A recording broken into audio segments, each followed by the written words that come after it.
Hello, everyone. Welcome to Mail Fuzz Live. It is Friday,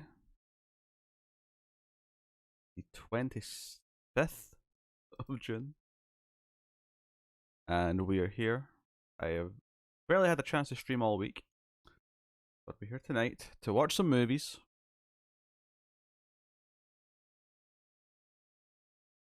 We are going to do. Where's my thing that I made? There we go. Stream boss rules. I've got a couple of things picked out. And apparently Elsa has talked me into letting her throw a movie into the batch of 3 for the boss. Although she's not revealed yet what it is. Although I reserve the right to veto once I know what it is. I reserve the right. Damn it. Elsa throwing her weight around. Can't be having it. So, welcome to the stream. Firefly, why are you purring at me like that for? What's the name of the skyscraper in Die Hard? The Nakatomi Plaza. Unless you mean in real life, in which case it's the Fox something building. But Nakatomi Plaza. And hey, Befure. Welcome. Welcome to the stream. Welcome all. Before, of course, stream boss rules, though, we are going to be watching The Brood. Why The Brood? Why David Cronenberg's The Brood? Well, I'm looking at a various batch of films from different directors that I either like or at least should be seeing more. And I actually started watching The Brood a few weeks ago, and I can't remember what happened. I got distracted, or maybe fell asleep or something, like halfway through, and I just never got back around to it. So I wanted to watch it, and I felt like watching it on stream would be a good way to start from the start again and actually get through to the end. So that's what we're starting with tonight. It's so weird. I don't owe anyone any movies right now, so I didn't have any. You know, the first thing is it as disgusting as most Cronenberg? I don't think it is. I mean, certainly nothing in the first half was. I can't promise for sure about the second half, but nothing in the first half was that disgusting, or at all. In fact, if you want to hear about disgusting, go check out the new Patreon exclusive episode of the Ace about the movie called Extra. You'll hear about some disgusting.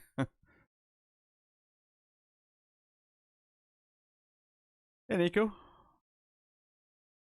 Tyler, Elsa, all who have arrived. Welcome, welcome. Oh, hey, Firefly. Oh, a Firefly. You want snuggles? Is that what you want, Firefly? You want snuggles as the stream audience is filtering in? To give people a bit of time to arrive before we start The Brood.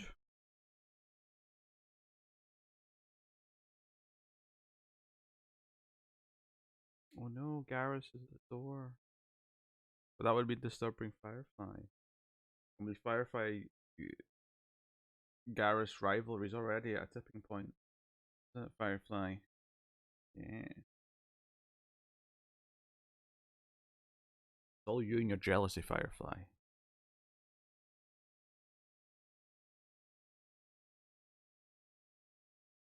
I can tell you the title now since you won't research into it much. Okay, alright, go on then. What's this mystery title? Mainly just so I can see where it's available and whatnot.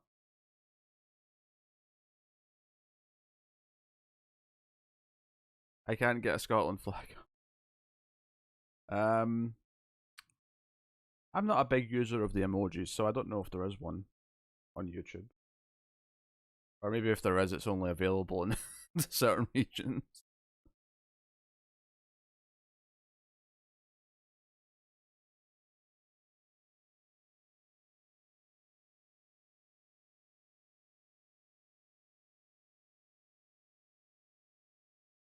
Under the Silver Lake? Well, what about Under the Silver Lake? I've not seen Under the Silver Lake. Are you guessing that that's Elsa's movie? I doubt it. I very much doubt it. Firefly. Striking distance. Striking. Okay. We go look.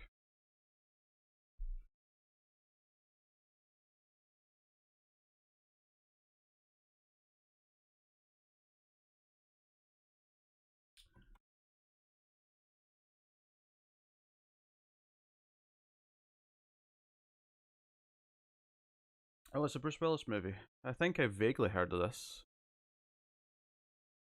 But you were correct in that I'd never seen it. Although you probably knew that. You were probably stalking my letterbox to find out.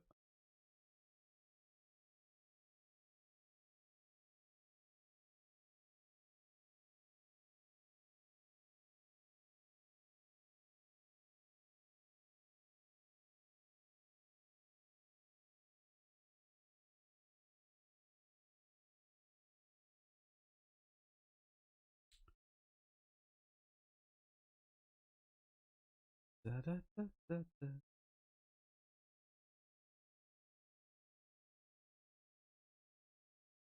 Da, da, da, da, da, da, da, da.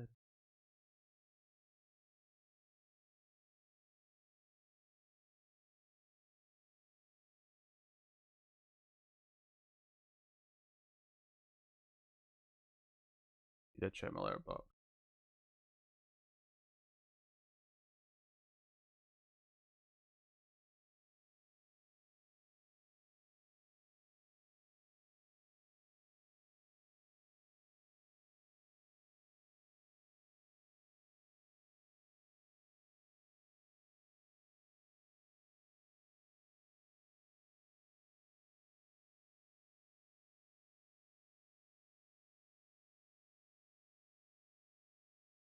How is everyone then? How is everyone on this fine Friday evening?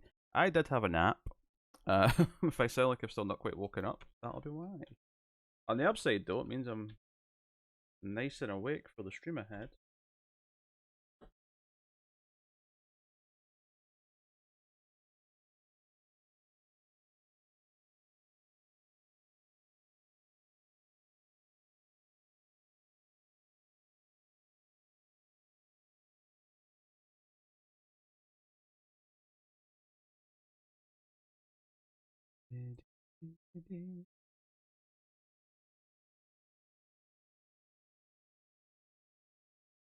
You were rooting for Scotland last week at the Euro Cup.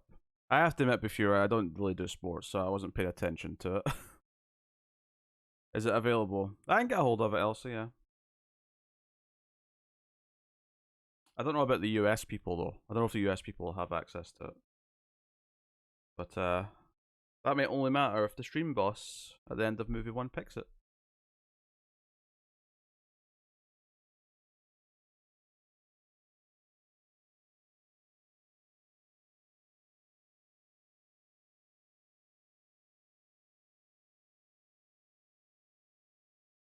Sarah Jessica Parker is famous for her shoes. Is she? Yeah, I didn't get that clue. You were worried that I might have figured it out based on that, but I did not know she was famous for wearing shoes. The only thing I know about Sarah Jessica Parker, other than she was in Hocus Pocus, which I've seen, and she's obviously famous for Sex in the City, is the animal that people typically jokingly compare her to. Which is not a really good thing to know about someone, but the joke has been used enough that it kind of stuck. Okay.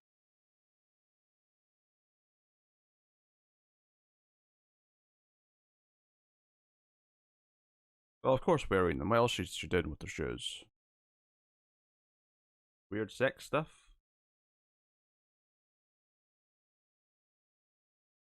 So yes. Okay, well, that'll be one of the options for the stream boss, but the stream boss will have 3 choices, and I have a couple of interesting things picked out.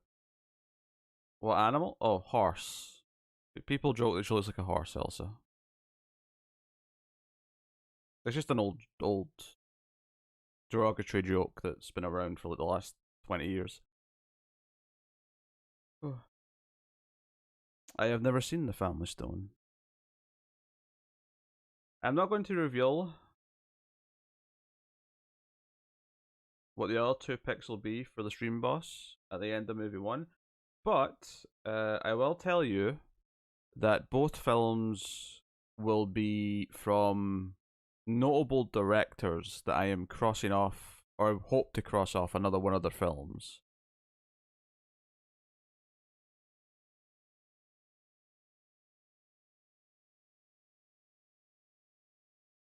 And they're two very different genres, so there's a bit of variety.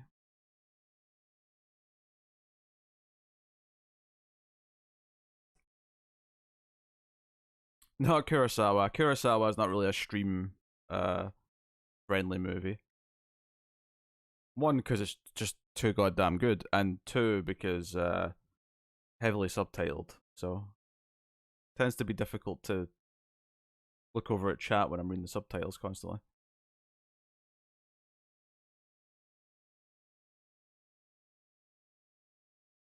I have not seen Pox and Helena.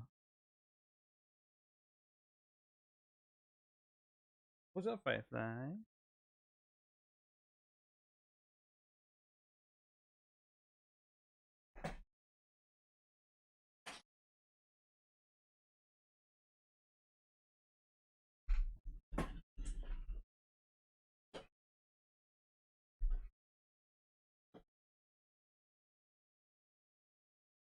Firefly's been a pest. He knows I've started streaming. You know what he's like.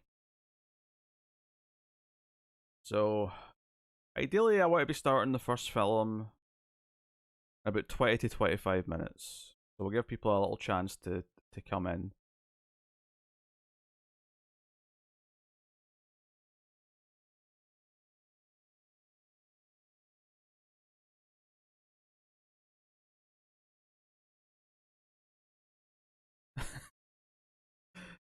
After all that build up, it was just that she sells shoes. Thought it was something more interesting than selling shoes. How do you expect me to know she sells shoes? Did the package arrive, Peter? I've been dealing with misplaced packages recently, so I'm all paranoid now. Oh no, it arrived. I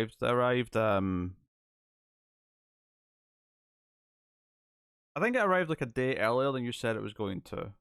I seem to remember thinking that. But yeah, this here, it's safe. I was wearing it the other day.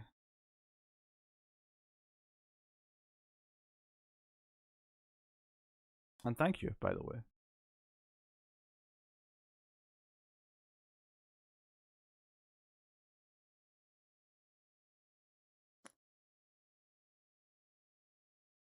Put it down.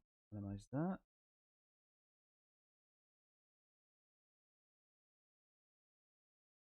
Put this over here.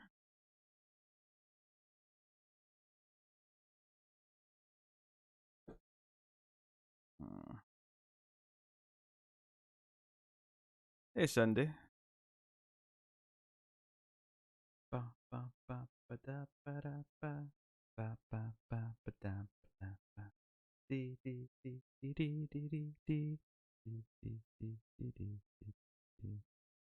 You'd add some novelty socks to the mix on you. I'm not a big novelty sock guy. It's never been my thing.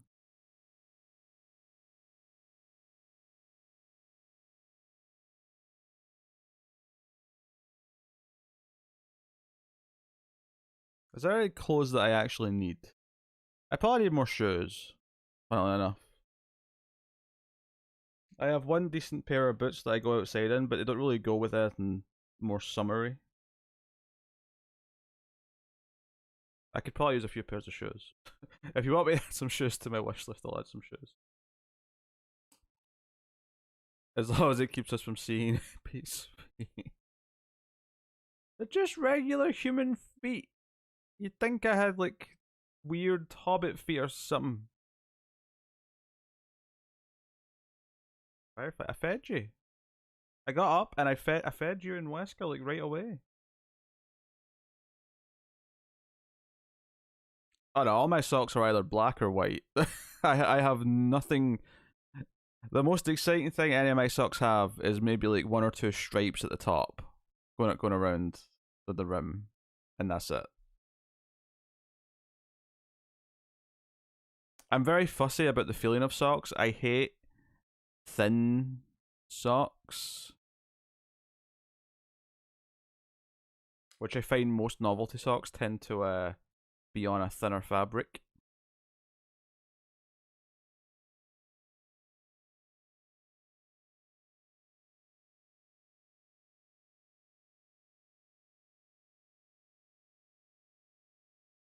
Firefly, you've been weird. Wesker is now passed out after having some food, like a good cat. That's the deal. I feed you, you're happy, you go to sleep.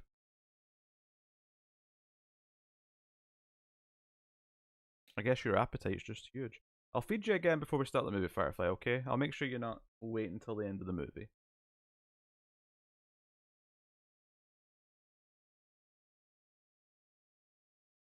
I guess I'm partially right. Yes. When it comes to clothes, I'm much more of a what do I like the feel of wearing over how something looks. Not that how something looks isn't a little important, but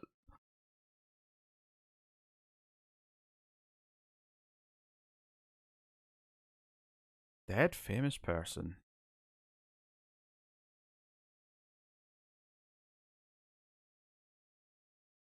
I don't know.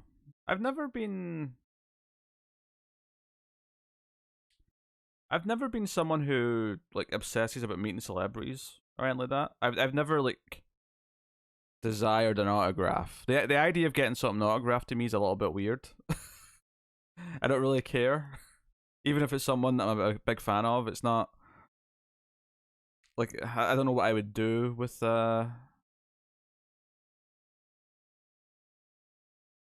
such a thing. um, just me being weird, I guess. But so I don't really know if I've got an answer to this.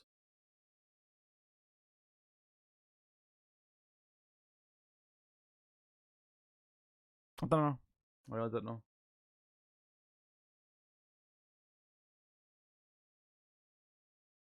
Some some jokes aside, I don't really idolize people quite in that way. Um,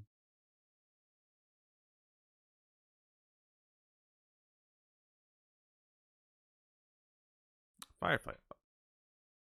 Why are you giving me the little meow? Hmm. What are you giving me the little meow for? If I met James Cameron, would you ask him about new avatars or Blu-ray The Abyss? The Abyss. The avatars are happening no matter what. I don't need to know anything about them. Where the hell's my remaster of The Abyss so I can finally watch it again? That's what I want to know.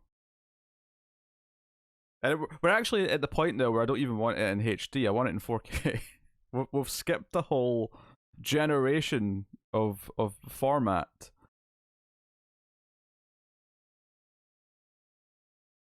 That's true. I also don't believe in heaven. That's a valid point. But I wasn't really thinking about that. It's a hypothetical question. Just assuming there is some form of afterlife.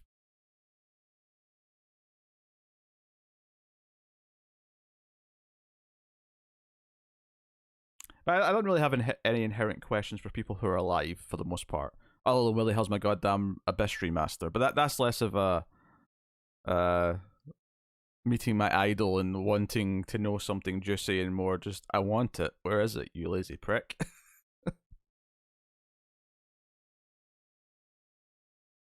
Oh. It's funny when the Abyss finally comes out in 4K. It'll actually be like the biggest jump in resolution for a movie that I've ever seen. You just watched The Abyss on Paramount Plus? It looked like I was watching it. Yeah, it's because it's a non-anamorphic standard definition version. In fact, they might have even zoomed into it to make it look like it wasn't non-anamorphic. Um,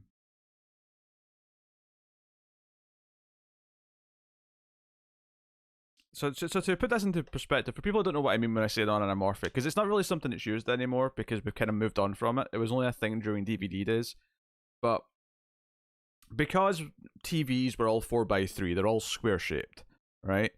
Anything that was wider than that, you either had to do what was called pan and scan, which was lop off the sides, bastardizing the picture and ruining all the framing, which is why it's horrible when you don't do it. It's horrible. And then, of course, the other thing you did was you do letterbox, which is you put in black bars to preserve the shape of the image. And when this started happening, you got your 4:3 image, and then you got the movie in the middle of that 4:3 image. So one of the things that DVD did to increase the resolution, because we started having widescreen TVs, and those non-anamorphic movies started to look quite, like once you zoomed in, because the whole idea on a widescreen TV is that the reason why you've got the zoom button is for movies that are in 4:3 with black bars, so you can zoom in and it'll fill your TV correctly. So that's actually there so that you can view stuff correctly when it's presented in an older format. The problem is, though, is that you're zooming in, so you're like effectively you're getting like half the resolution you're actually supposed to have on your TV at that point. And we're in standard definition day, so half the resolution of standard definition is pretty bad. Like, it's really bad. It was bad at the time, and it's, even worse now. So one of the things that DVD started doing, and most movies were released this way, is they were done in what was called anamorphic widescreen, which basically meant that the entire height of the image was used, and the movie was sort of squished into the 4:3. So everything looked really thin, technically. But the DVD player or your TV would automatically stretch it out to fill the image, and it would look right. So you were effectively like basically getting a lot more resolution out of what was in the standard definition 4:3 image than you otherwise could. The reason why this is not a thing anymore is because when we switch to HD, HD is natively presented in 16:9. So that is the native image. And it just is presented that way now, so it's fine. But that was how you got a bit more resolution. The Abyss never got an anamorphic standard definition release.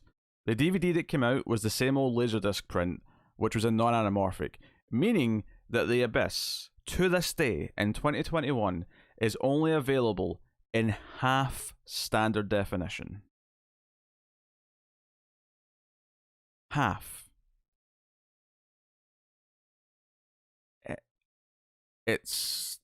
It's so sad.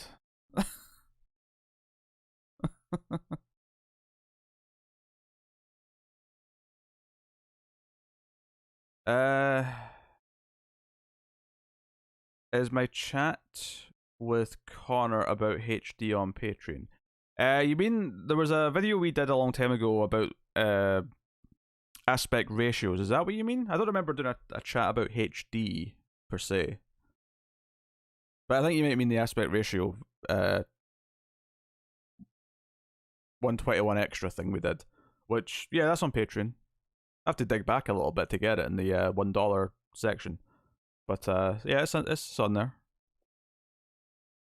That's the one problem with Patreon is it's there's not like a good way to browse the old episodes of things. I may have to make like a Patreon only website where people can go and just get links to the post. Well, it wouldn't even have to be Patreon only. It's just if you go there, if you go to one of the links, you're not a Patreon, you'll just get a post that says you can't access it. So that doesn't really matter. I have to think about that at some point.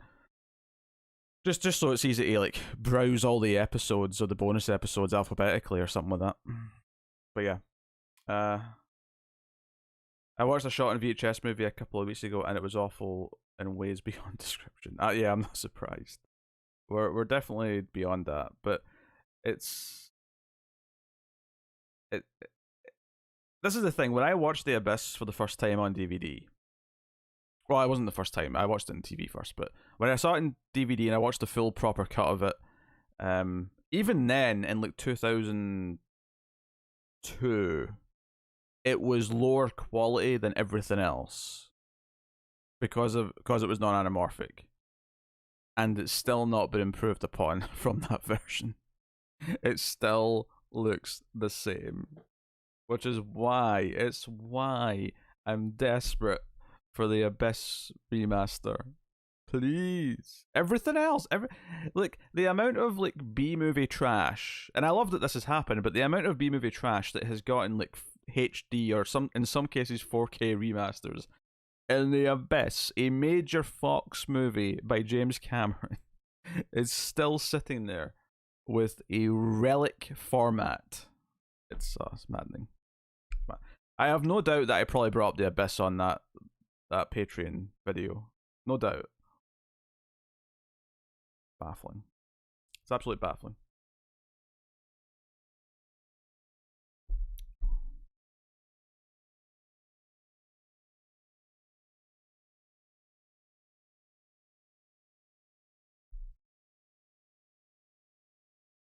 I know, I think Cameron's quite proud of the Abyss.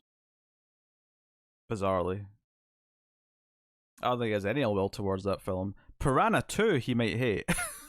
Piranha 2 he might want to forget ever existed, but which I've never seen Piranha 2 as it happens. So I have one James Cameron movie left to watch, but it's decidedly the one that's kind of before he became James Cameron, so I'm not expecting anything gold.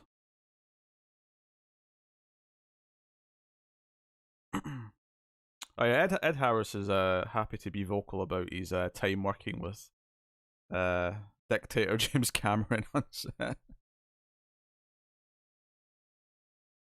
You blame Avatar?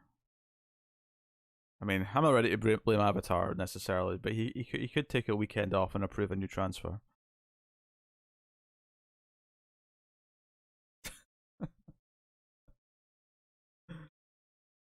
It has to happen at some point. Maybe Disney care about doing it now that they own all the Fox movies. Maybe they'll kick him into gear. We'll only give you the budget for Avatar 4 and 5 if you if you just approve this stupid Abyss transfer that's been sitting here for 2 years.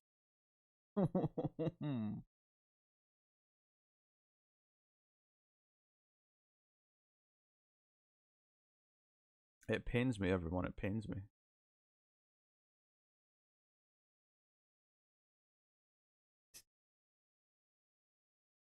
I had that a stick. Right, close that. Oh, that's good.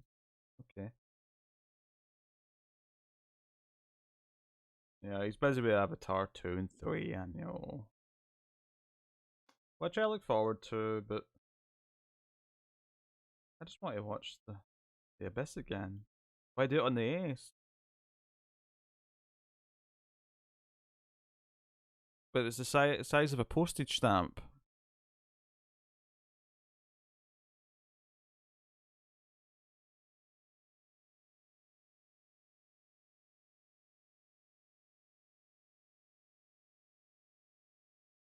Alright, close that.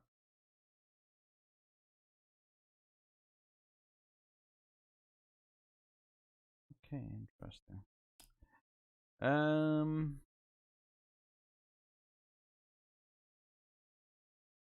I hope people were happy to see the movie news back today. I did put a little bit more. I mean, I wasn't like putting images in for everything, but I did put a few images in. It just made sense when we were talking about the Supergirl outfit to show it on screen. I did put in. I did make one visual gag for a random story that came up later on. You might see more of that from time to time if I have natural ideas and the time to put a little bit of work into it. I'm always happy to spice them up a little bit more. Do you know, I have a lot of leftover takeout food, and I said to myself that I wasn't hungry enough to eat it before I started streaming, but now that we're like not even half an hour into the stream, I'm starting to get hungry, and I'm like, damn it.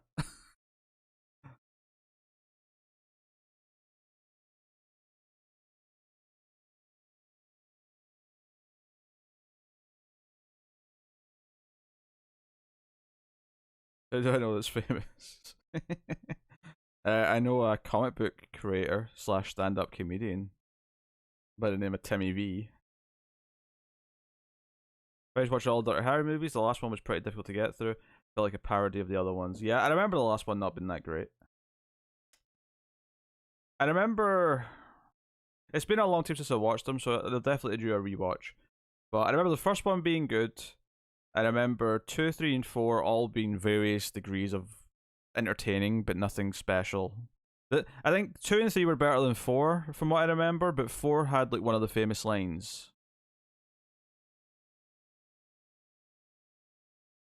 Because I think 4 has the "Go ahead, make my day." That's not in the first one, unless I'm mixing up with other quotes. But one of the famous quotes is from 4.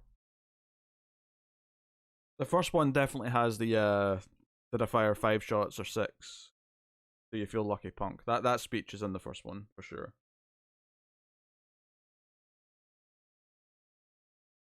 So we're going to watch The Brood. We'll be starting soonish.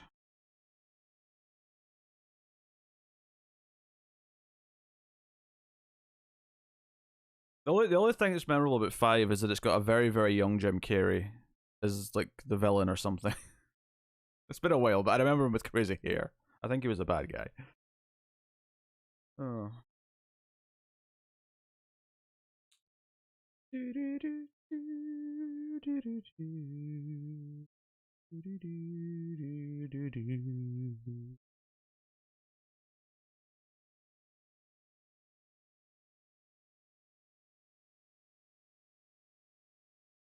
So I can tell you. Well, I've done these 2 things. I can take them off my to-do list. Nice. Always nice to take things off the to-do list. So for Stream Boss Rules, I can tell you that you've got Elsa's pick of a Bruce Willis action movie from the 90s. And I can tell you that there are 2 choices. One is a fairly, well-known horror director's film that I have not seen, and the other choice is a more light-hearted romp, again by a director who's made a lot of successful films. So, variety of things to pick from later for whoever may be the stream boss at the end of the stream.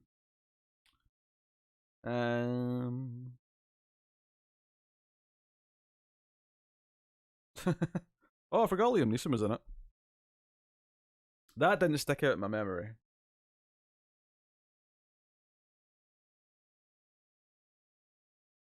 That did not stick out in my memory, but cool.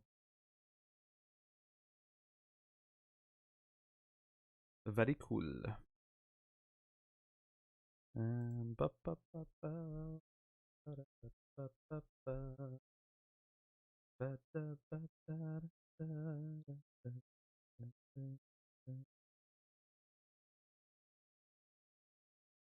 Oh wait, did that Netflix thing not get added to the new content playlist? I'll have to correct that. I'll do it right now, since it's on my mind.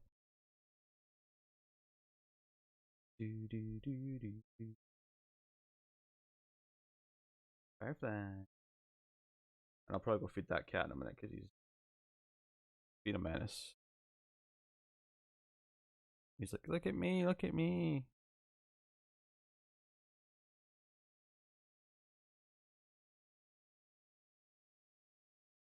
There's only a third Cronenberg. I'll have to double check, but I think it's like my 8th or 9th or something like that. Something in that regionish. Oh yeah, I never added that Netflix video to the new content playlist. The new content playlist is just one that's not even for the Male Fuzz Movies channel. It's the playlist that I have on the Male Fuzz TV channel, just showing off what's been going up in the other one. So that should definitely be on that. The idea being that it doesn't include the classic stuff that's going up. It's just the new content. And Scanners on the Fly. I have also seen those.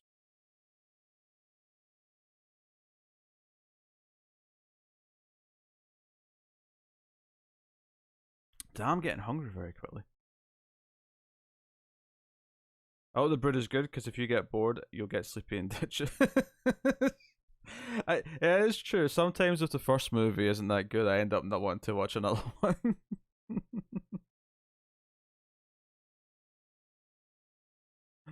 There's definitely a chance of that, but I suspect things will be okay with this. Yeah, it is a bit slow in the beginning because I watched the first half, but We shall get through it together. Um, yes. I've also seen Shivers and Rabid. Shivers being the one that I prefer to the two, although they're both worth watching. How many have I seen? I've seen 1, 2, 3, 4, 5, 6, 7, 8. Yeah, this will be number 9. I've got a few big ones still to go though. I still need to see Dead Ringers, so that's on the list. I still need to see his Crash. I think I've seen parts of his Crash movie, but I haven't seen all of it. That's a very kinky one with Spader. I've never seen Existence or Existenz, or have you met to pronounce that stupid name? And that's all the sort of the main ones that I've not seen. He's got other stuff down here, but I don't know how much of them are worth actually watching. And some of them will be short movies and stuff. So cool. Yeah, this is my 9th Cronenberg. Okay. Good to know. And this will be Elsa's first, I assume?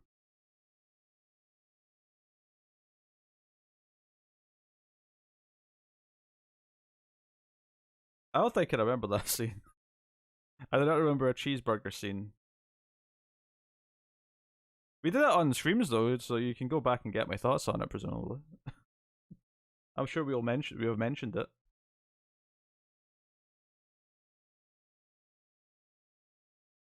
You've seen The Fly. Oh, that was the most likely one for you to have seen. You seem like a Gina Davis fan.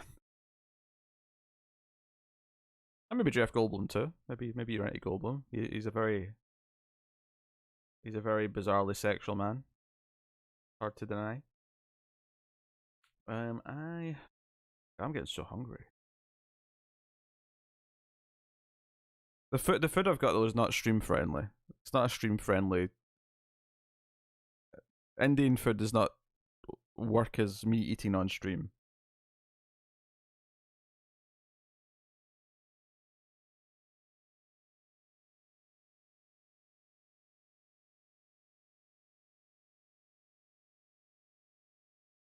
I shall just have to suffer. Maybe I'll take a break in between the two movies to eat. I don't know. I'll see how I'm feeling at the end of this one. Okay, so we're going to watch The Brood, which I believe is on a couple of services.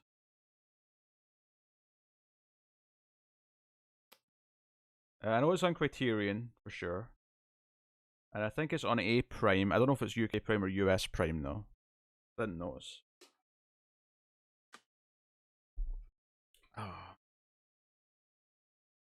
Oh, it's on HBO Max apparently. Okay.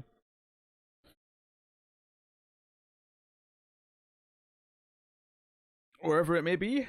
Wherever it may be. I might go feed Firefly since he's hanging around meowing at me. And we'll get started the movie when I get back. So, be back in a minute.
I am back. That was a little bit longer than expected because I realized that I need to do the cat litter because it's garbage day tomorrow. And by tomorrow, a few hours. So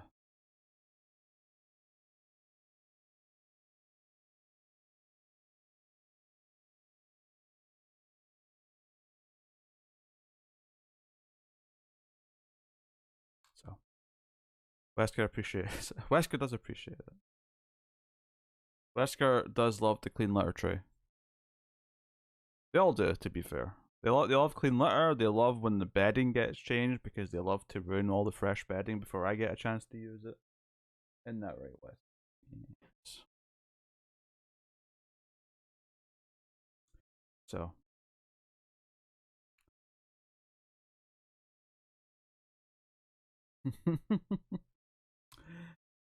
Oh dear. So I did that quickly and took that outside. That was why I took a few extra minutes there. Okay, so the Brood, which we should get started on, right? We should get started on it.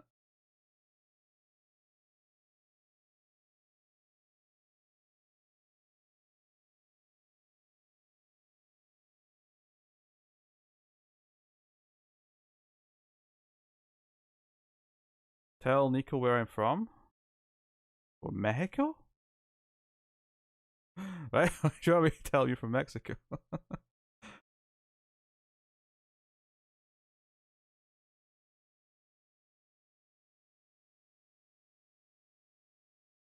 I actually don't know if I'm seeing Nico's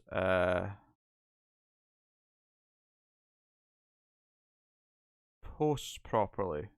It's like I'm getting little text things for emojis that I don't, like, for some reason I don't have access to.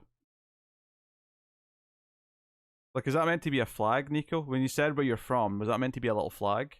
Because I'm just seeing AR.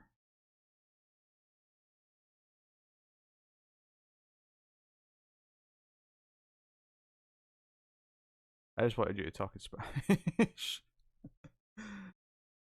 I hope I didn't disappoint. Okay, I'm going to set up the movie. I should probably mute desktop audio. I'll get my headphones at the ready.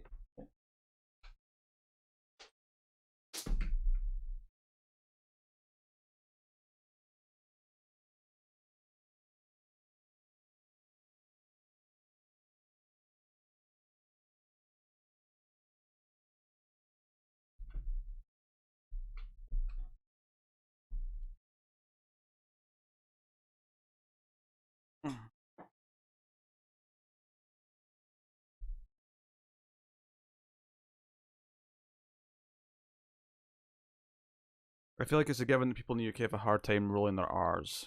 That is probably very true, yes. Putting R's and L's near each other, if there's too many of them, really does cause me some problems.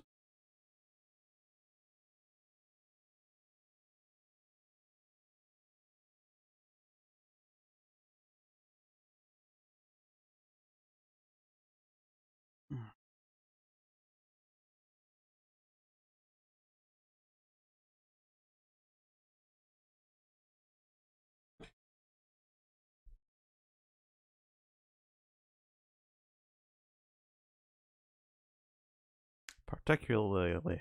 Actually, that's just a certain. If you put enough R's and L's together, I'm going to struggle. I just can't do it. I can't do it, Captain. It'll just not hold. Alright. Everyone get the Brood set up and paused at 0. Although we should probably double check that we all have the right thing at the start of the movie. And we all match.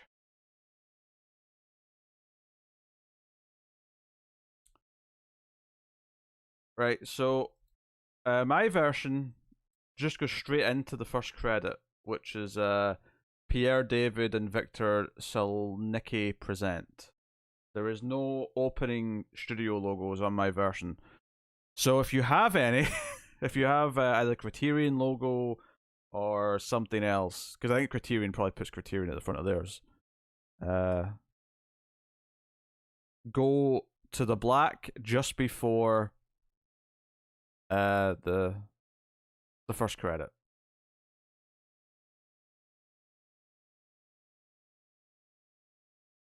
Criterion logos on the HBO Max one. That's weird. I wouldn't have expected that. Well, okay.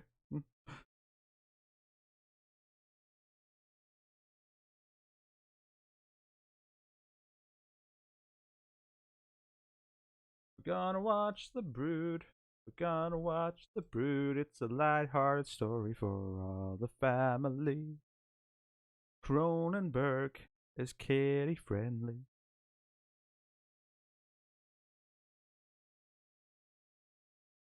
Alright, so if you're watching on HBO Max, 19 seconds in, you're starting that. Apparently, that's where you're pausing. So I'm pausing at 0 in mine, because mine just goes straight into that first credit.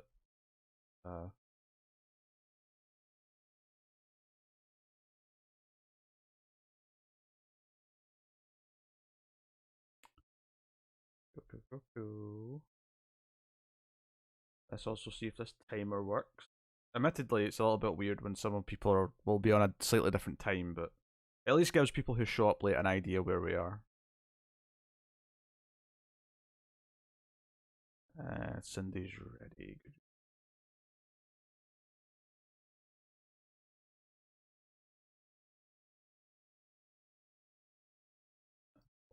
Let's see if the poll's going to actually make the time bars. It does. Okay. Alright, I'm paused and ready to go. You should all be paused right before the first credit. So I'm going to count down 3, 2, 1 and press play. We are watching David Cronenberg's The Brood from 1979?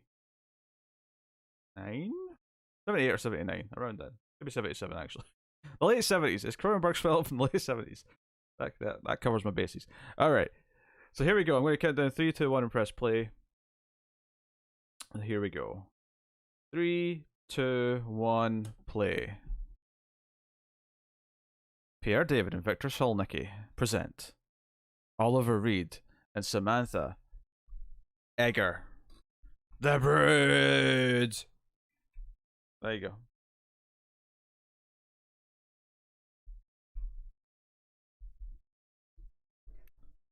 I was trying to angle myself a little bit because the mic's covering my face. Henry Beckman is Barton Kelly. Art director Carol Spear.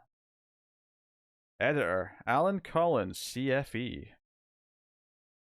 Mark Irwin, CSC. Howard Shore, BFG.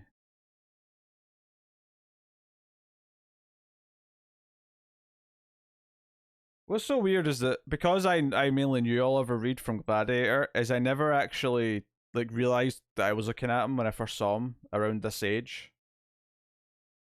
Because I saw him in a movie on the Ace that we did some time ago.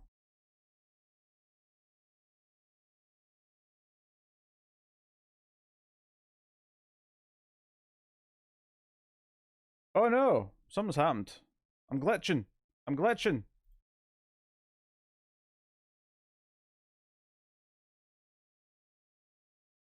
Oh, this is weird.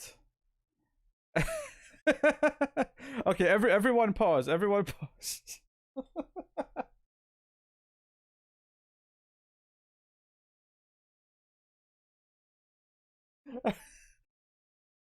So I don't know how to describe what I'm seeing right now. Basically what's happened is that I went to see if there were subtitles to turn on.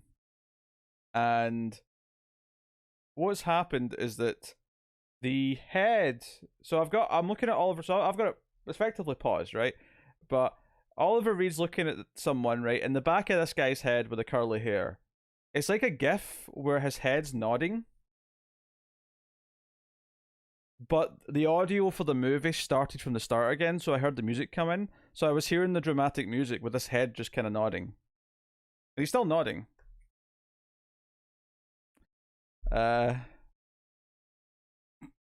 So we'll call that a false start.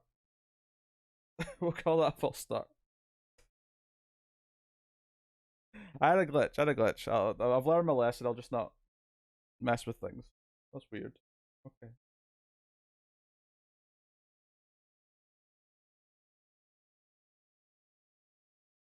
Okay. We can go back to the start, or I can go to the end of the credits just to save a bit of time, if that's more preferable. If people want to go to the written and directed by David Cronenberg credit and use that as a jumping off point for now.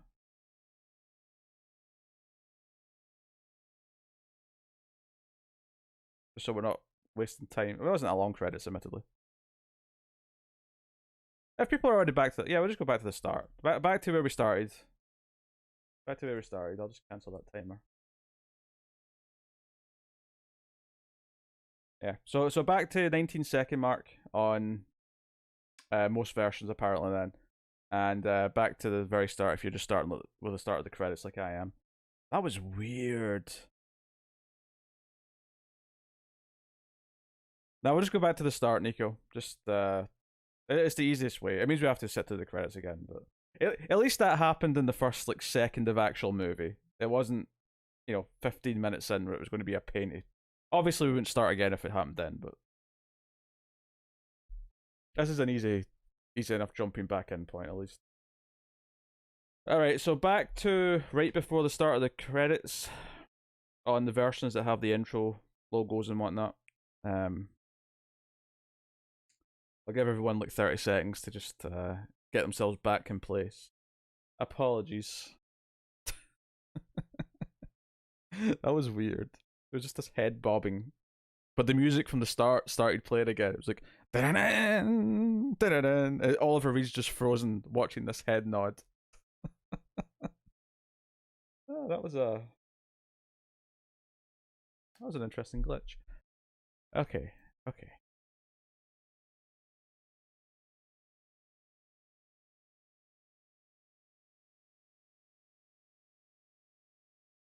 Oh, good time to let a cat in, I suppose.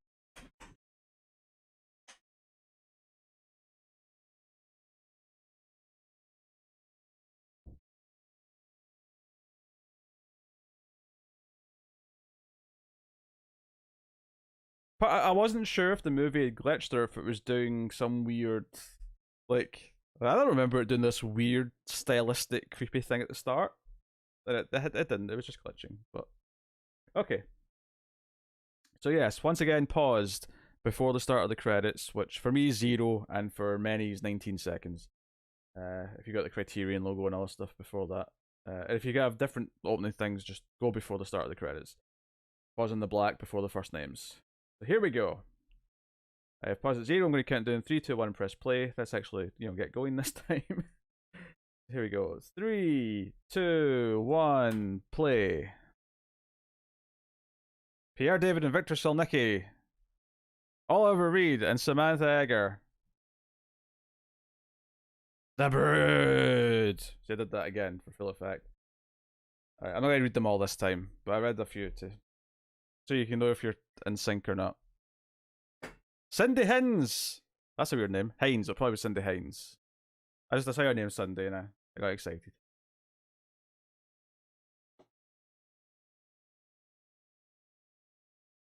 Hey Firefly.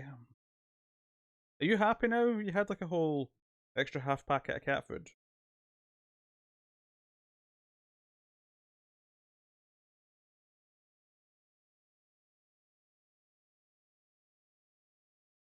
Oh. Very dramatic music. You're not looking at me, Mike. You're looking me in the eyes. He's very intense.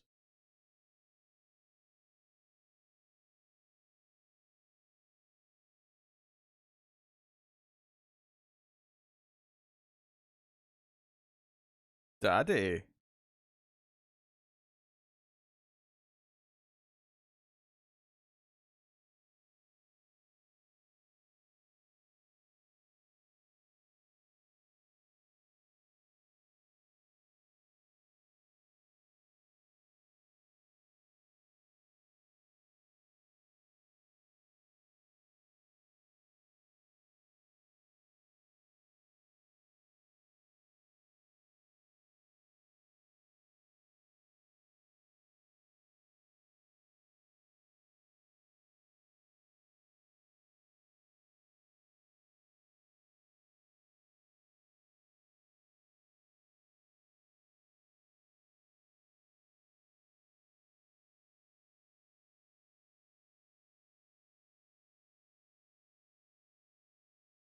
Is either a great weird performance art thing, or this is just come all watch this man be emasculated to all hell.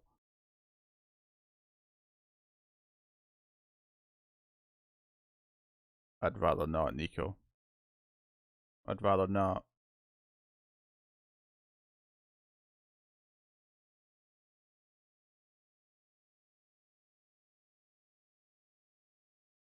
Ah, yes, the Halloween Kills trailer. I don't hate everything about it in concept, but coming off of what the first one was, I am concerned.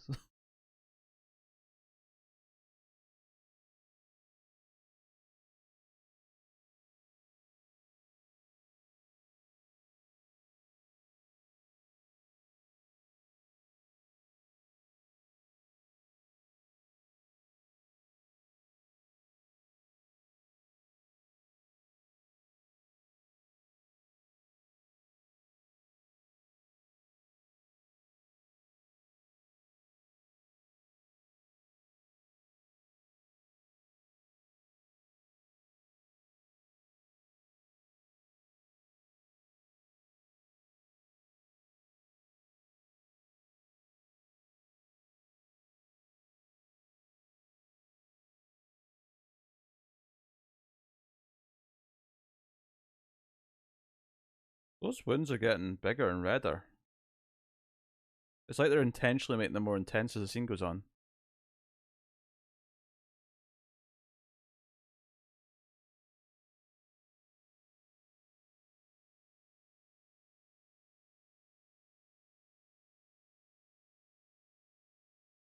I'm pretty sure he was rubbing the makeup there with his hand, so they had to cut away before his hand properly showed it.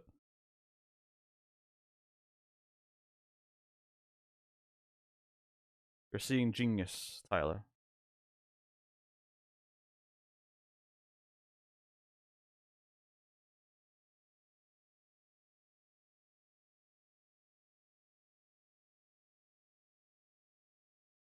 It was experimental therapy, Tyler. Oliver Reed is a extreme psychiatrist. I guess we'll call him that.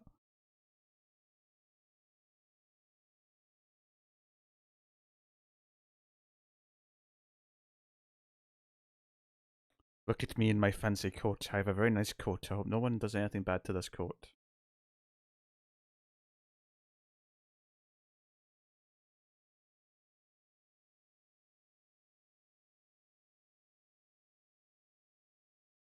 Say hello to Daddy, Michelle.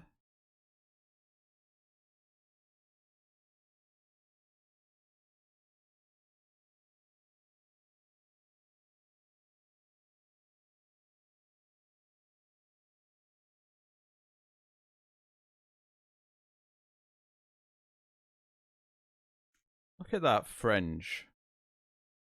You could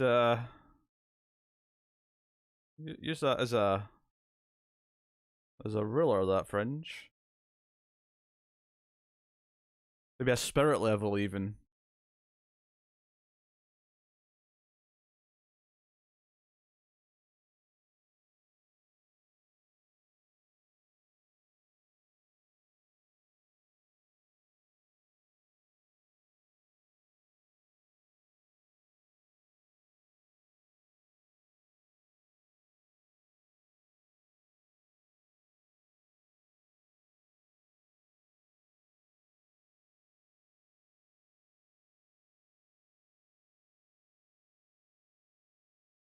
Does it look good?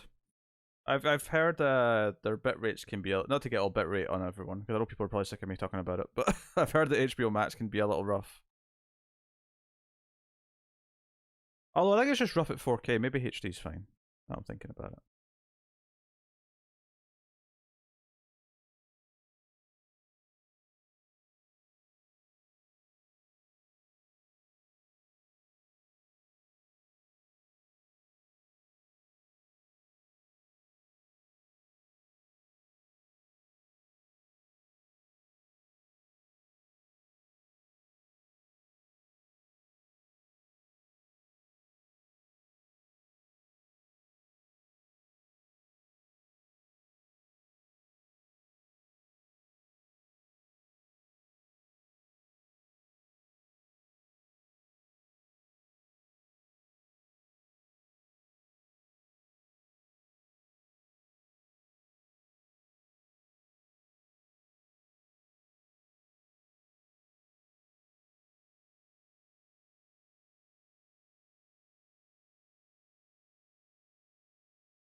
Oliver Reed is very dramatic in this.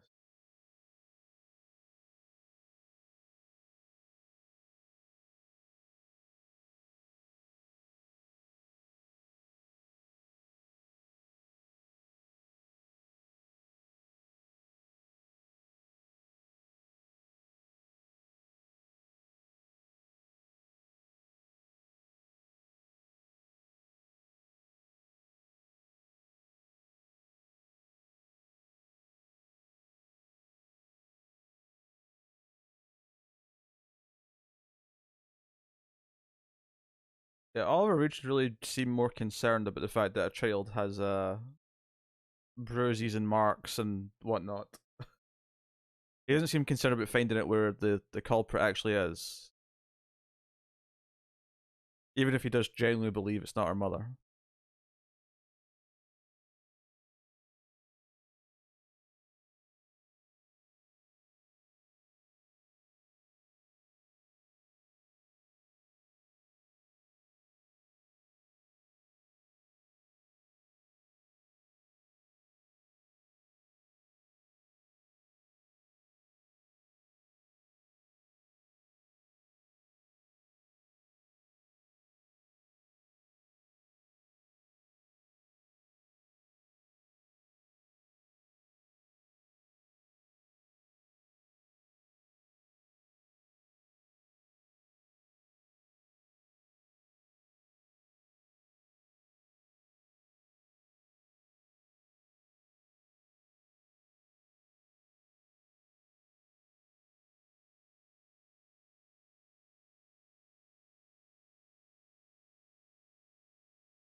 Is everyone in town?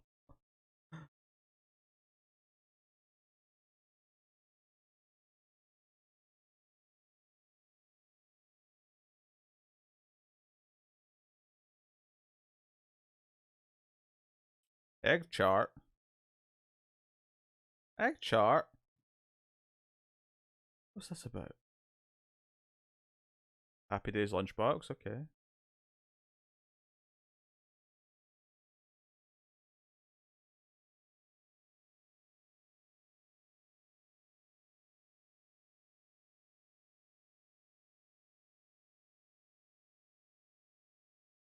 I'm sure Elsa would have opinions on some of these outfits.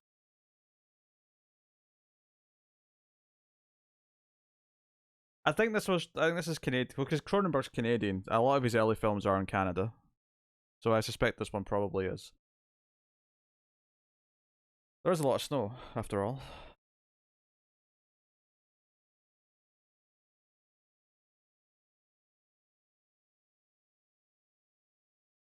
The teacher's haircut was little dated looking.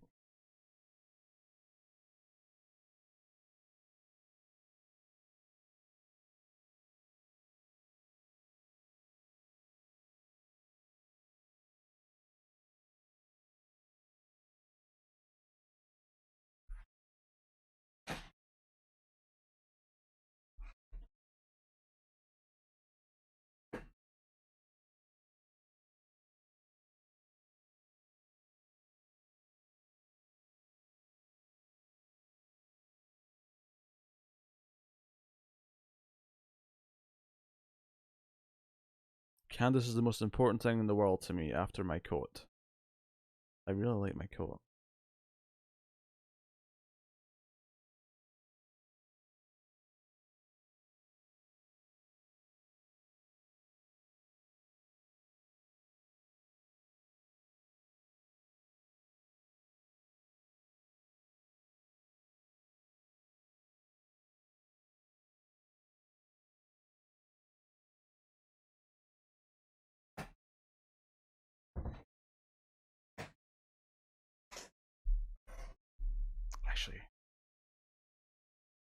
It's a nice coat. Yeah, I'm not saying it's not a nice coat. He's really proud of that coat though. He's worn it like in 4 scenes already. His coat is blonder than her.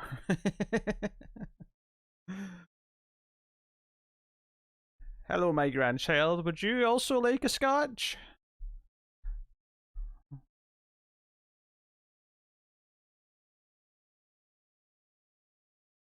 Okay, alcoholic grandmother. Good to know.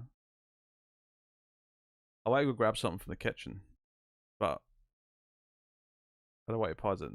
Okay, I think this seems like an important scene. I'll do it after this one.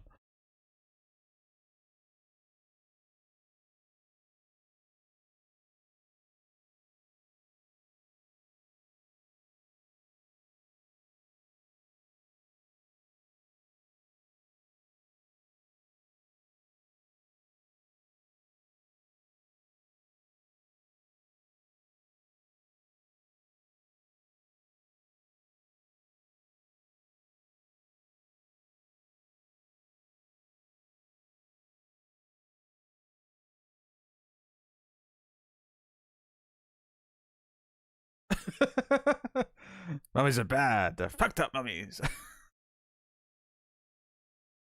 That was a great line delivery.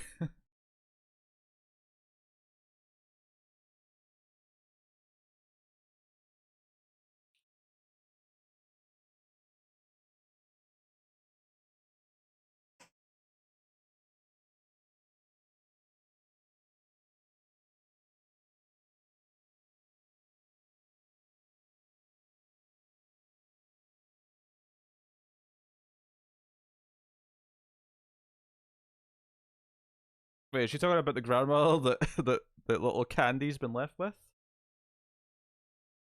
Who knows?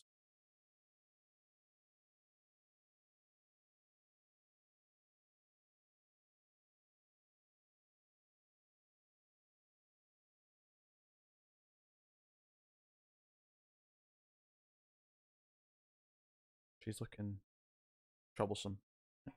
I'll be back in a sec.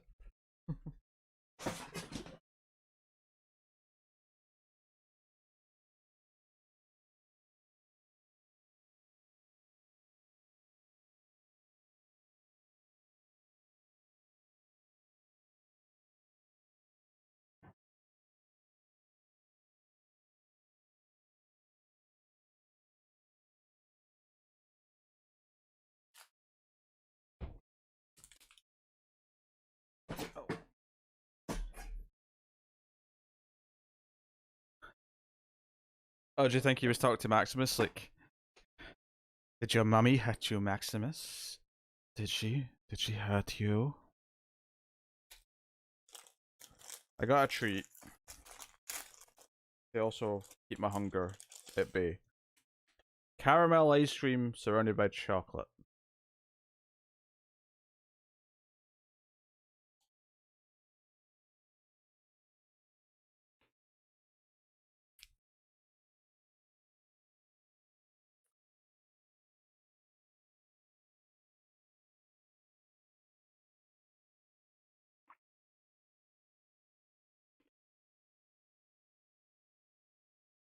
Hmm. It's not even a fancy, like expensive one. It's like the supermarket's own brand, but it's still pretty good.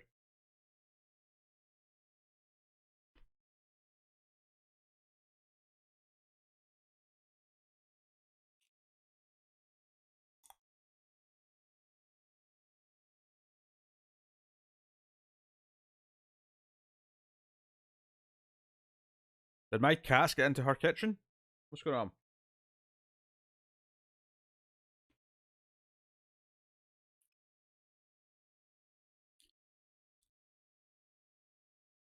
My granddaughter's screwdriver needs a refill. What's all this noise? Oh, 70s box of shreddies. And Ritz was still a thing. Oh. That was funny seeing like the same like modern brands but from decades ago.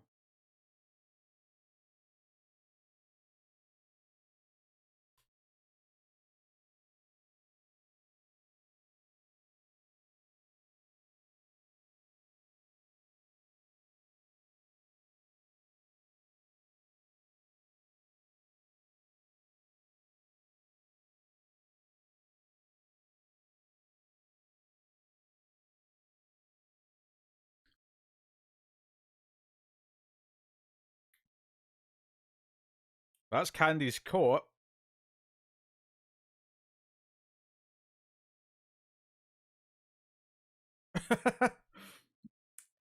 Maybe I'm a little bit sick for laughing at her face getting hit with the meat hammer, but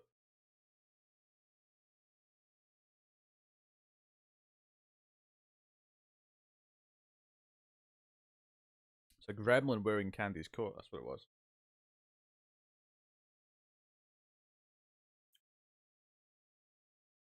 Maybe a demented twin that even her parents don't know about. I don't know. Hmm. Oh no. A bit of chocolate. Fortunate.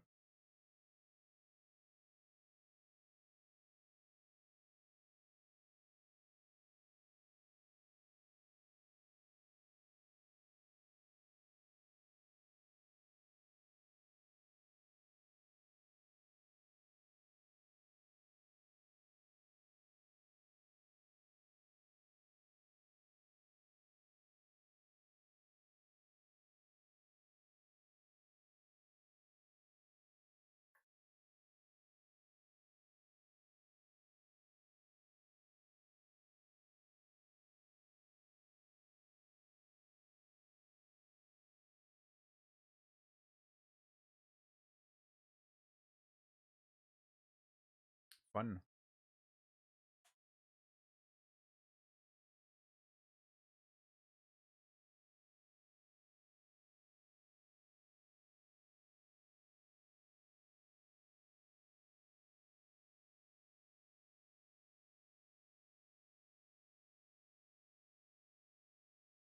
It's a Canadian version of the lap, yes.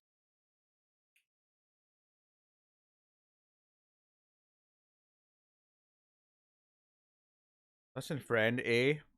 Where be my maple syrup, eh?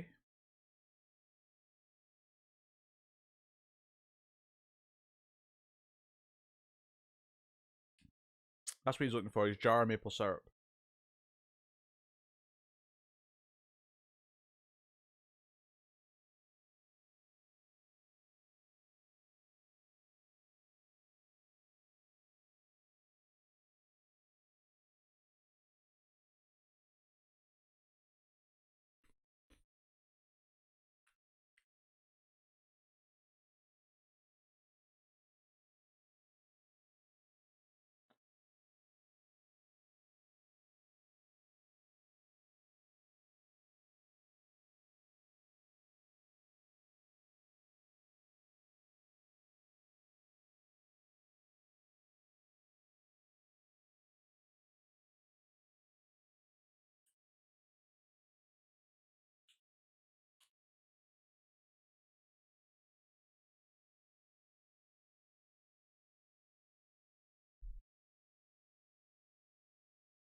He seems to know a lot about his mother-in-law.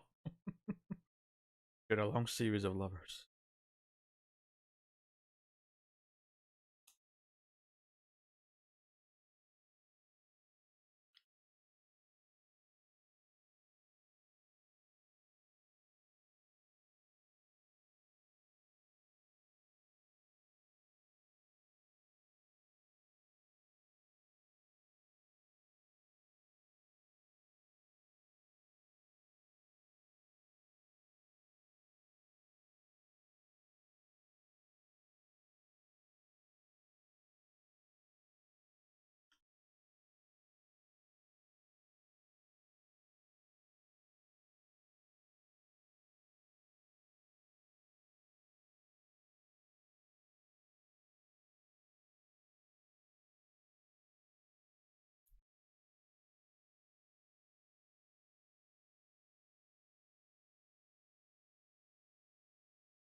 Look at the state of her eating that ice cream thing. Leave her some dignity. As I am showing right now.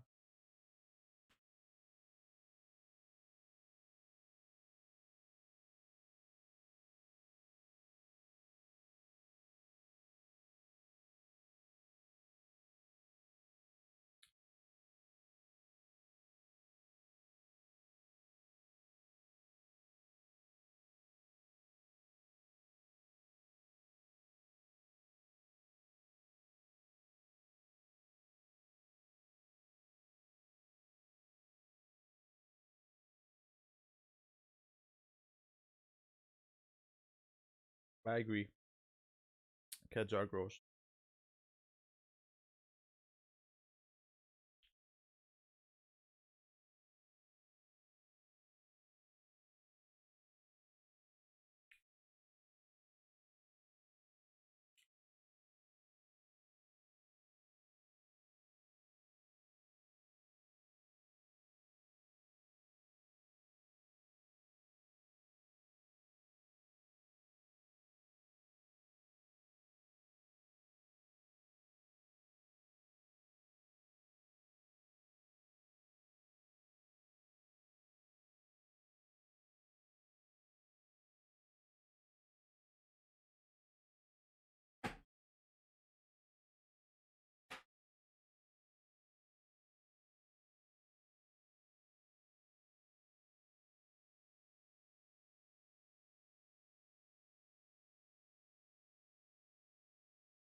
Or am I doing that?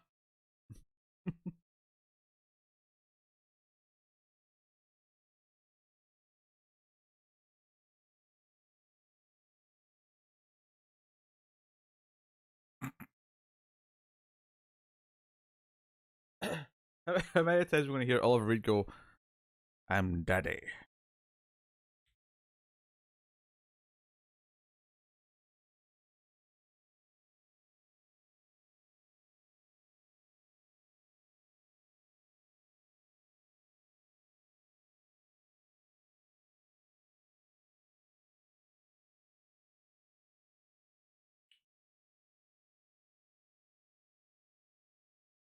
That's why I took the role. He was excited by the idea of everyone in the movie referring to him as daddy as much as possible.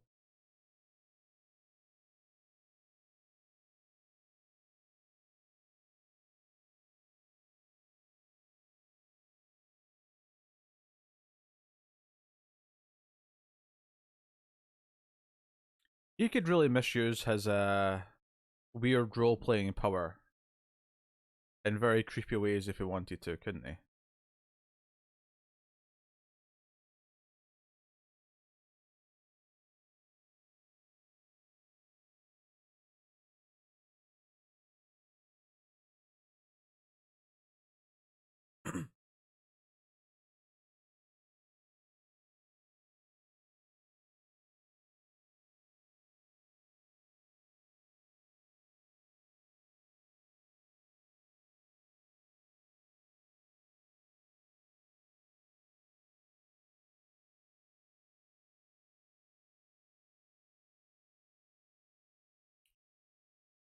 I think Oliver Reed's getting lost in the role. Or, I don't mean Oliver Reed, I mean the psychiatrist is getting lost in his role as daddy.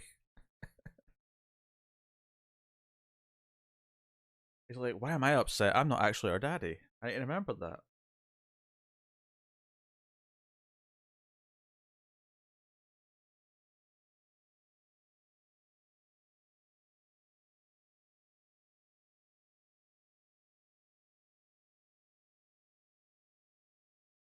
Pardon me.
Give some evidence.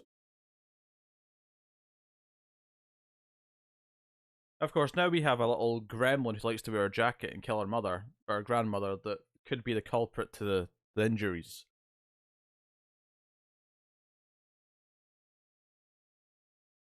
This is the alcoholic's husband, or ex-husband.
Quite a big house, actually.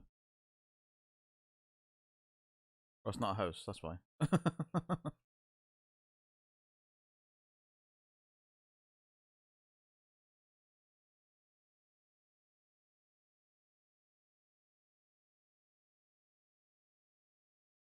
Yeah, my way, you old bitch.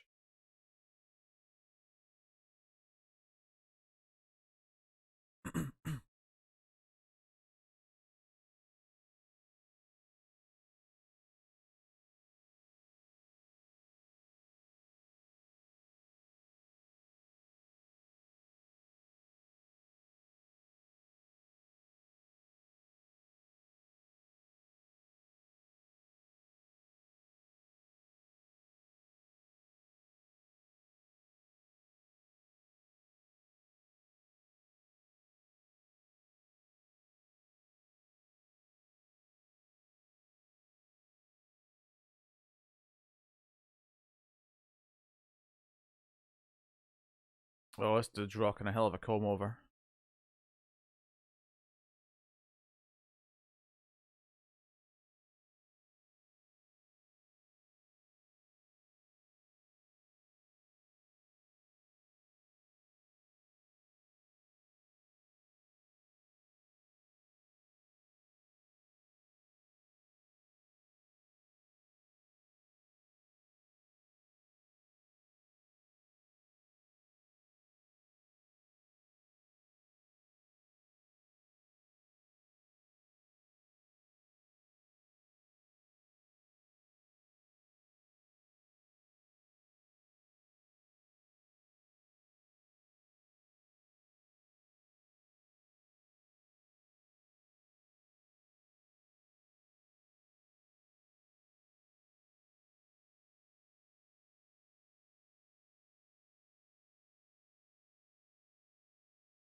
So it's almost as weird as De Palma.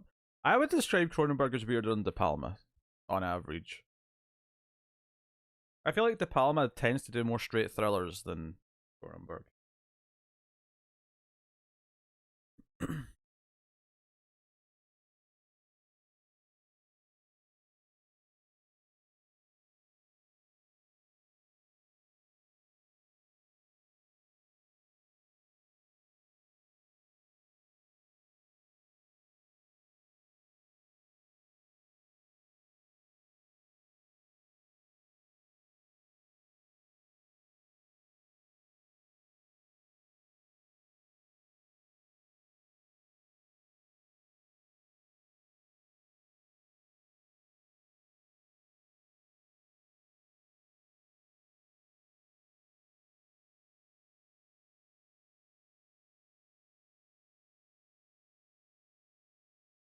Okay, sure. The Lithgow one was weird.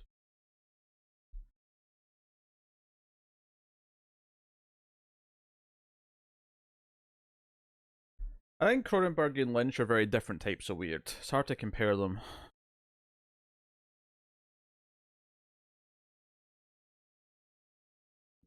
Lynch is more weird than like sort of technical narrative level, whereas Cronenberg is more of a where the story goes and the elements of the story that are weird.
Well, turns out the grandfather's also got a drinking problem. Good to know.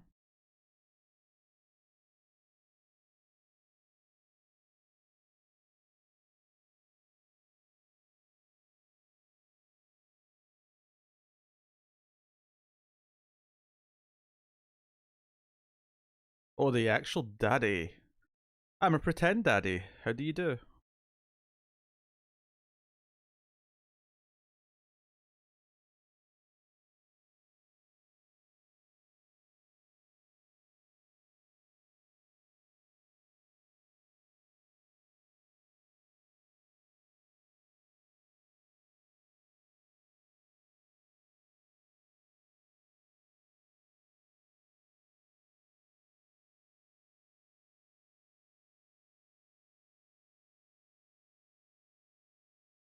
I'm the daddy now.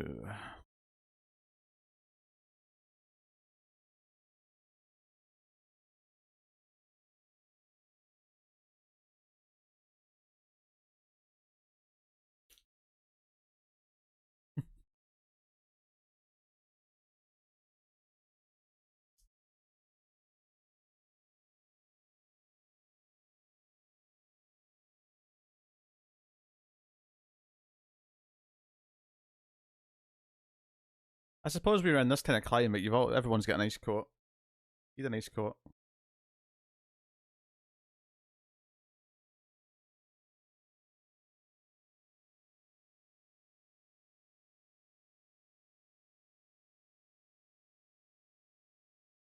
Yeah, so let him drive away. Sounds like a good idea.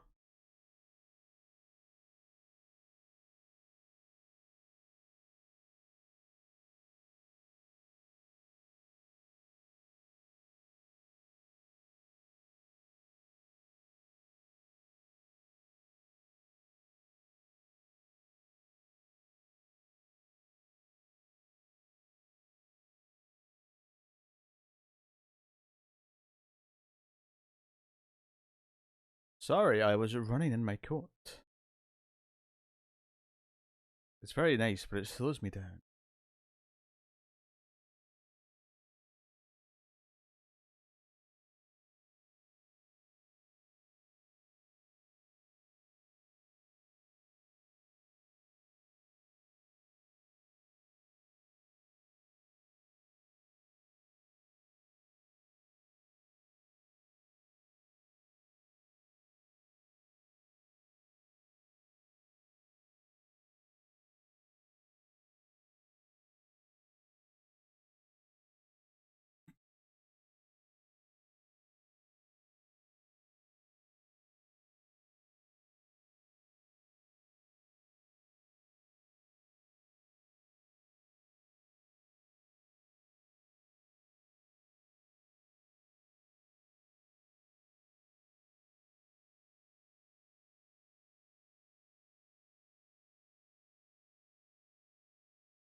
We'll go and kick their ass.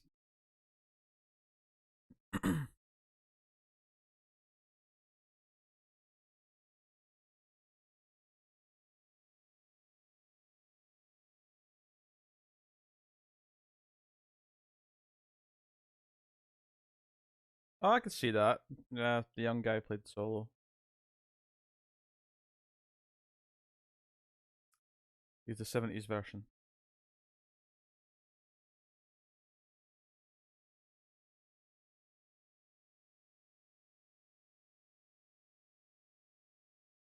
Here's a cheap book that I was trying to flog off on someone.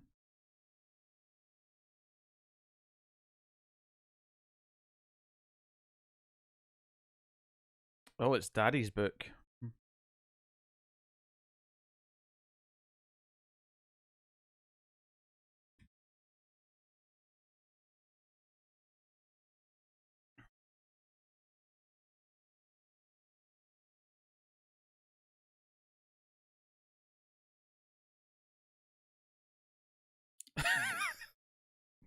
I don't know why that made me laugh so much.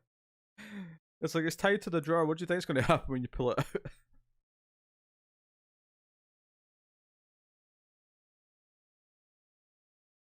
Oh yes, yes, yes. I remember. I remember my name being yelled in Black Christmas. Ah, the old outline.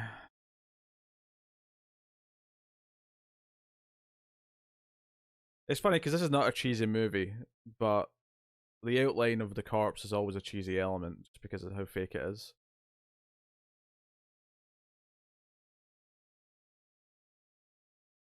I mean, he seems like he's going to be victim number two, right? Probably just before our main our main man with his coat gets there. And of course he's got his coat on. He couldn't leave his house without the coat. No siree. It's his most prized possession. He goes everywhere with that coat.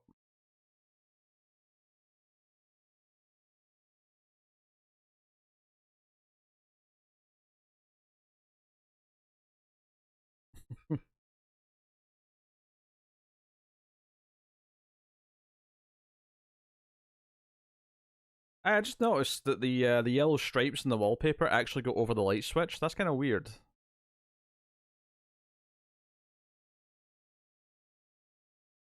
That's very, very, very weird.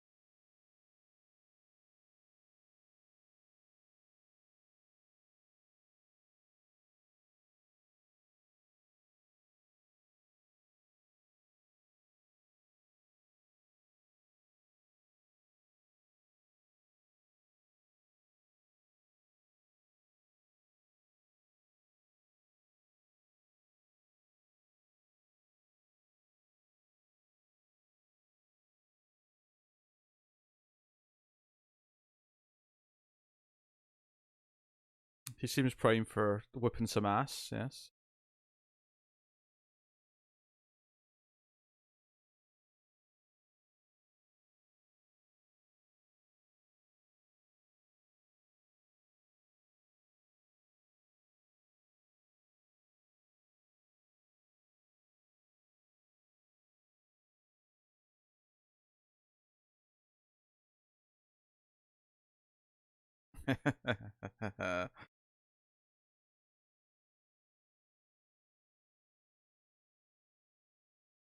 Oh no. They're not quite snow globes, but they're close enough in terms of. I have nothing else to call them.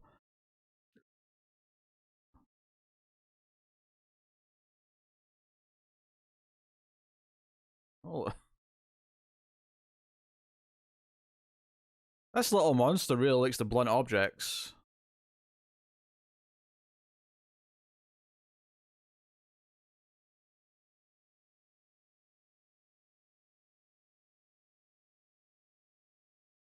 Blunt objects to the face. That's the MO with this little demon or whatever it is.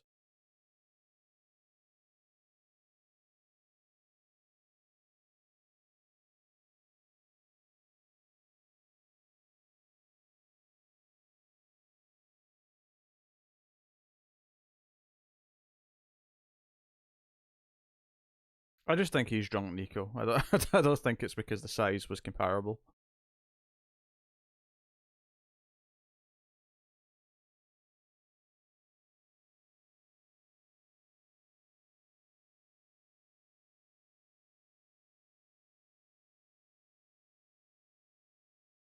Whoa! Right through the wall.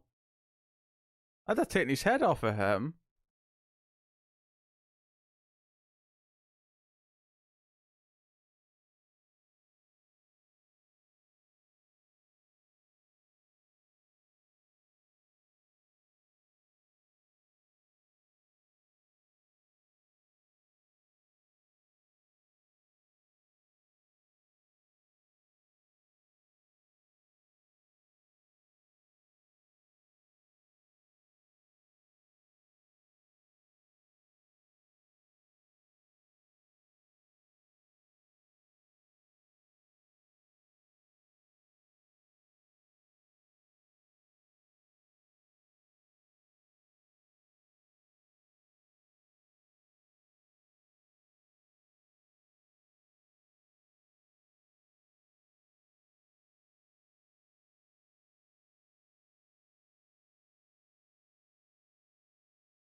Hey, Toronto. There you go. We got a location.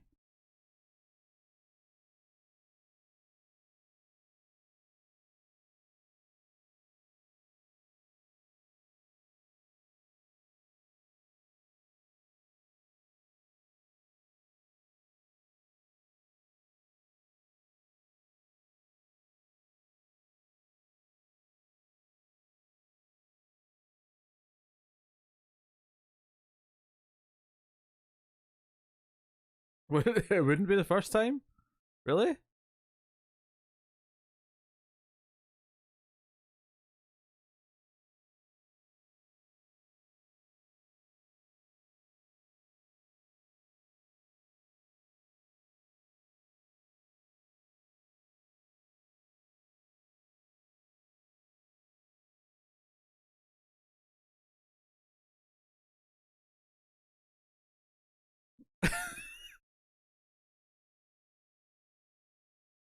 You bitch! Like, oh no, what have I got myself into here?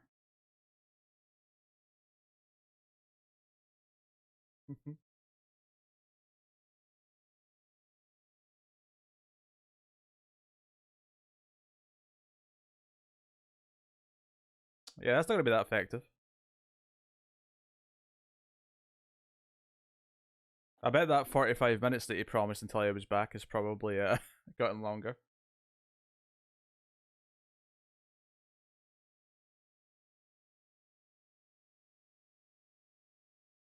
Wow, this is very purple.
The plot thickens.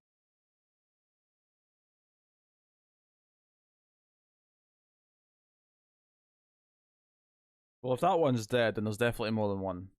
There's no way that's the last of one of these things.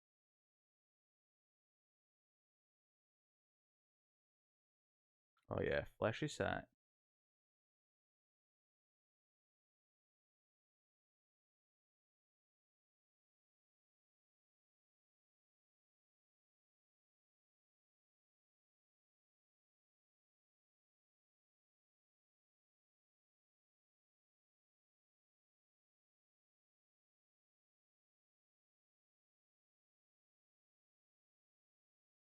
Oh, now he's playing the teacher.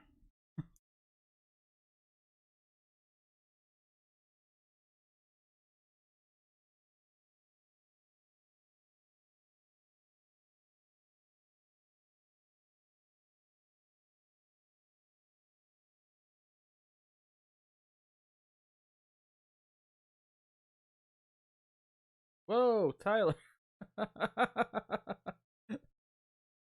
I'm the boss, Daddy.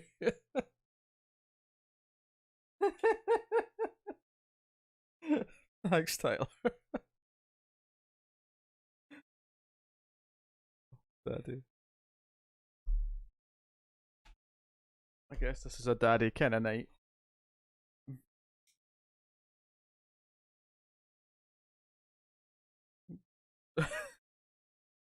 And that was 5 points plus 3 for becoming boss.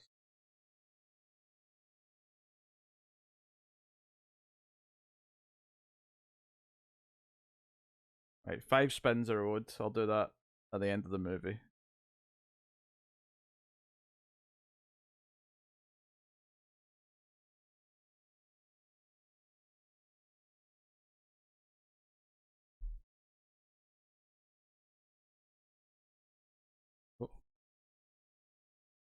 Oh.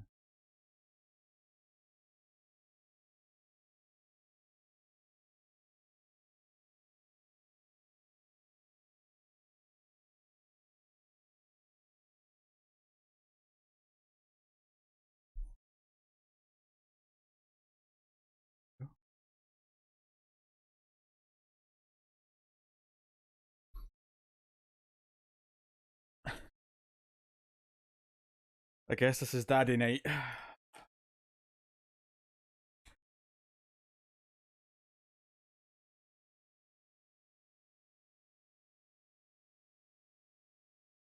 Daddy's home.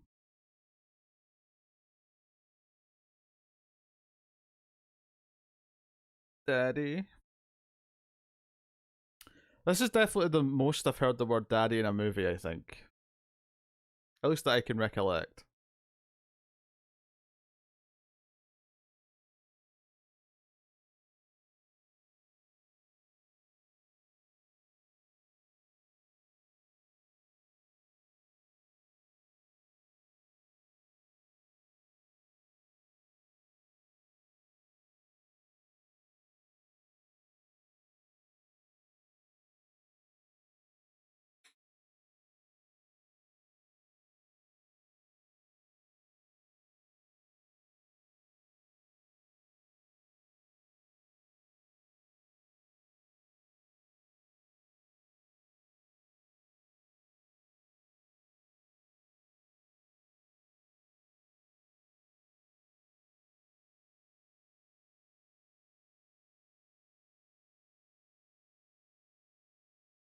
Me too. Asterix, but not a porno.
Oh, quiet, Michelle. Get on the bus.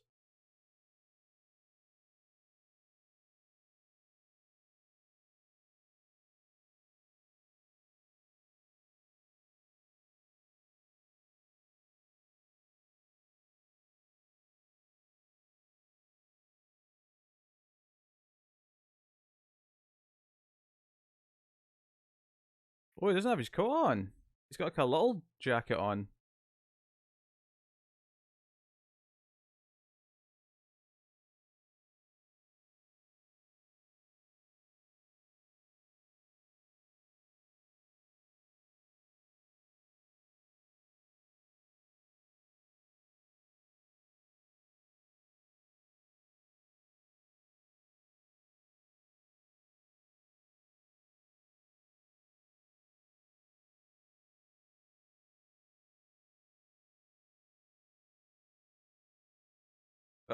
Oh, Mike's ended up with these guys. All right.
He's been rejected by two daddies.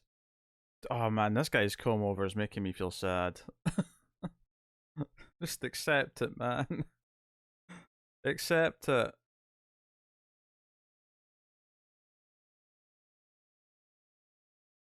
I don't even care if you let it grow out and get shaggy. I do that, but don't. That's pretending business is very sad.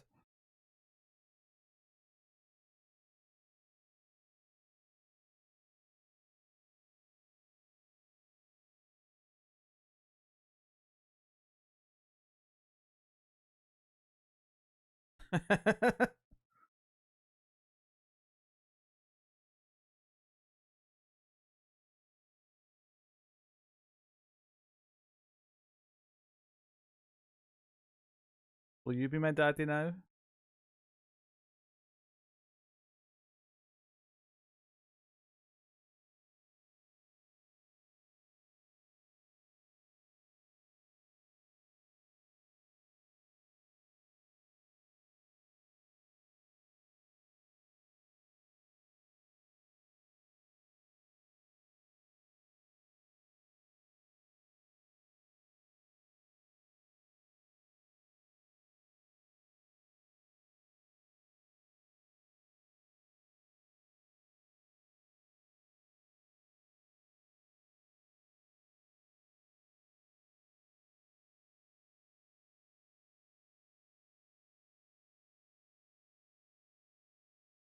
No, it's just you and daddy now.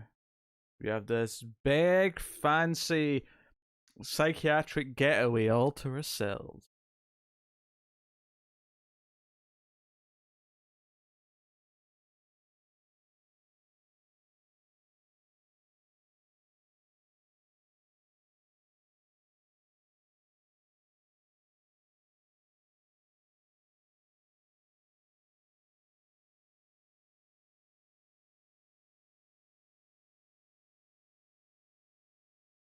Hmm.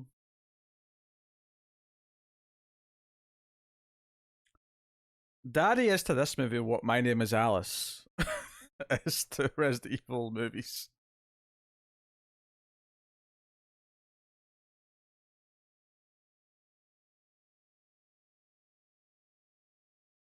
There's another daddy.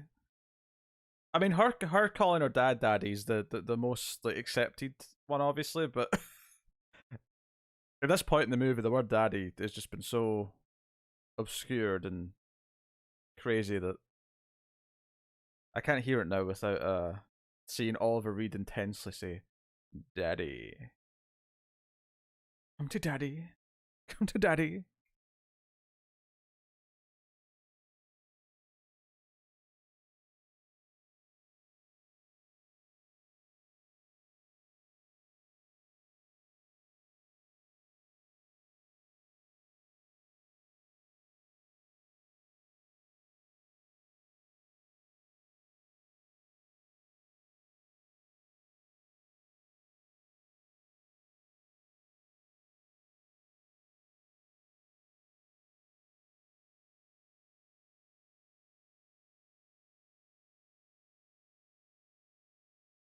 We have a little sand table in the classroom. I've never seen that in a classroom before.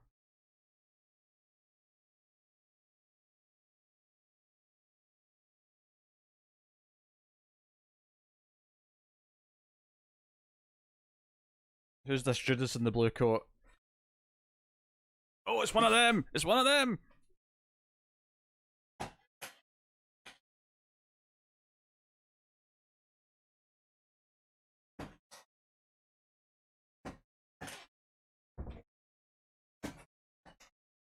I thought I heard a cab, but all three of them are in here. Oh shit, there's two of them! Are they just going to start like offing all the kids? Oh, they're just going to kill the teacher. They're color coded as well.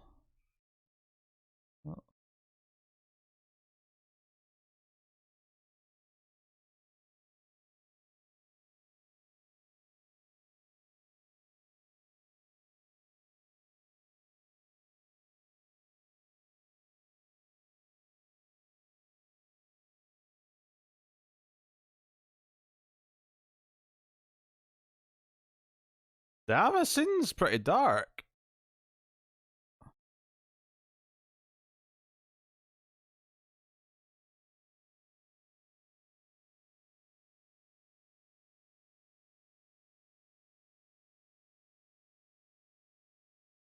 Weird. Man, two of them ganging up on the teacher in front of a classroom full of kids is actually quite dark. I'm into it.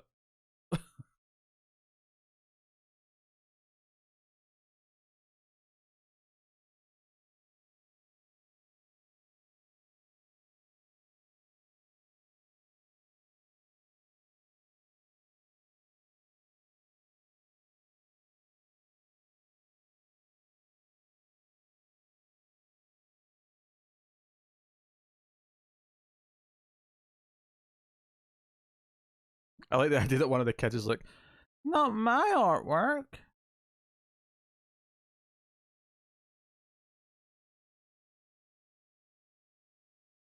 He does. I mean, luckily in this case, he has like, 20 witnesses that saw that it wasn't him.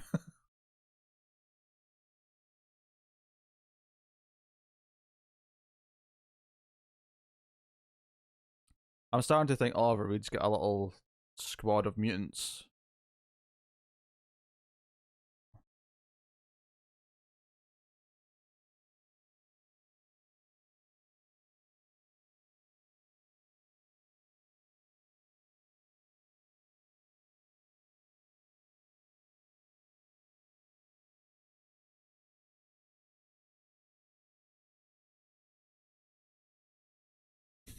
Powerful turtle.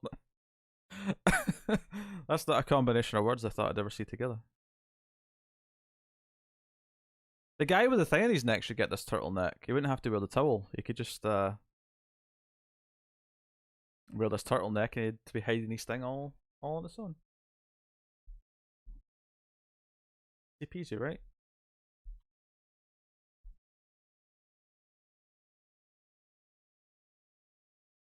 What's your name? Who is your daddy? Is he rich? Is he rich like me?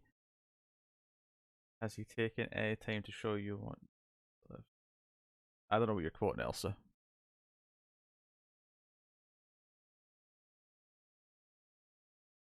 You don't feel threatened because you can sense she's dead.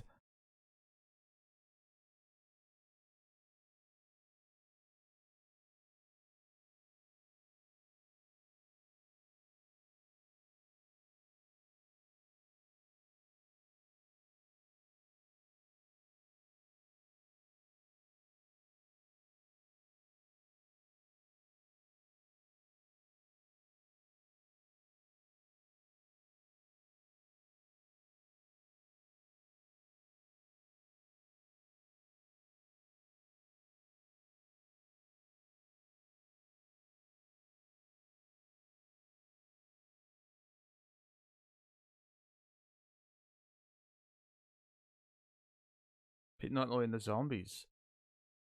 The what now? The song. I might know if I heard it. Who was it by?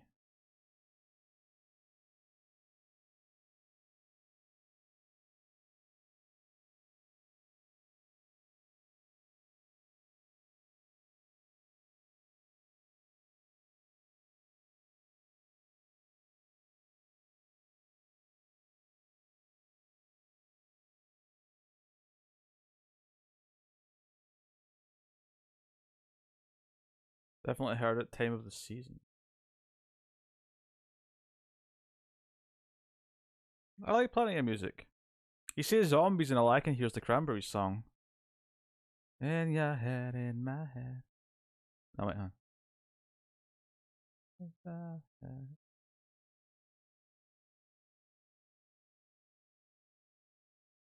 In your head, in your head, a zombie, a zombie. That's the only song that comes to mind with the word zombie. This is a band called Zombies, who I've never heard of.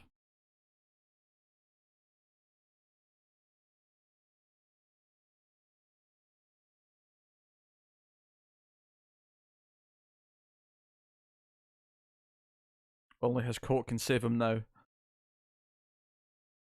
I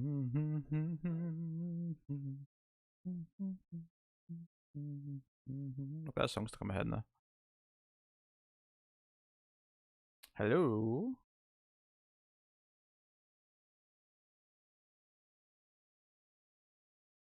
gotta help me, Daddy. You gotta help me. Who is your daddy and what does he do? See that reference I get.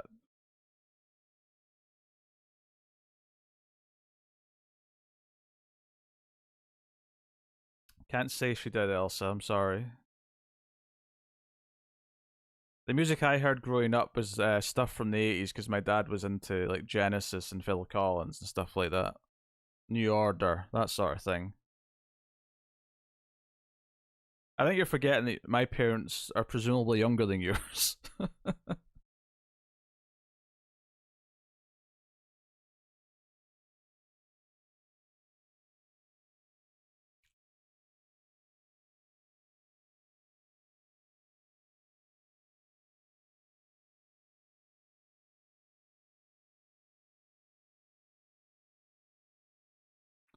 This is where it gets really weird. Oh, baby.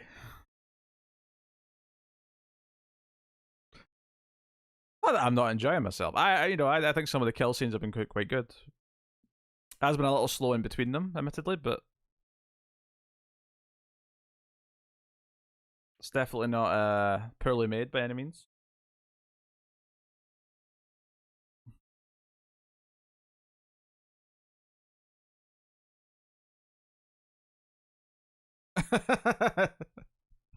No, definitely not younger than you, Elsa. But just because you're older than me, presumably your parents are also of a bit of an earlier generation than my parents were.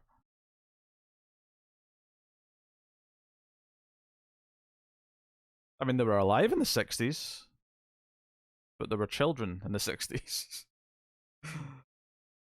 So I think more of the music is 70s and 80s that they held dear.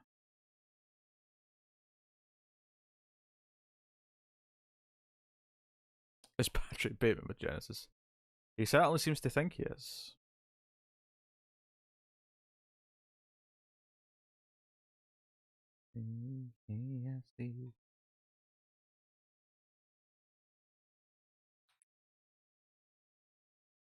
Candy, it's Daddy. That really does sound like something that you would hear in a porn. Oh yes, Faber on the movie channel. Thank you, Breed. 17. That actually might be a Scottish person because they're said Breed is their name.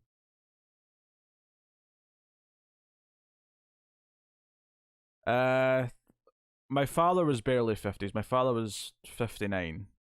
My mother was 61.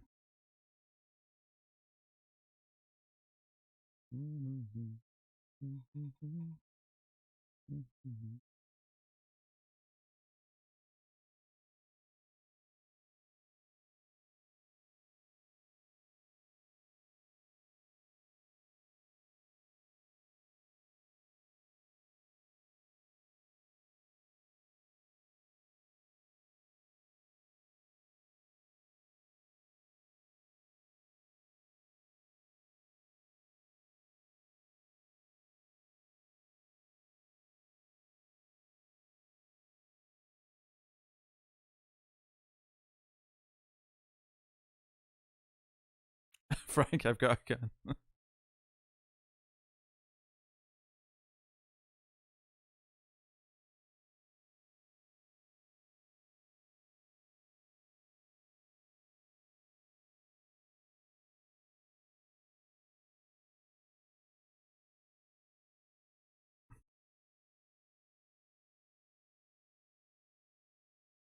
Hey, David.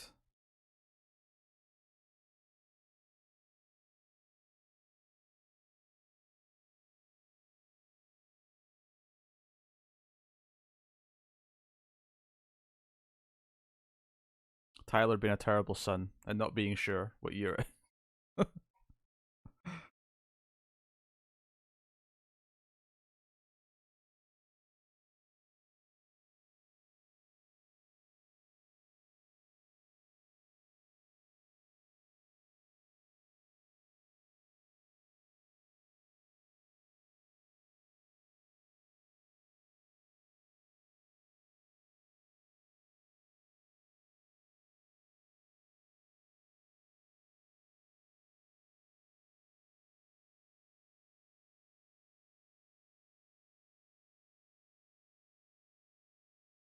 Yeah, so they're connected to her because they're killing whoever she's unhappy with at any given time. She forgot my birthday 1 year. It's only fair.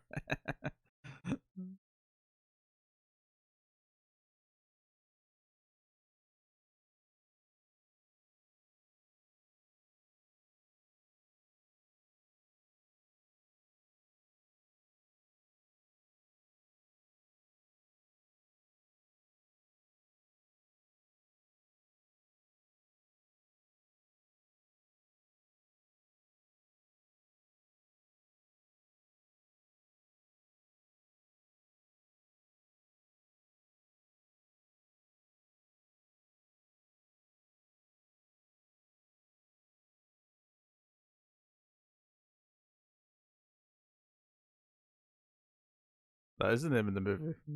Cindy, you excited? It said the name of the movie. So to me, what I'm getting from this is that it's kind of a literal definition of the idea that mental illness can, like, how it affects everyone around you. So her mental illness is literally killing people around her. Admittedly, I've missed a little bit of dialogue here of this, so I don't know if my read on this is going to be as perfect as it would have been had I just been on my own, but that's what I'm getting. Yeah, that depends when she has the kid, David. I mean, yeah, she's really, yeah, she's definitely lived more life with Tyler now than without.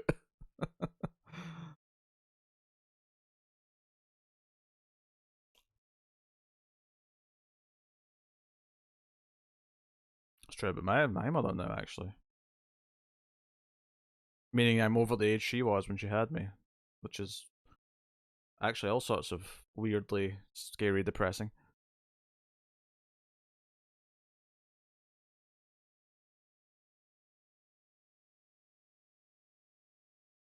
The movie's very intentionally not had these two characters together until this big finale. That's a very intentional choice.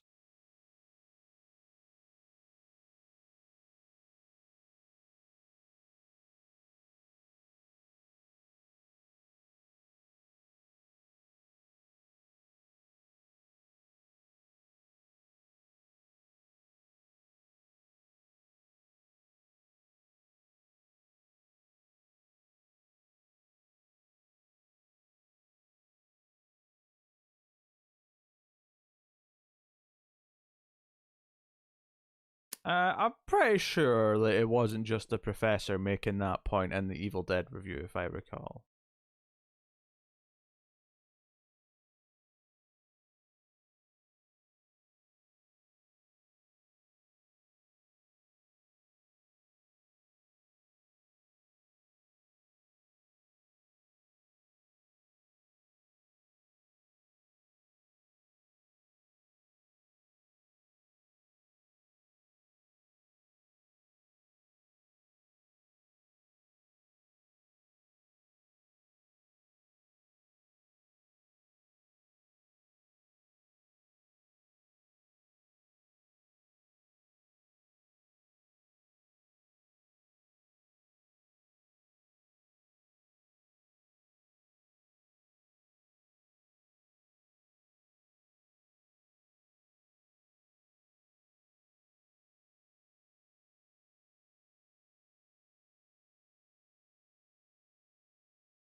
Oh, there's a bunch of them.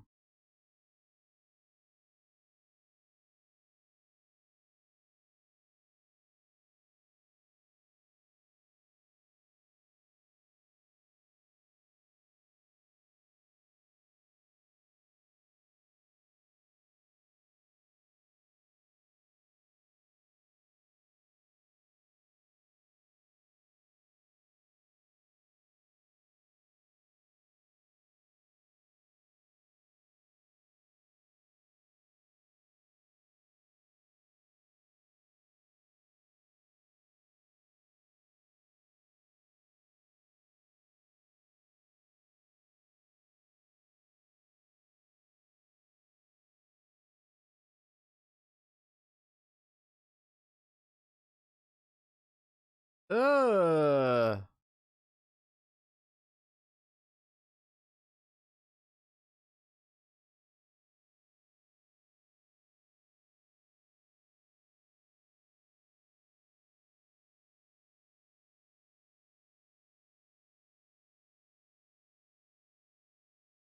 Nasty.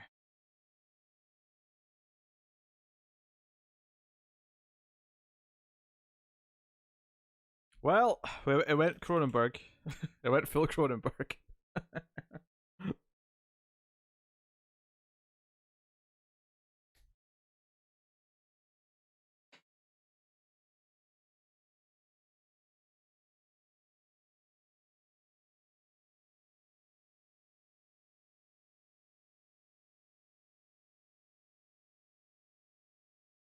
Oh, oh, oh, don't, no, no. Oh, no, oh, oh.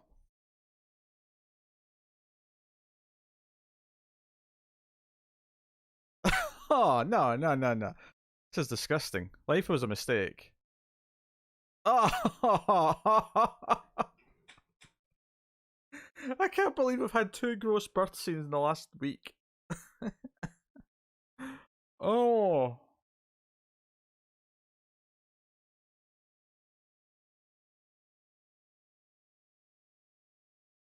Oh, she's don't stop licking the fetus. Oh. Hmm. Oh yeah, Elsa would be so mad at me if she watched this. I was right not to push a Cronenberg movie on her though. I've tried to convince her of watching various things, but I was right not to push Cronenberg.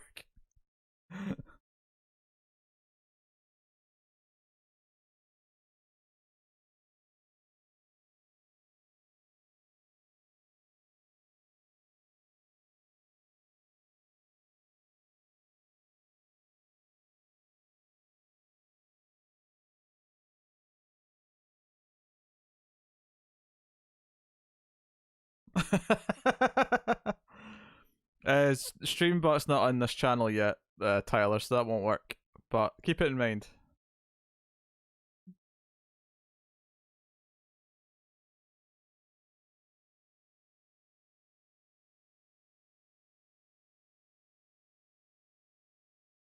Although I think that is a tweet. Hold on.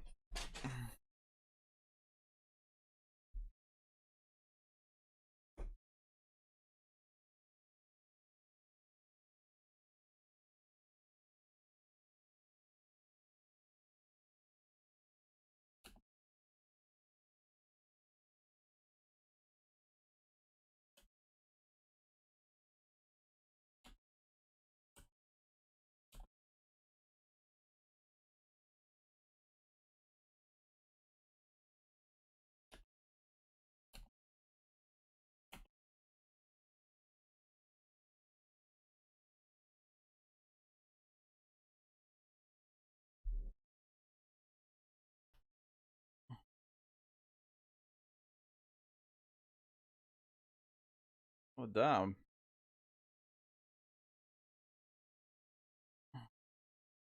You either die a daddy or live long enough to see yourself become the corpse. I don't know.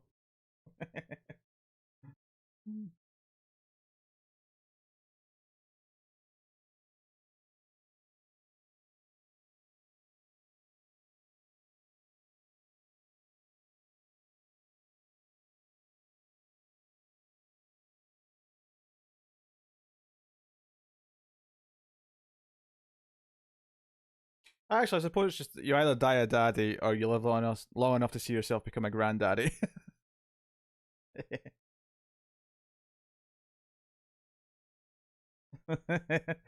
Oh yes, Elsa, you'd be traumatized if you were watching the last 5-10 minutes of this.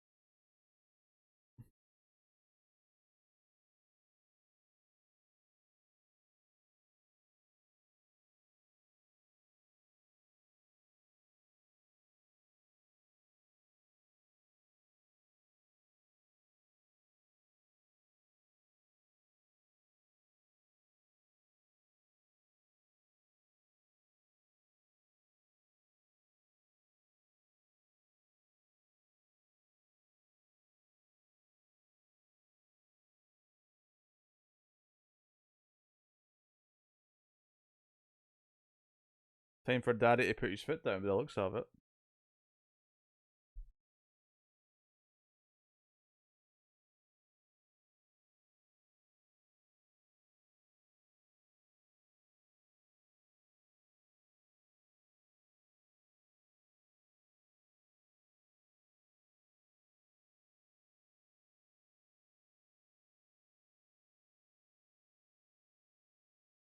So what happens now? Do they all drop dead, or do they not know what to do with themselves?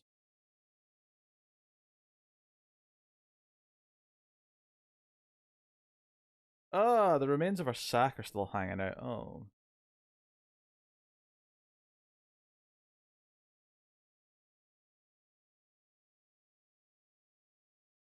My coat.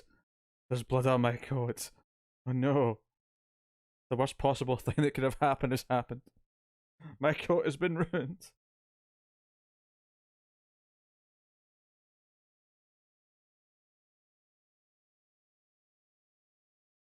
Fleshy sack.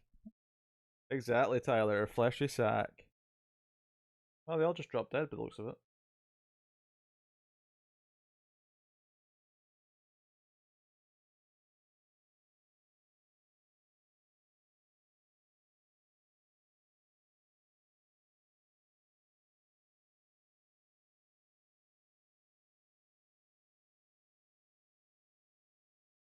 Oh, and now the coat's going to be the heroic blanket for the scared child. How heroic.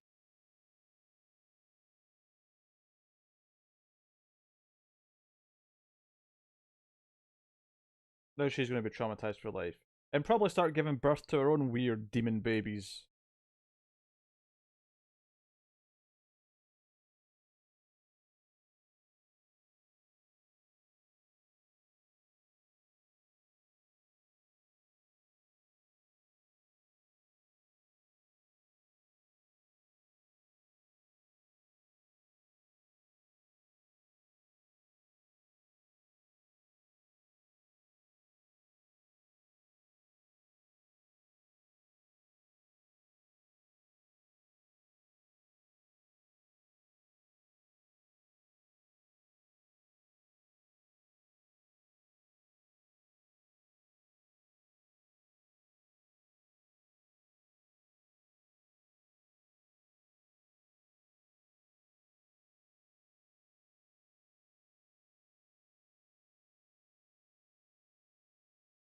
The fact that it's still going makes me think there's going to be a little shock ending still to come.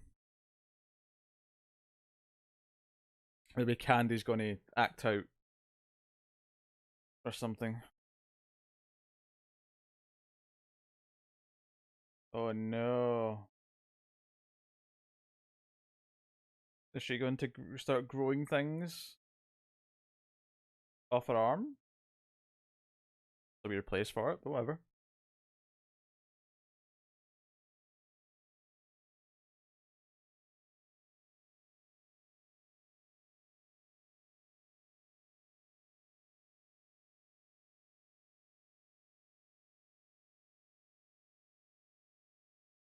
Okay. Just amputate the arm, it'll be fine.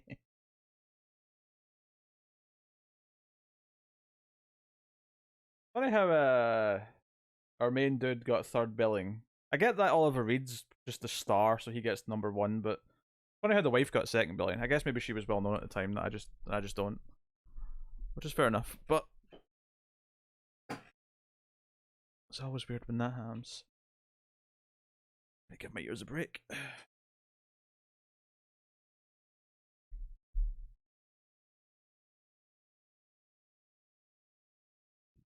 Oh, pardon me. I have 5 spins to do if I recall. Might as well do them during the credits. May as well.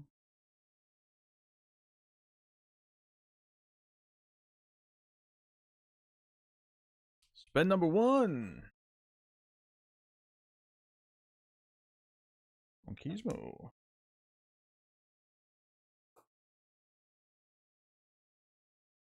Spin number 2. Board? No, okay.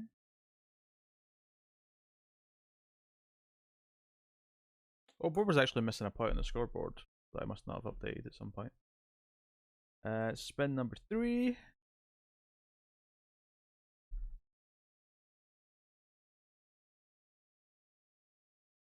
David getting a point.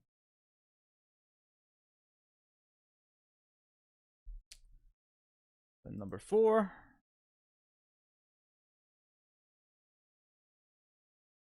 Rest.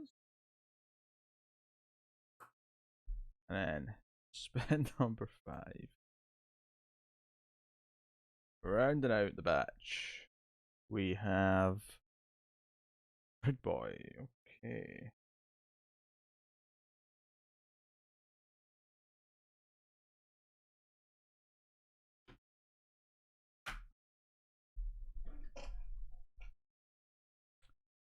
So if I go to the scoreboard, Cindy and Tyler shouldn't be moving. Rest is up. A point.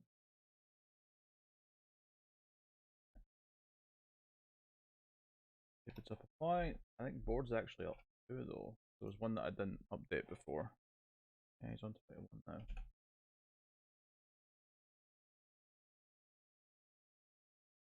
Oh, Ari Aster could make that, you're right.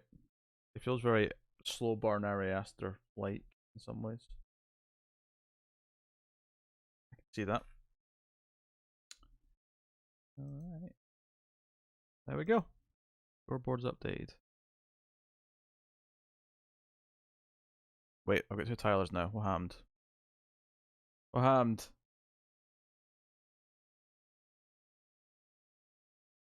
What did I just do? Board now got moved. Board now's now at 21. I copied Tyler for some reason. Weird. Weird. I don't know what my brain fart was there, but there you go. I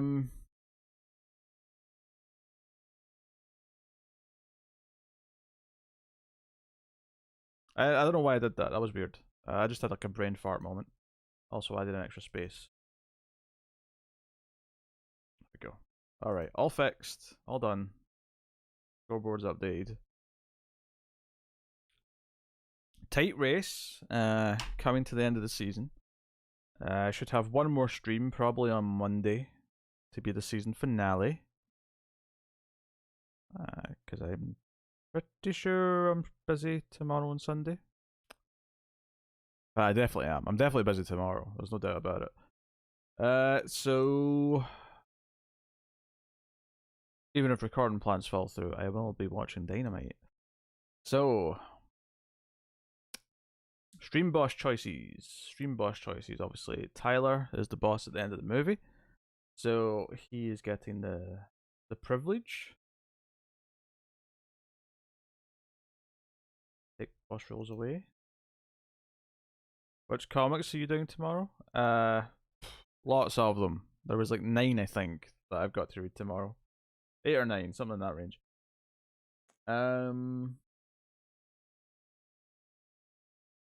Right, so the 3 choices for Tyler.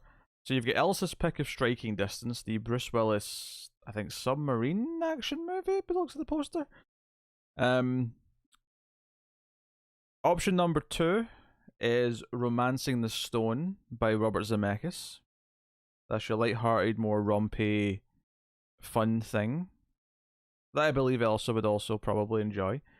And then option number 3 is Season of the Witch. Not to be confused with Halloween 3 Season of the Witch. We're talking George A. Romero's Season of the Witch. That one's on Criterion for sure.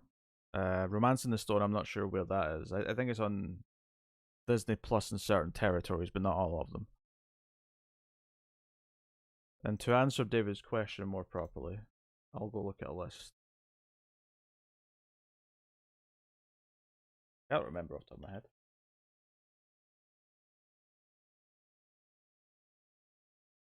Too many's.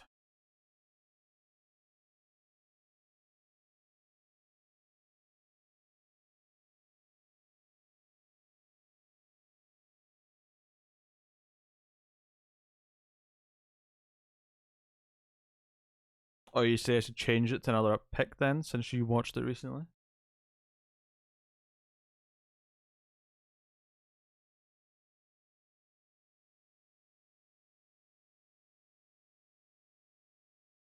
I just figured you'd not be doing a lot you normally would. Well, I'm doing Detective for sure. Doing action, doing Justice League. The other guys will be doing Wonder Woman. I'll be doing Superman. I'll be doing Robin. Should be doing Batman, Superman. Definitely doing Infinite Frontier. Definitely doing Batman Reptilian. Definitely doing Checkmate. The one that I think we've all just dropped because there's too many books this week is Mr. Miracle, Source of Freedom. But there's a lot happening. A lot of books tomorrow. How many have I got to read tomorrow? 1, 2, 3, 4, 5, 6, 7, 8, 9. Yeah, I got 9 books to read. Jeez.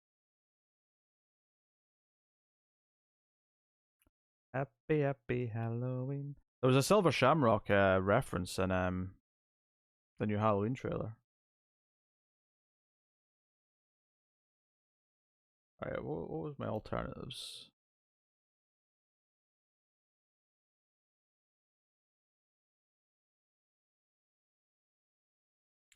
Okay, I'll change Romancing the Stone to Blood Simple, which is an early Coen Brothers movie, which is also on Criterion, as well as possibly other places, but I know it's on Criterion.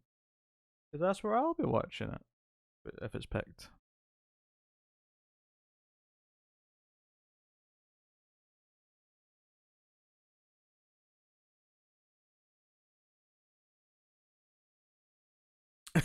That's pretty funny.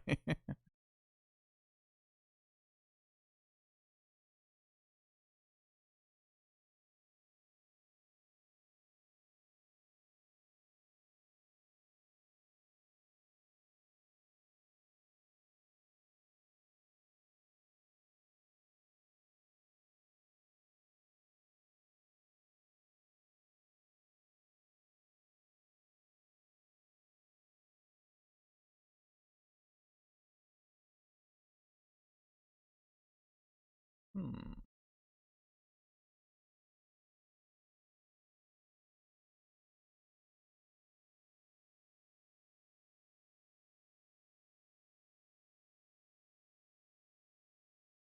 There's a sexy scene with saxophone music. I mean, you campaign. I have not seen these movies, which is why I threw them in. I think for Tyler's taste though, is the saxophone player in his underwear, and is he very muscly and shiny? I want Elsa to watch with us, and this movie has both Bruce Willis and Dennis Farina. We're watching Striking Distance. I knew Elsa was going to get picked. Too much camaraderie amongst you, chat.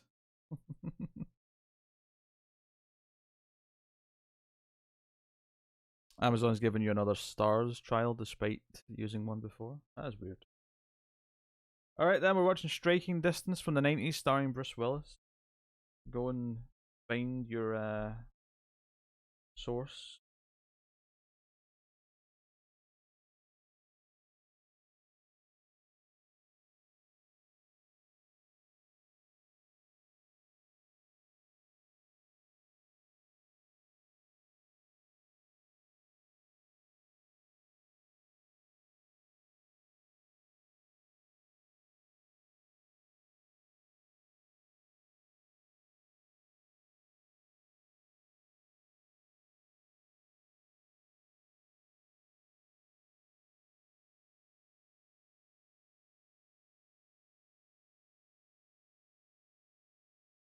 And we'll be starting that soon. We'll be starting that probably in 10-15 minutes.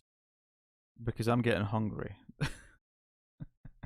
And I want to feast on my leftover takeout food after it's all done. I'm expecting it to be Rothrock levels of good. Hey, you know what? If this is terrible, this is all else's fault with a hint of Tyler, and that means it's not on me, which for a change is pleasant. So I ain't taking no blame.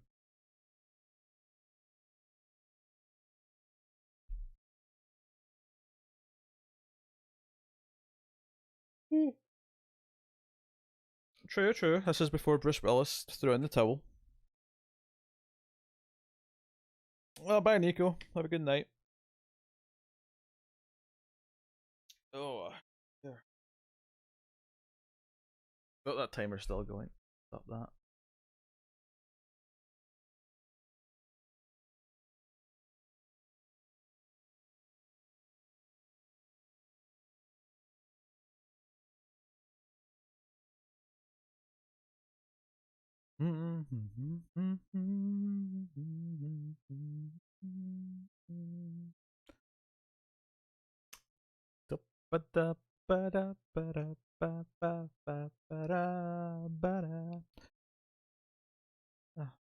So yeah, we'll do a stream on Monday, which will be the season finale. Also, be the last chance for that current goal as well. Then we'll have a new goal for July, and the new season shall begin.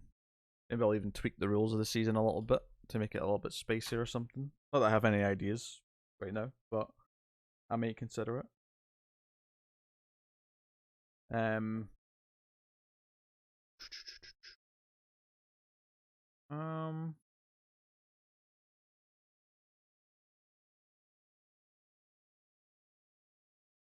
I think it was anything else I want to tell you. I don't think so. Yeah. Okay. Does anyone have any questions? Anything they would like to ask about content or upcoming things or whatever? Whilst we have this short break before I start movie number 2.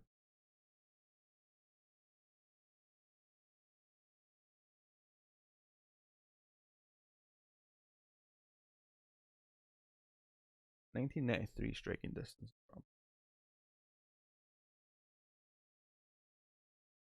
I have a good feeling that a hot Mickey Rourke film extravaganza may have a chance. What, for a theme?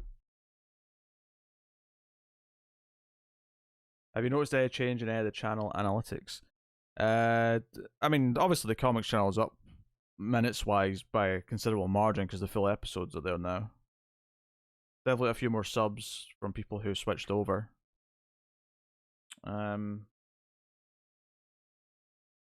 There's definitely a more consistent income coming from the movie channel now. It's not big, but it's like there's an average now that was definitely not there before, just because the new content's getting posted there.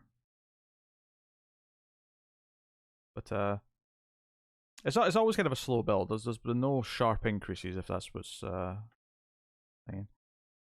For the upcoming season. Oh no. Well, we'll see. We shall see.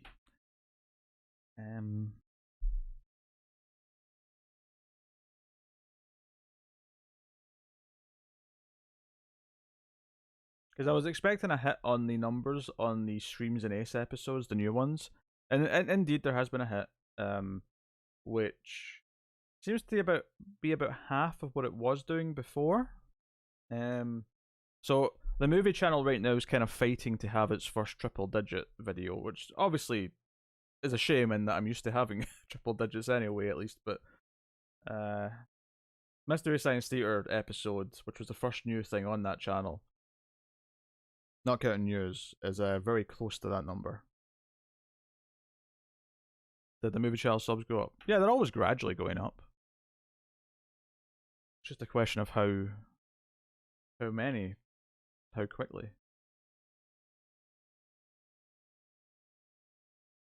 But they've absolutely went up. Like there's twice as many new subs on the channel in the last 28 days than the previous 28 days.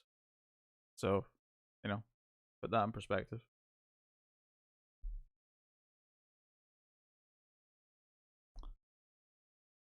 Oh yes, he did look weird in Nightmare Cinema.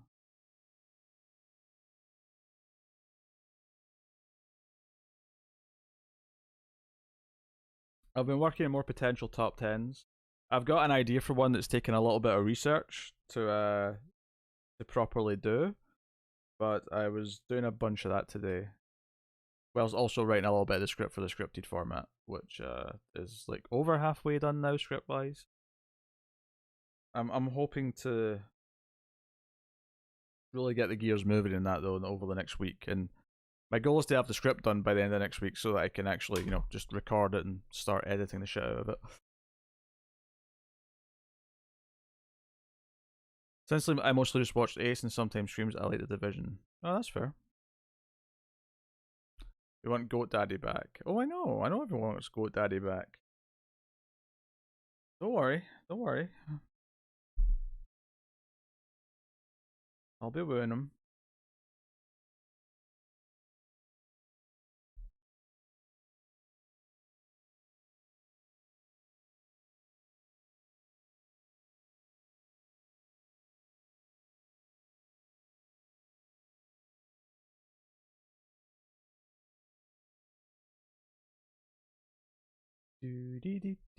Oh, that's a good point. The voting has been up for the month, so everyone make sure if you're a patron to go and check out the votes for the Ace and the Echoes if you're in the $10 tier or above, and make sure you vote on both. And also, of course, the end of the month is the deadline for the sci-fi movie vote. You can find the link to that in various places. Although I will post it here, because why not? Why wouldn't I post it here right now for people?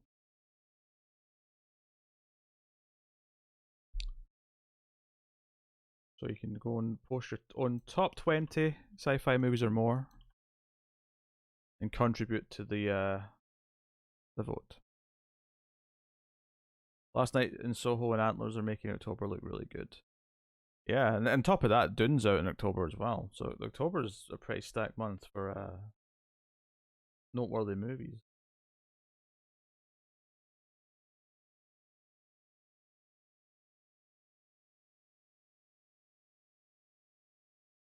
Alright, that's neat.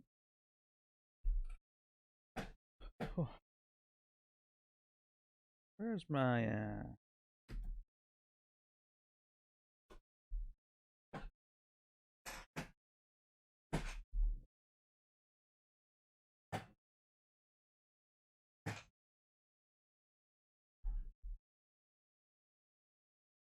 Whoa! What just happened? Chris making a wild appearance. He's not even been here. or at least not audibly. Thanks, Chris. And Chris just annihilated Tyler in one fell swoop. Jeez, $30. Thanks, Chris. So 6 points plus 3 for becoming boss. 1, 2, 3, 4, 5, 6. 1, 2, 3. Putting him up to 52.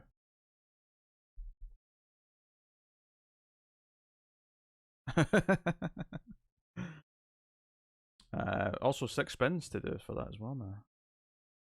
Oh, what a tight race we got forming here. What a tight race. I don't know why I'm updating this now, because the spins might mess it up anyway. Wait, where's my wheel? Here's my wheel. 6 spins. Thanks, Chris. Once again. Oh, Tyler get a point out of it at least. Putting Tyler at 50, tying with Cindy for second place. And number 2. Cindy? Oh no, not tied anymore. Cindy now at 51. This is actually getting closer. Spin number 3. Board now. Spin number 4. Chris, okay.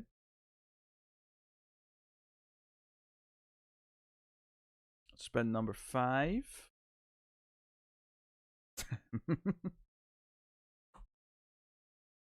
And then spin number 6.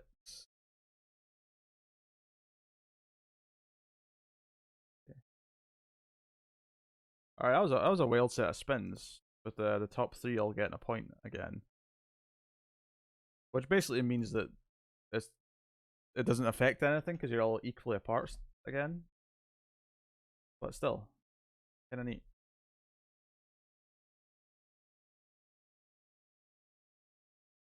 All right, jeez. Oh. Right, so we're watching Striking Distance. I don't know if you heard all that stuff, Chris, but we're watching Striking Distance with Bruce Willis.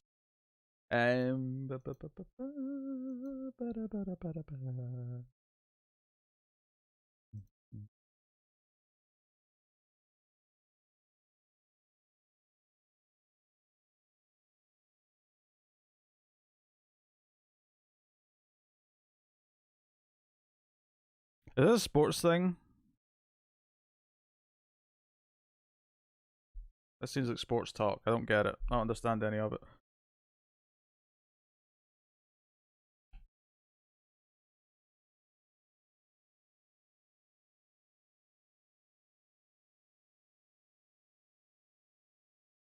Hockey.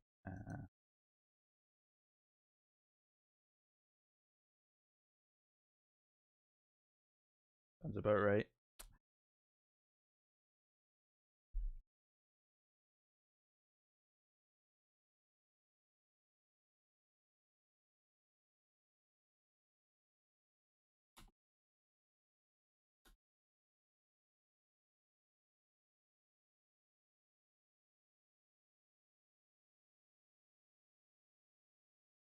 For next season, you should move Monkizmo from the wheel. That's fair.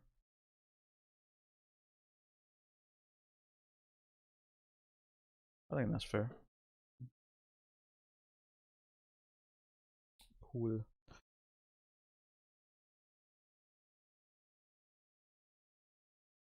I think having someone like Tim is funny, if nothing else, just to make, because effectively this almost is like an insult to Tim, but it's just like it's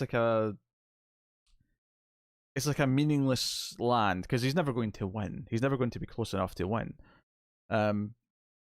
You have to have a few things on the wheel that aren't giving points to your main competitors. If anything, I should probably add a couple of things on the wheel that are different, like, you know, not points to particular people, but like modifiers or something.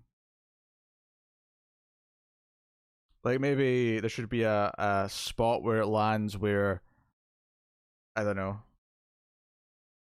I have to make the person that tipped guess something, and if they get it right, they get an extra point or so. I don't know. But again, I can't really police that because it's you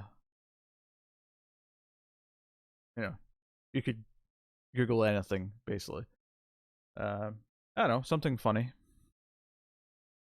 Connor. Oh, that's a booby trap if there ever was one. Having Connor on the board.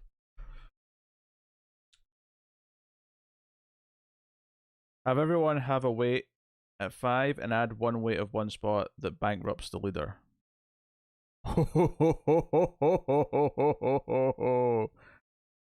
That sounds like chaos.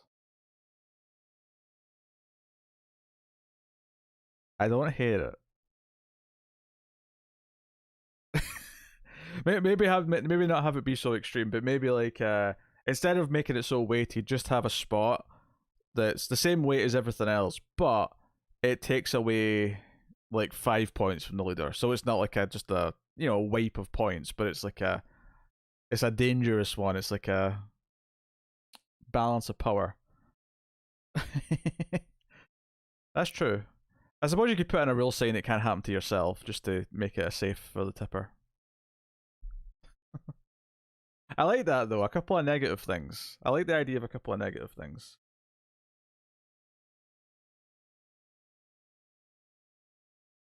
We can experiment with a couple of negative spots on the wheel, just to spice it up and add a bit of a bit more randomness to it than just someone gets a point. -2 you'd support. Okay. Maybe we'll meet you in the middle and I'll saying go with 3. Just something to add a bit of spice to it. After all, it's mostly people who are all friends competing. It's not like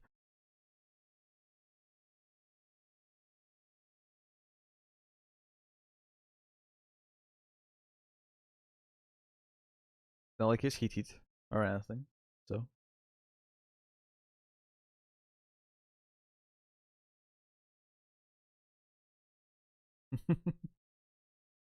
yeah, I think that's something we'll obviously put in at the start of the new season. There's no point in installing that right before the end of one.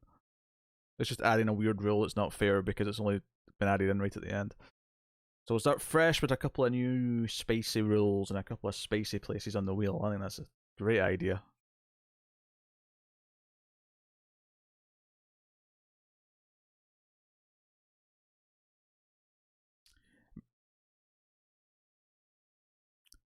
Yeah, maybe a spot where whoever's in lead loses 3 points, unless the person who tips the leader, unless you want it to be potentially self-deprecating.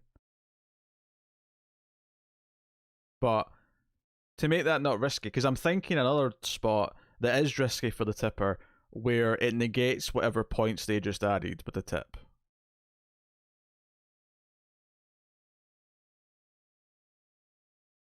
Does that sound like a fun idea?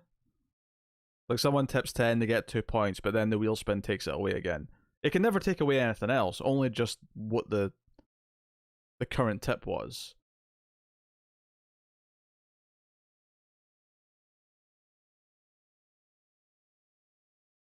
I don't know. Give your thoughts. I'm just thinking of a couple of different things. One that's negative to the tipper, potentially, and one that's negative to who's ever in lead. So it's kind of like a shot to the leader if it lands on it.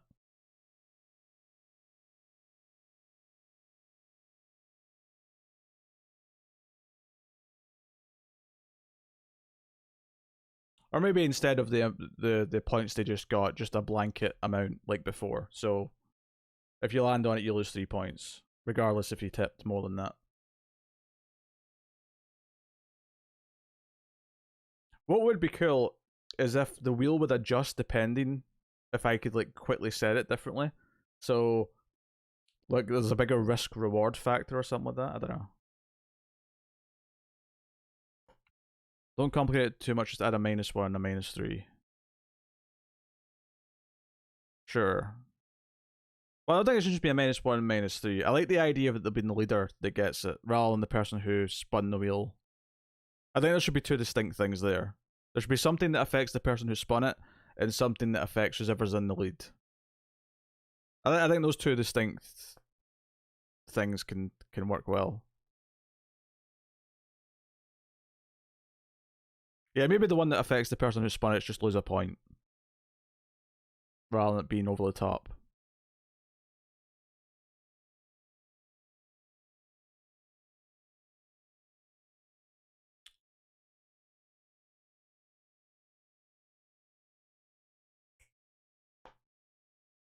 That's an idea. Okay. Shall we start striking distance soon? And by soon, I mean pretty much now. Let me set up.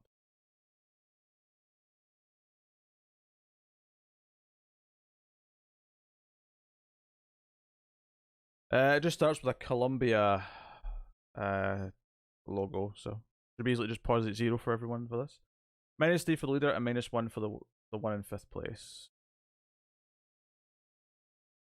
Ah, the one in the last place? That's a bit cruel. No, I definitely want something that affects the person who spun the wheel. I think that's totally the right idea. The idea that a spin can be self-damning, effectively.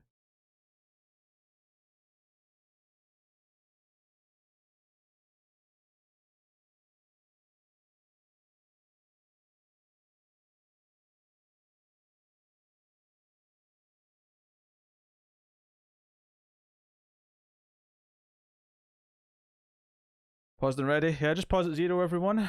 I believe I have subtitles. Yes, I do. I do have sub options. Nice.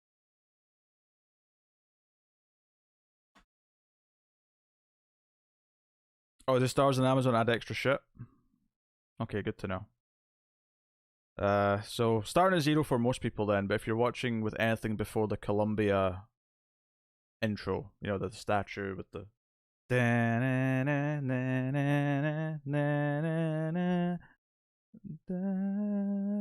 can't do the tune, but so that's where it starts. That's the first thing that pops up. So black before that is where you want to pause it if you've got anything before that.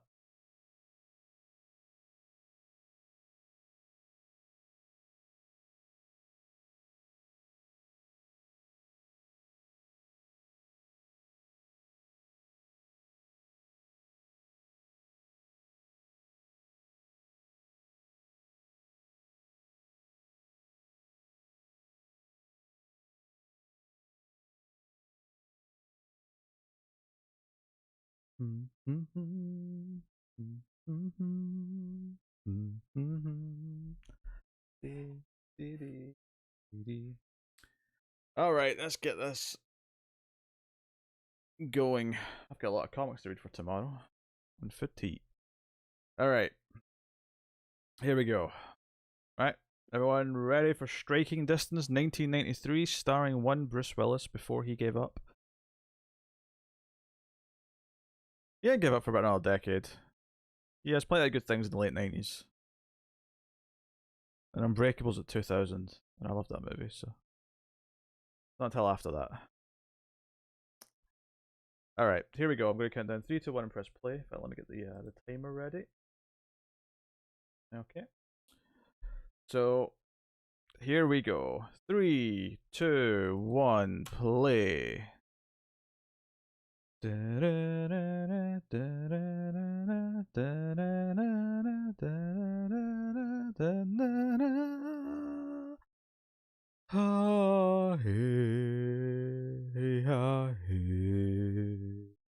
That's it. I couldn't remember what the ending went like.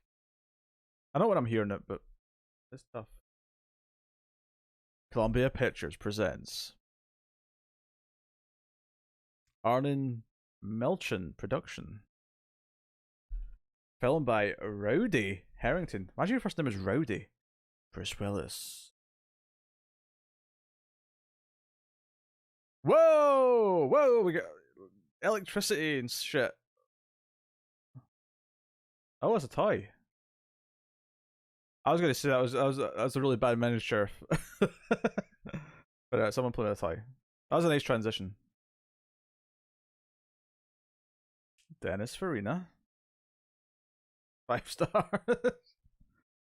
Oh no, how can the little cop car go down the stairs? Tom Sizemore? Oh no. After his performance in Strange Days, I'm a little concerned about that. Just a little bit. Oh, Brian James, I know him too. Blade Runner and House 3 and other things.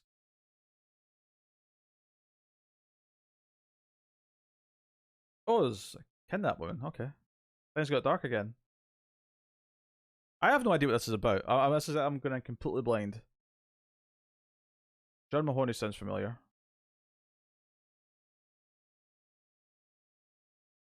Tom Atkins. Tom Atkins is in this?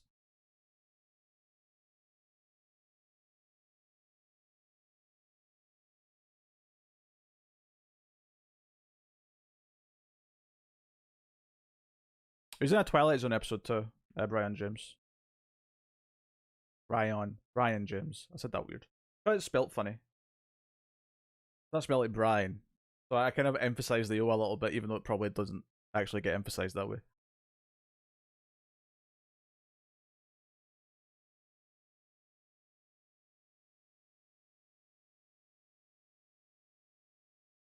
Oh, I didn't even notice the Andrew Brower. We're getting a young Holt in this? I saw him in The Mist, but that's only a few years before Brooklyn Nine-Nine, so he still looks the same. See if he looks like he does in the flashbacks to Brooklyn Nine-Nine with the hair and the mustache. I'll give this movie a 10.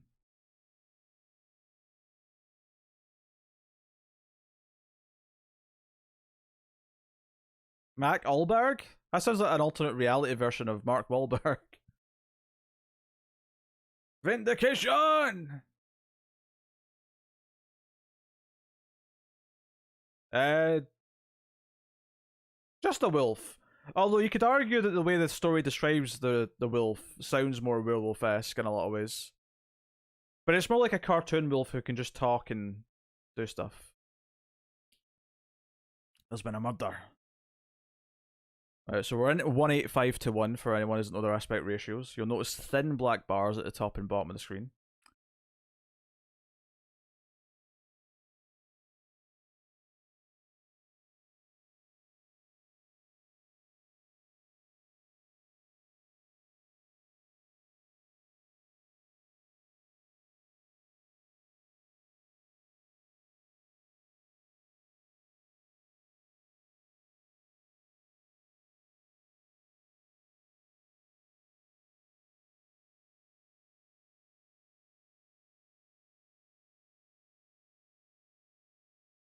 Oh, this is topical for the time.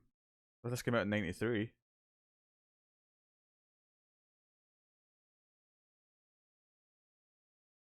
It's hard not to hear Thomas Hardy and not chuckle at it a little bit.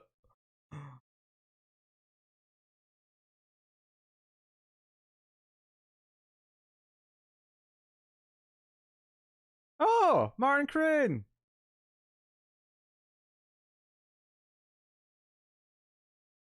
This is right around the time that Frasier started as well.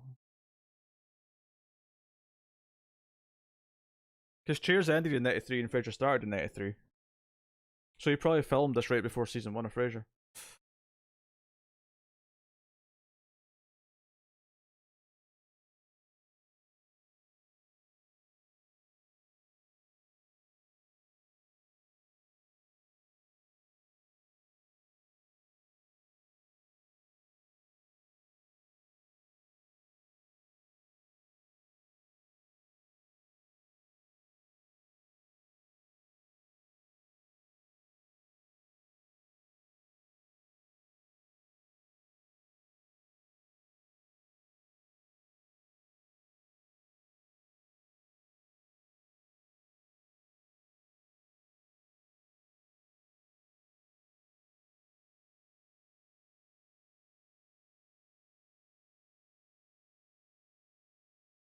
I always hate when I hear cops about talking about other cops being rats. Like, why are you speaking like you're in a gang?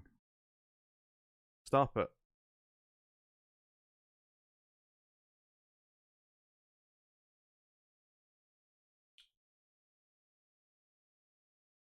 Don't tell me Martin's going to be the tragic death in the first act. I hope not.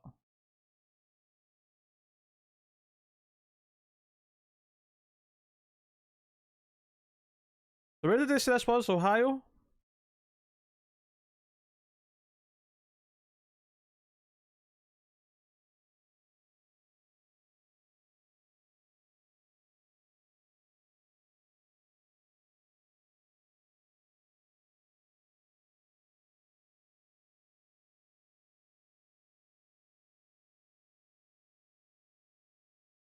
That seems an overly uh dangerous drive for something that's not a car chase.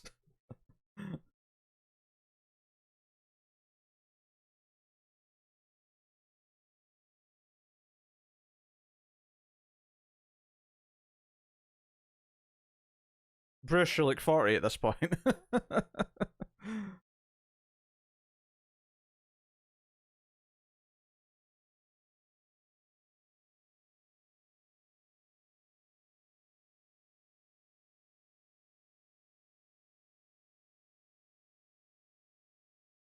Oh, I guess it's turned into a car chase. Oh, look at this badass with his hood up. Hood up and the sunglasses. Totally not suspicious.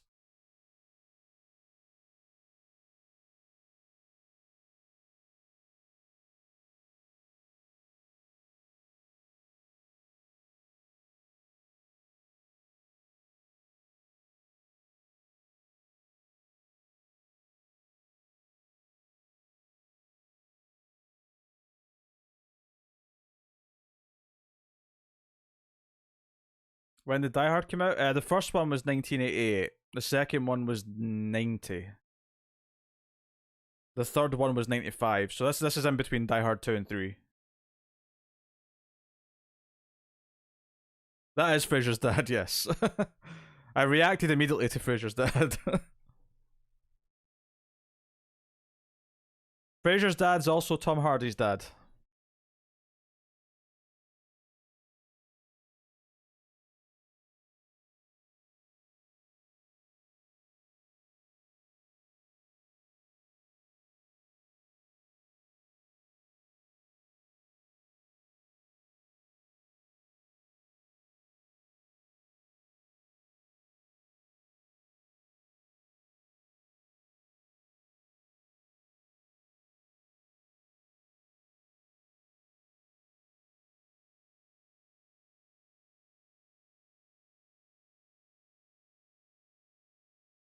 Well, Clint Eastwood was in this.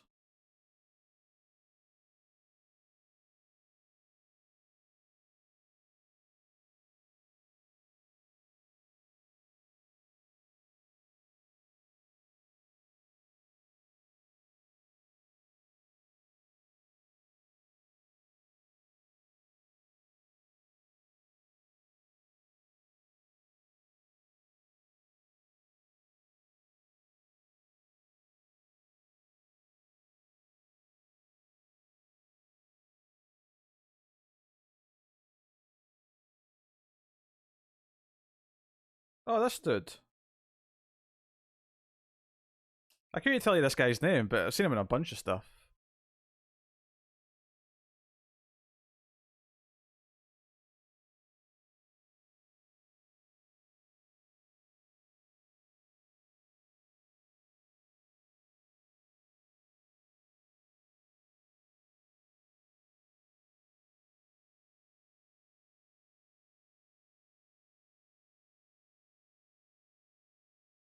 Oh, that's Dennis Farina. Ah.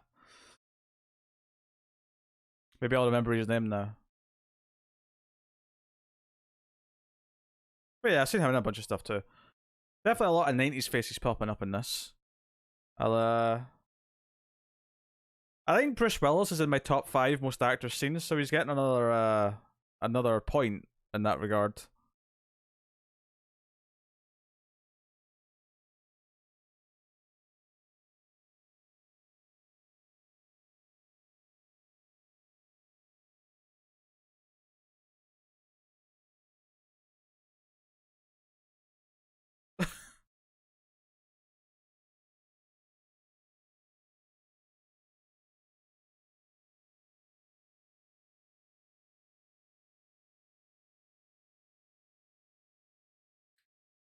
Yeah, credit where credit's due. It's They did a good job of making this car chase feel kind of unique. There's been enough different little elements to it. That bumpy road was one.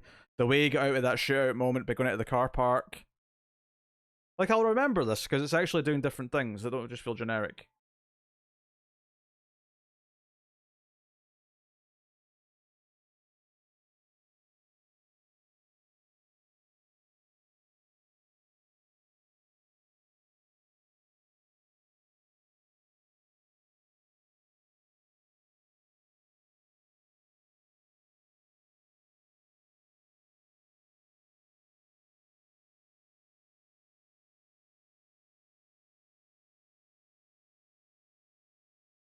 It's one of the things that I was just saying on one of the shows, but like, I like how this movie looks because it looks like a movie. I know that sounds really weird to say, but so many modern movies are shot digitally now that, and some of them can look good. Don't get me wrong, but there's a movie quality to this just immediately, regardless of if anything else is going to be good about it.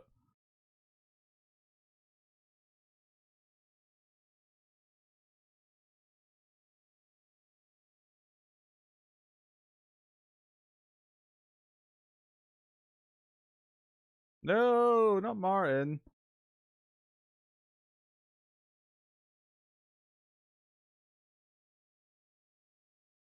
Oh, there's a dead woman.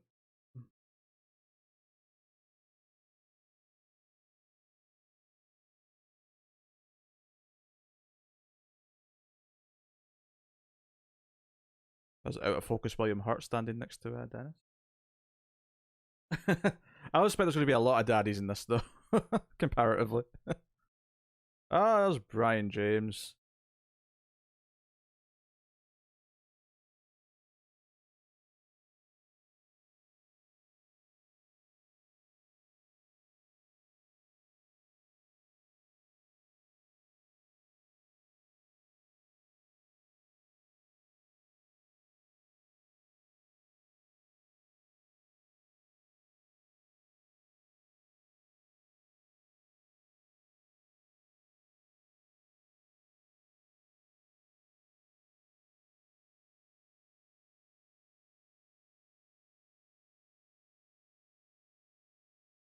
Bruce Willis's hair looks weird combed.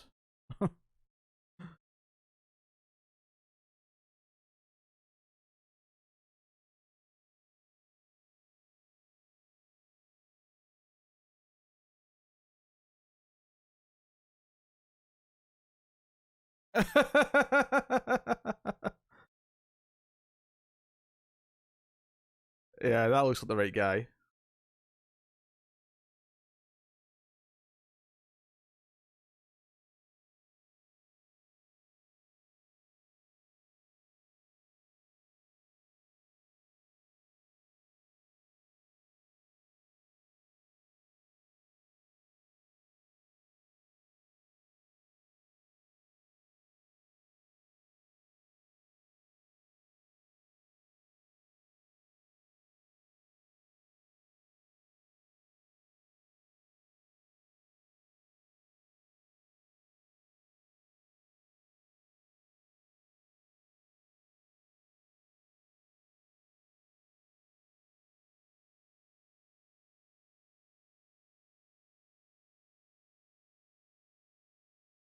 This all smells a bit fishy.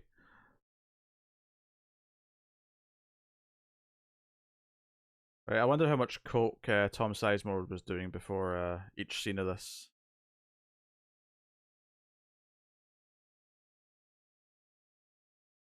So Tom Sizemore is the corrupt cop's brother. So also Bruce Willis's cousin. I'm just keeping track of the family tree here. Oh, they're in Pennsylvania. They definitely mentioned Ohio earlier. Maybe that's just where the body was dumped.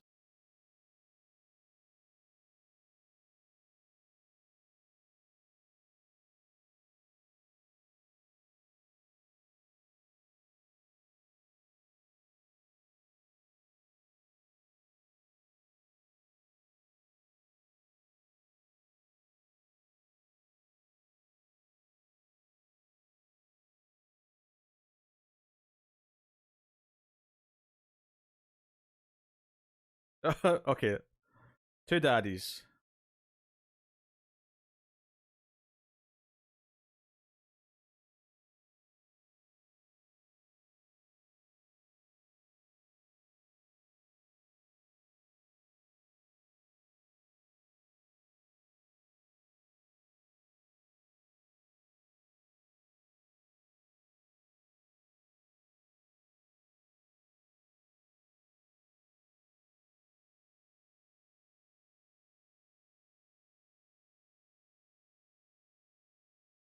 Kind of sad how topical this is right now. I know it was at the time, but although this definitely feels like it's going more Hollywood actiony than it is going to be a serious conversation on the subject.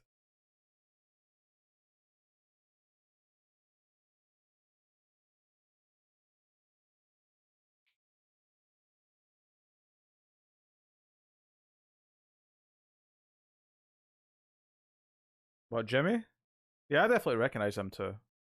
He's actually well cast. He looks like he could relate to Sizemore.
Sizemore's tears.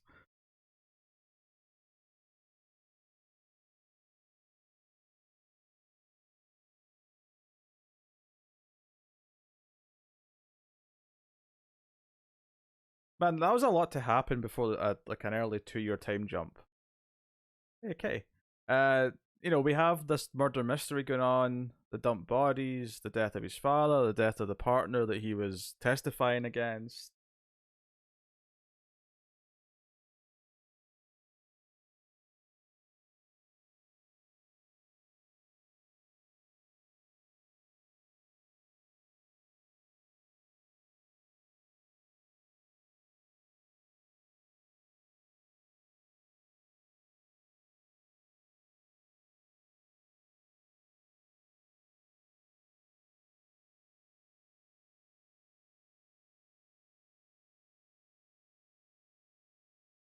Who's got a leg brace on?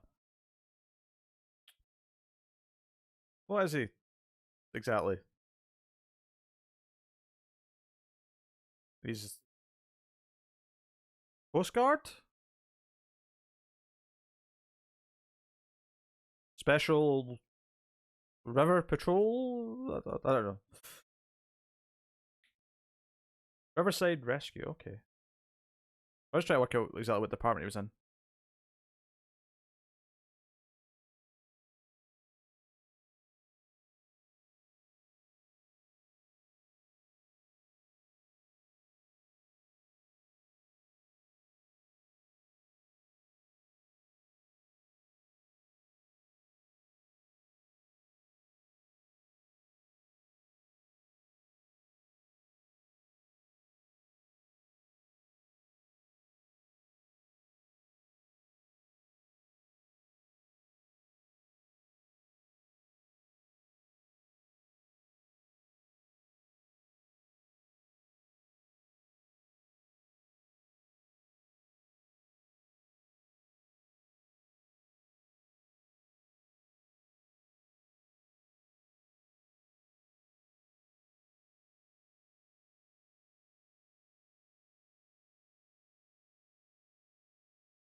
Of course, the ginger is annoying.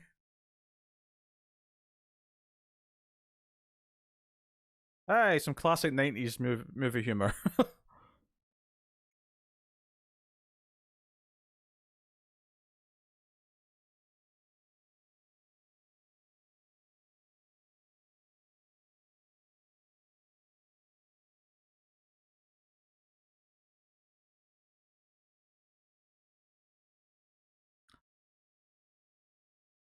So this was supposed to be a two-man job. This was supposed to be a partnership, but he left him behind.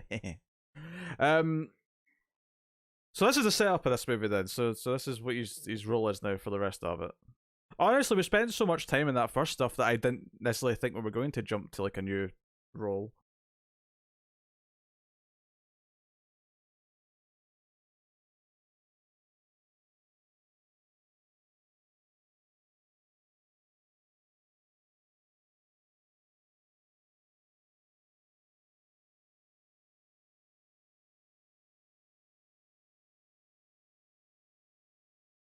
He's a rebel Coast Guard, and he won't solve the crime until they take away his badge. Oh dear, the killer's back. Nor did I. I guess if your city has a big enough river, then maybe you would have such a thing.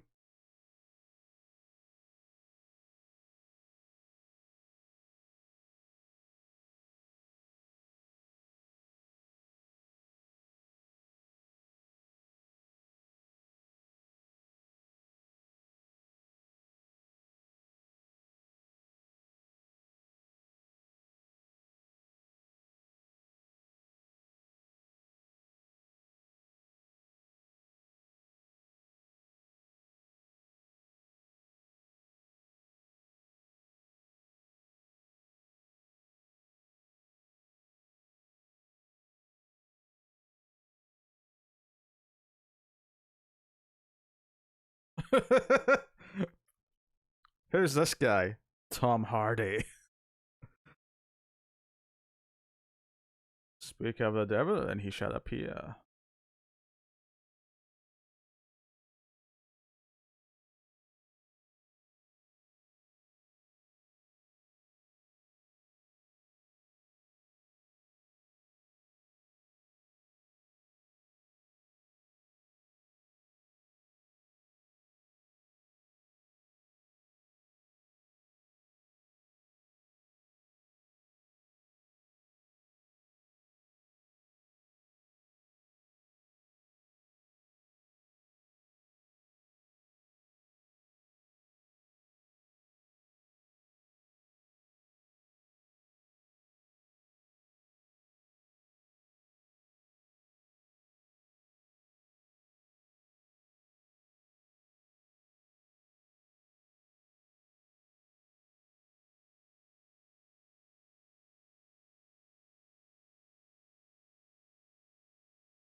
I'm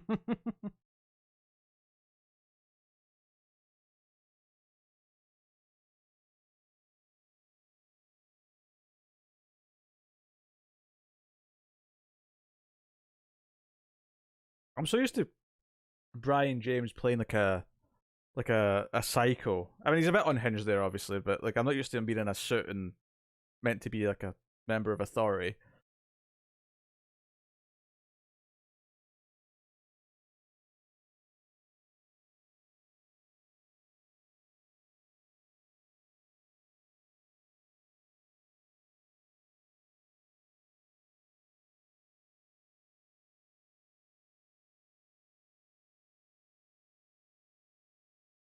Caucasian persuasion.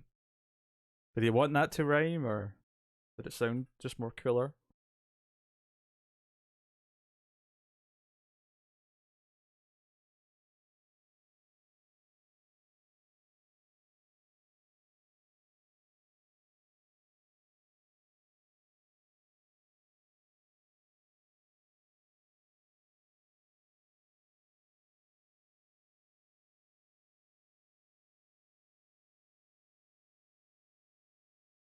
Oh god, Tom Sizemore's got a goatee. I don't think that.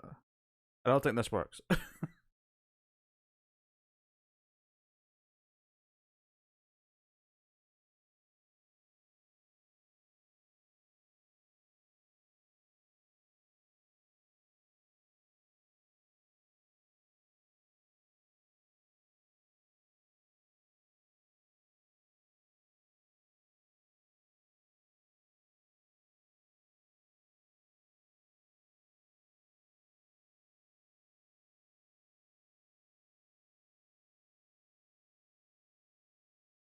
That's how long The Simpsons has been on the air.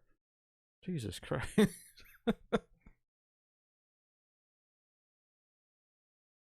Simpsons was on like season 3 or 4 at this point.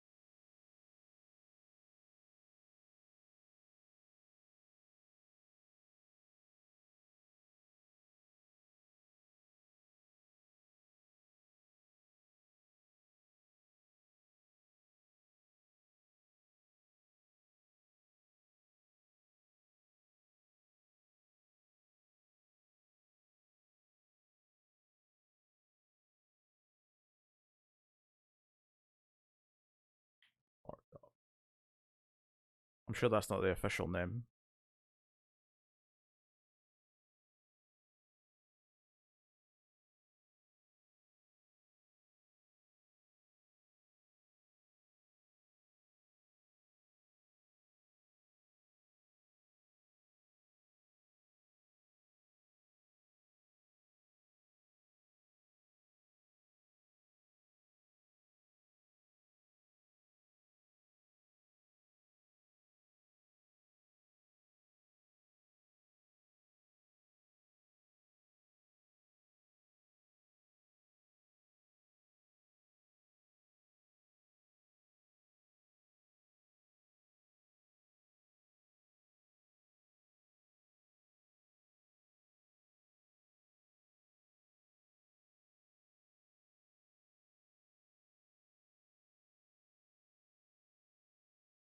I mean, Sizemore's obviously suspect number one, but at the same time, the killings were happening back then, which he could still have been doing, which would mean it's not the motivation of what everything that happened. But although it is worth mentioning that the killings seem to have just started again now that he's back.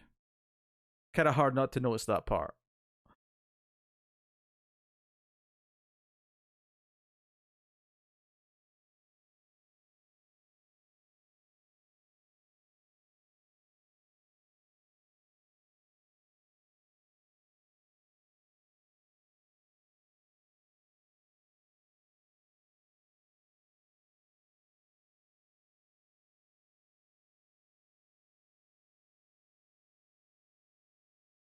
Although, have a love interest, Bruce.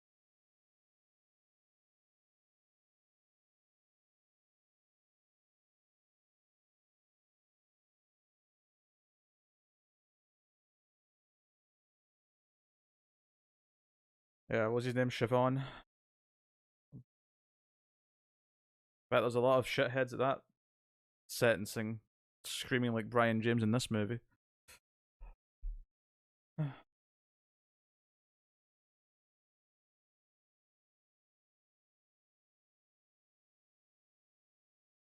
That's what the boobs are for, Bruce. They help float. That was a silly joke.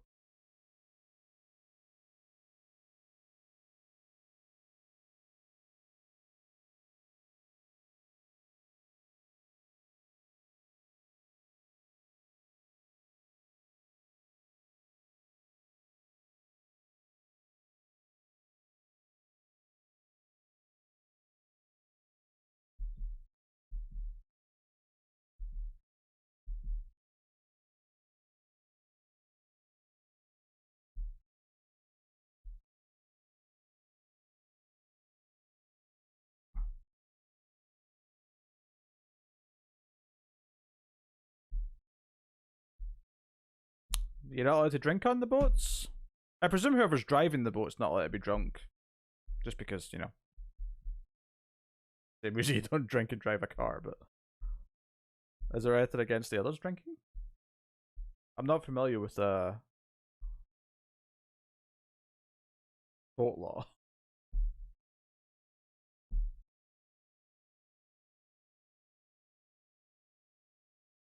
Ah, yeah, I suppose. This is the thing, they don't actually look underage, but it's a movie, so they're playing underage.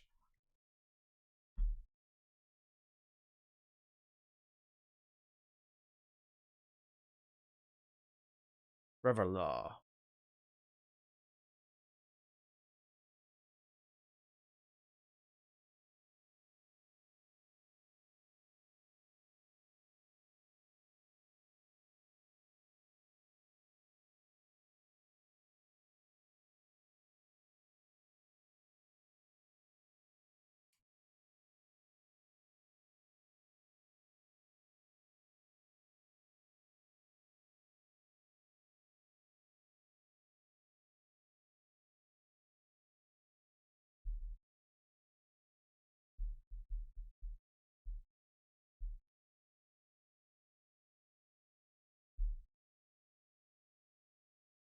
I thought that was a swastika on the chimney there for a second. Reading, yes. Oh, there's a siege situation happening.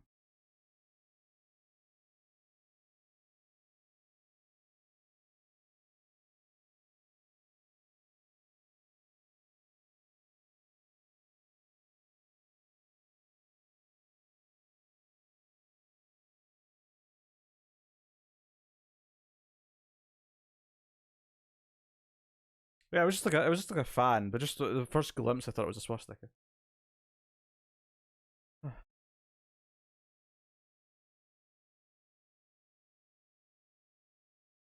It's all right. Bruce has got a plan. Don't worry.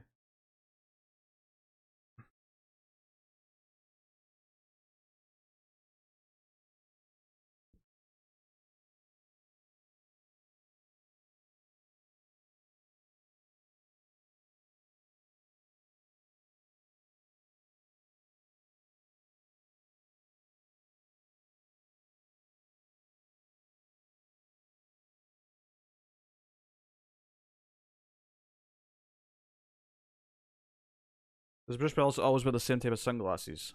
What, in different movies? I don't know. Never noticed. I don't pay as much attention to the fashion choices that you do though.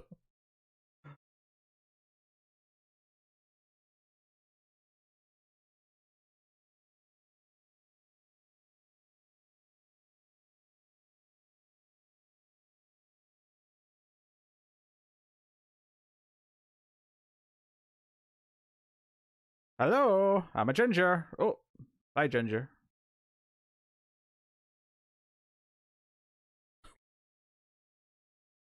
What's so funny to me about this is you could probably rewrite this a little bit, change some details, some names, and you could have just called it Die Hard 3 if you if you really wanted to try. Just call it Die Hard on a River. Not that this is the main plot. This this boat heist thing that's going on, but still. Like it wouldn't be that hard to turn this character into John McClane if you really wanted to. You knew it was coke. That's probably Tom Sizemore's stash.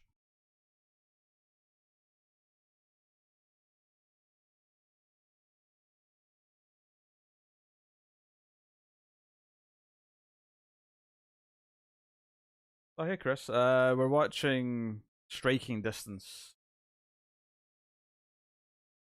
Tyler had boss choice, but Elsa threw in this as an option.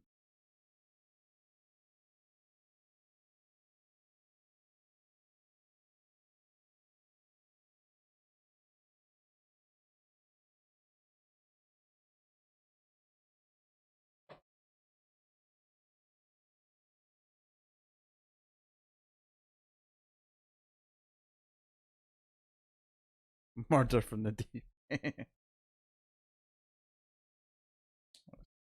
Yes, they're on the river, so there's a lot of action on the deep happening right about now. Whoa!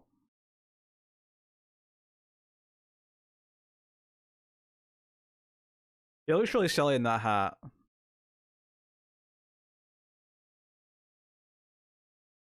If anything, a bright red hat just makes it stick out more, Bruce.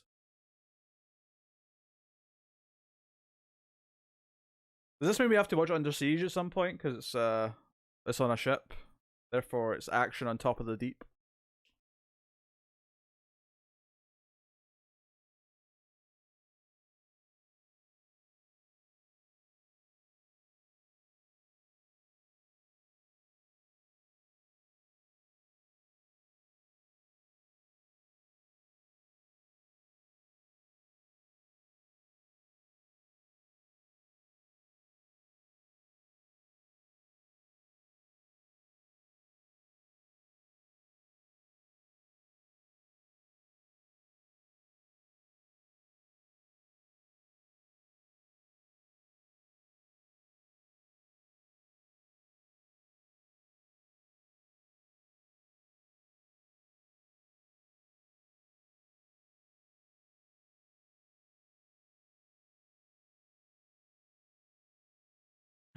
His disguise. It's so different from my blue hat, they'll never recognize me. It's around the same time, right? Hocus Pocus was. Oh, was it the same year? 1993 sounds right. That sounds Hocus Pocus.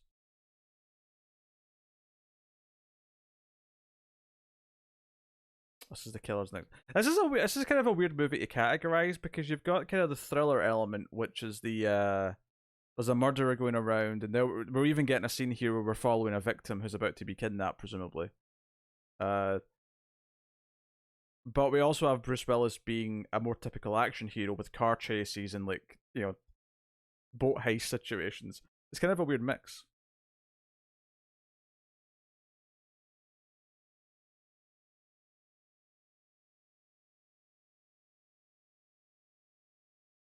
Hello.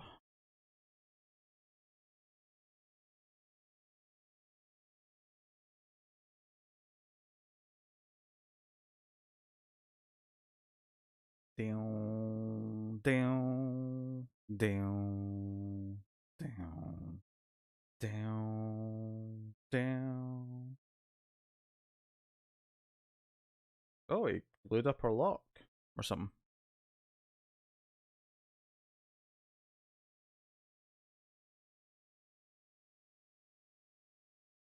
Oh, damn. Right in the tit.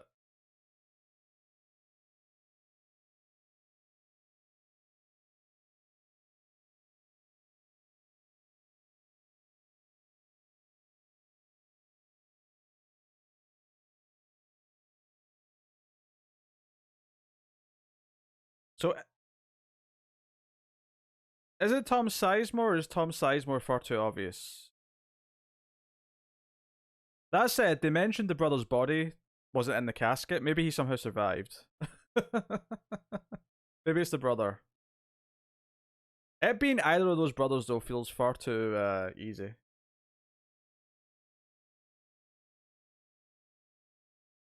Yeah, he's on a houseboat. You're right. It's definitely convoluted. I'm having fun with it, though. It's very 90s. This thing, there's a lot of things in here that are making me nostalgic for movies of the time period. But it's probably never going to win any points for its rating necessarily.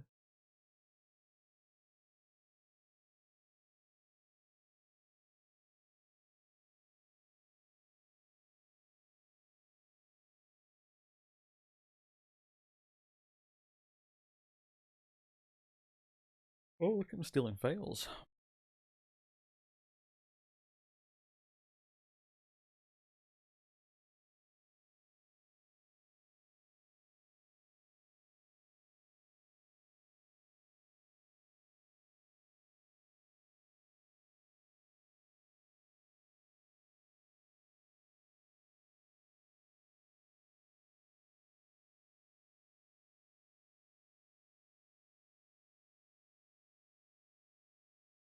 He does get a little John McClane now, you're right.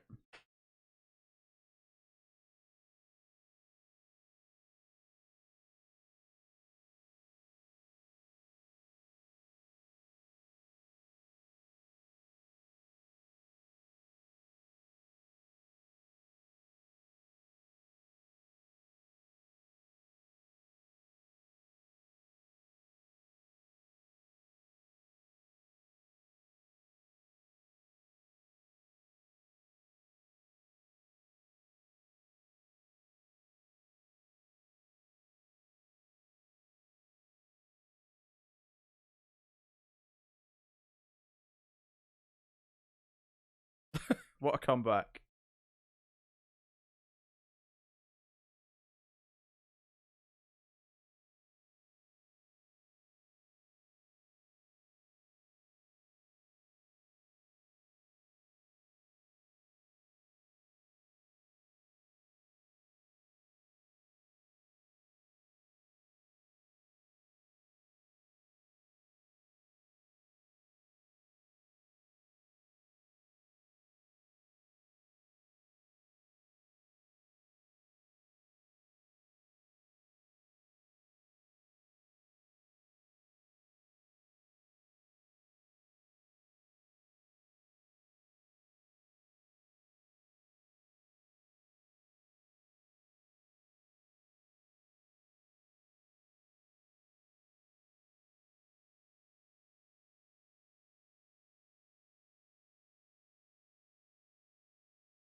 Yeah, image is very 90s, I agree.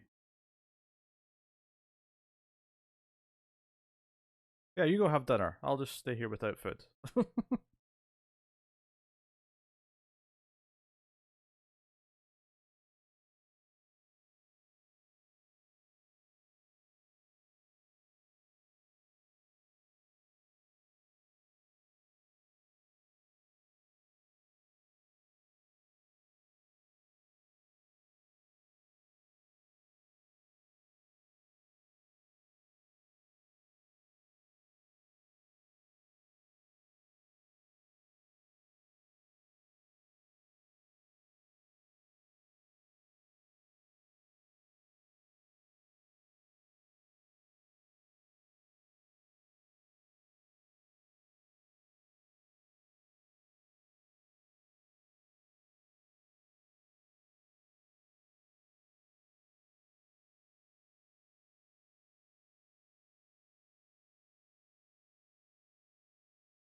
He's investigating. He wants to know who really killed his father, and he thinks it's connected to the phone call he got. I suspect he's eventually going to tell her. Probably right now, in fact.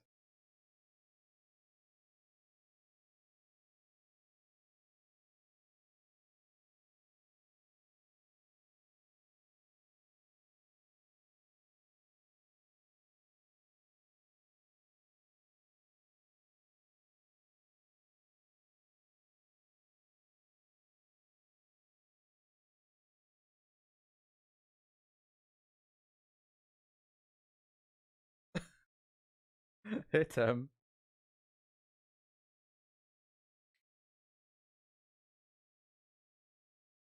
I can tell Tim's a big fan of striking distance.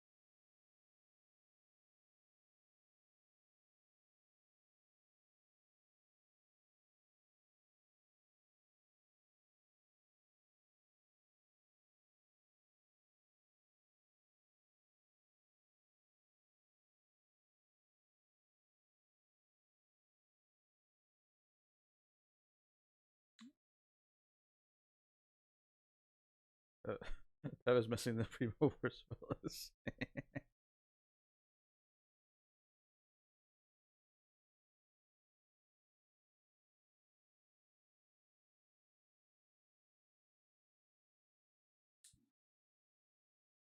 I've got a funny feeling that'll be that nurse that we saw get napped. Well, zapped even. She got zapped. Zapped and napped. We were watching The Brood before this though, Tim, which was a first time watch for the most part. The ending got weird.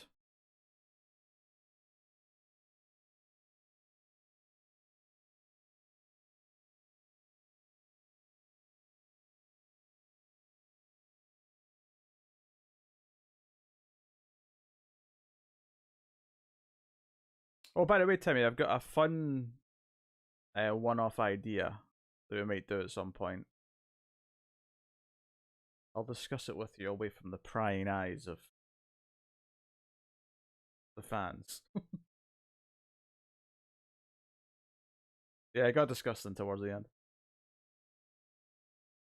Those kids had those 90s shirts she loved so much. I dare.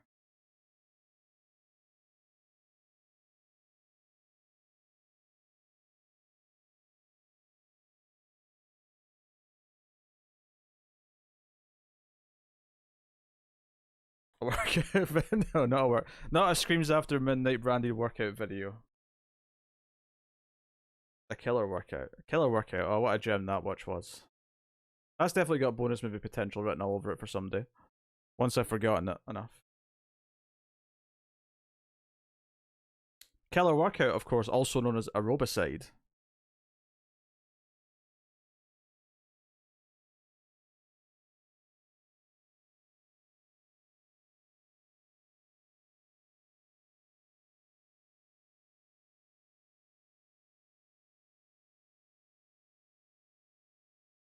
We could wear male shorts.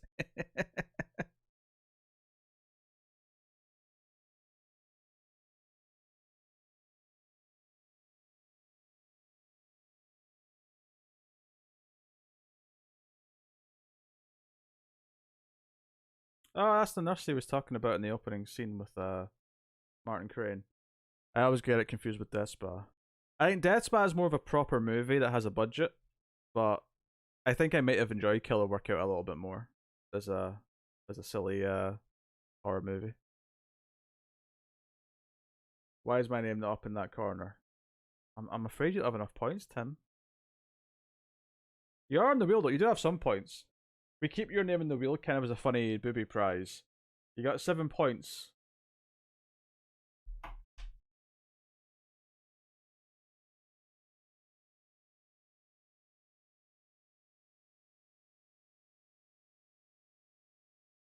See, now I've got this image of Tim in like skin tight black shorts with our Screams After Midnight logo just right over the crotch, and it's kind of freaking me out a little bit.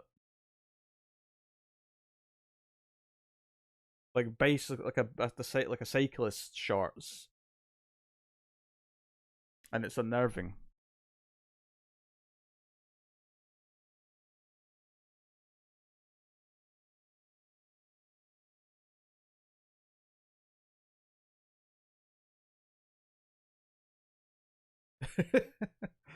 Damn it, Tim.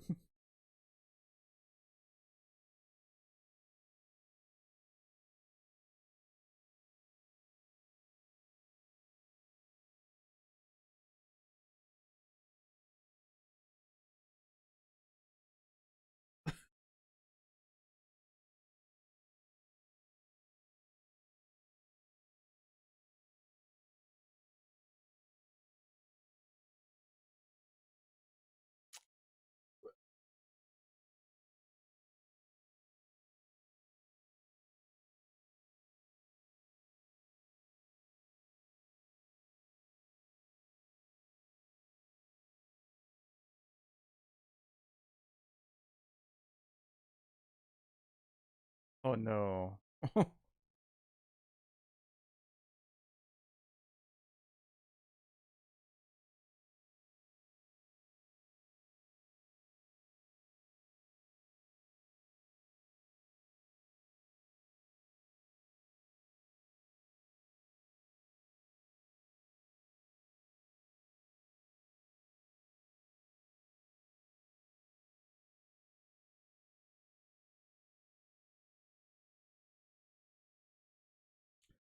I don't like this potential partnership between David and Tim. It's unnerving me right now.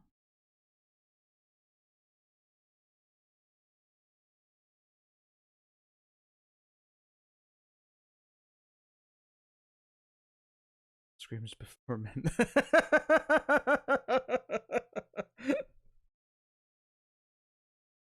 That's totally a show idea. Screams before midnight, and it's just Tim being disturbing.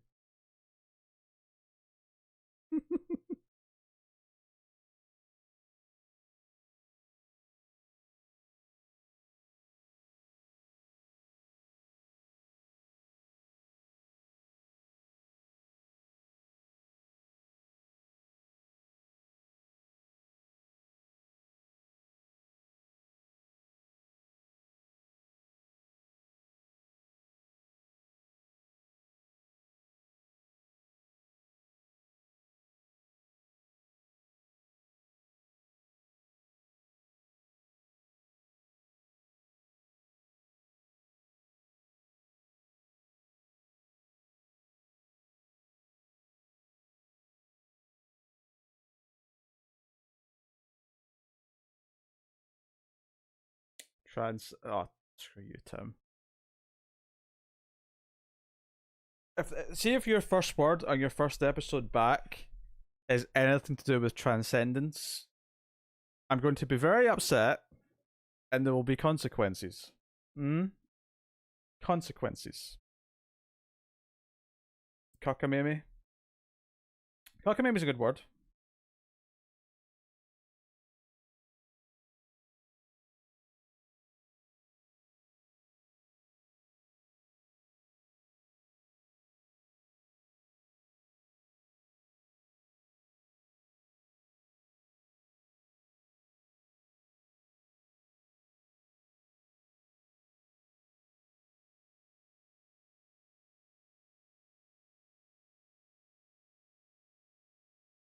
Oh, now we're getting Sarah Jessica Parker like solo stuff.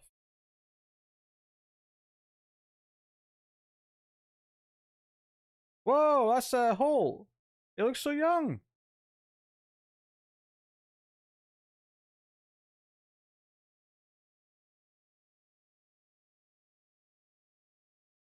Look how much skinnier he looks.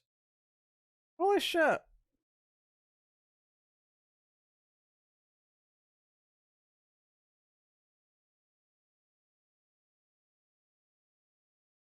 Oh, that was his voice. It took a little bit of time, but his voice kicked in.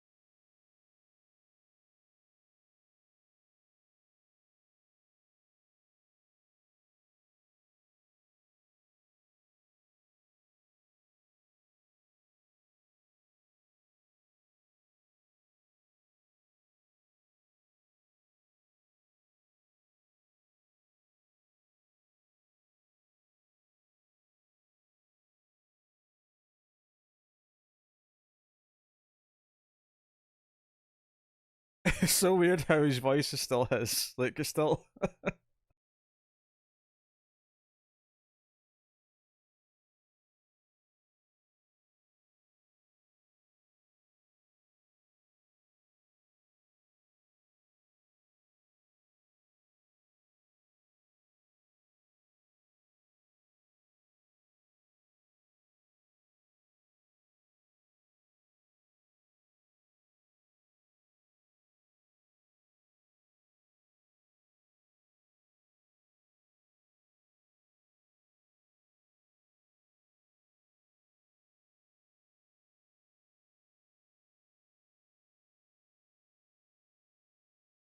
Yeah, the cat will crack the case. Let the cat figure things out.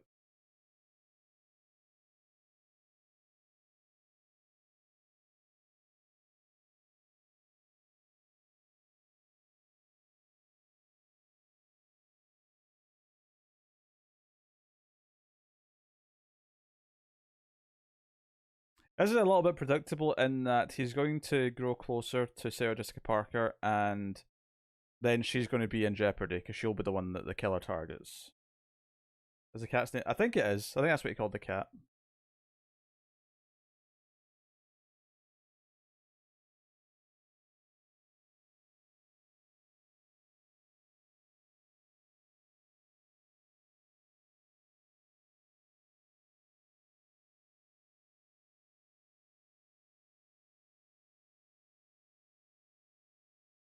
No, from now on, call me Velvet Thunder.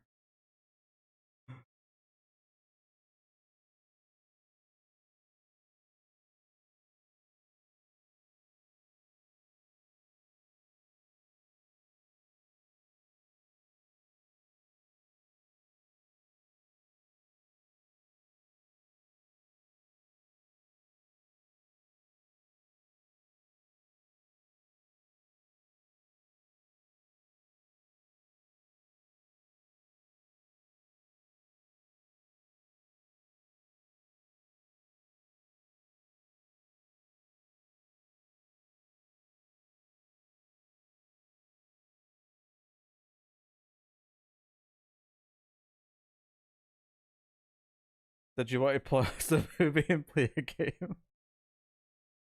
I mean, it wasn't on my mind, no. Is that you saying, Tim, that you want us to play a game?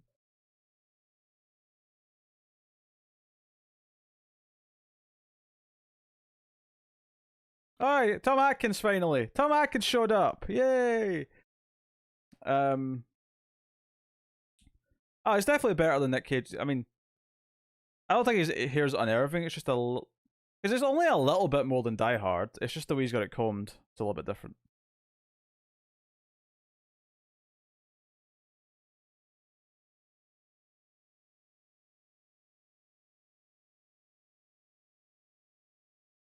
That's another uncle?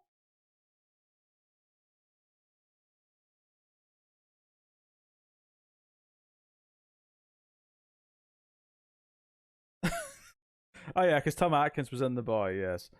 Uh, no, we're watching a movie from the early '90s called Striking Distance.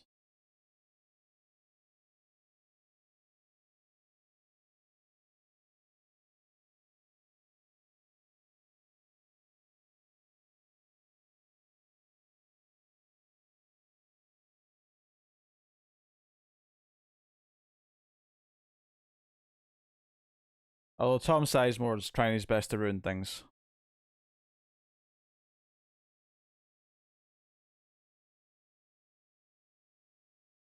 I did give them the choice. I did give them the choice of the George A. Romero season of The Witch, but Striking Distance was picked.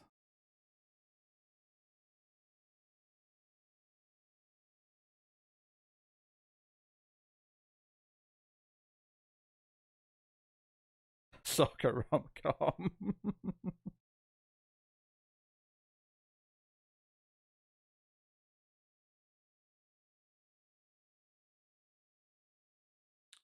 How is the baby, Tim? What time is it even on your coast? Not that a baby necessarily sleeps at correct times. Your clock revolves around the baby, not the other way around. Oh, he's found a way to take his shirt off.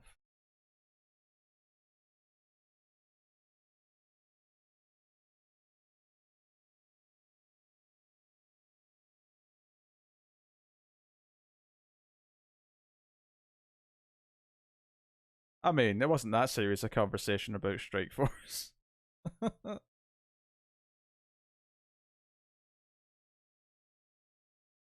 Brian James hit him really hard, I guess.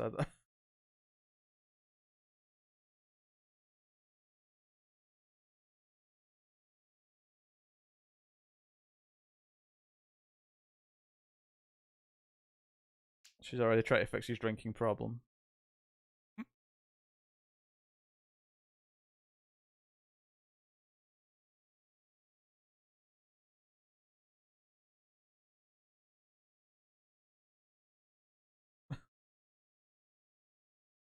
He's tougher during the day, but he is going to bed earlier.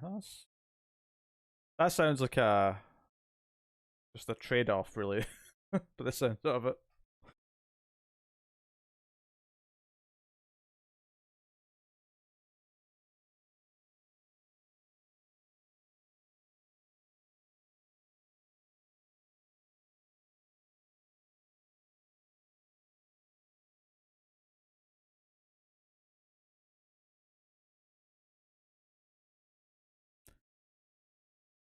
This potential romance might be a little forced here. Her being, I don't want to go home and just going for it here is a bit feels like enough chemistry's not built as of yet.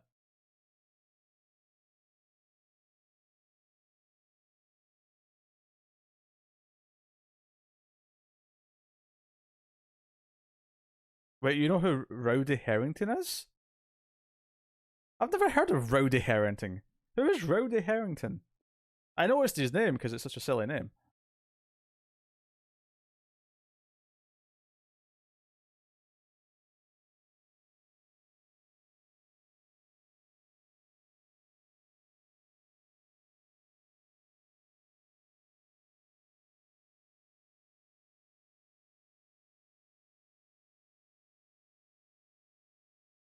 I get no time for chemistry.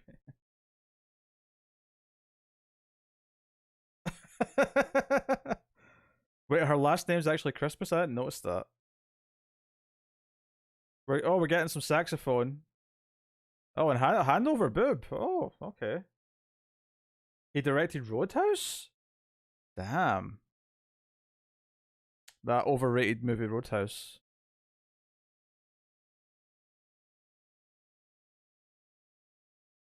Oh, the killer's watching. He's probably chugging away.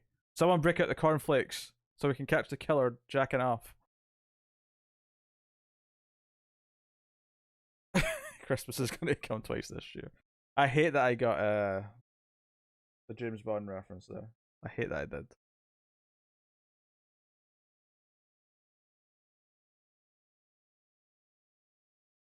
Oh, Bruce is in a good mood now. Oh, it's Christman. Okay. That's less notable.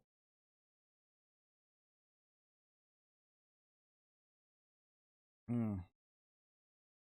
Yeah, Brian James is in this. He was in at least one episode. He was in the episode of Tales from the Crypt where the lumberjack episode is the best way I can describe it. He got tied to the tree at the end, if I remember right. He was obsessed with his wife cheating on him. That actor's in this.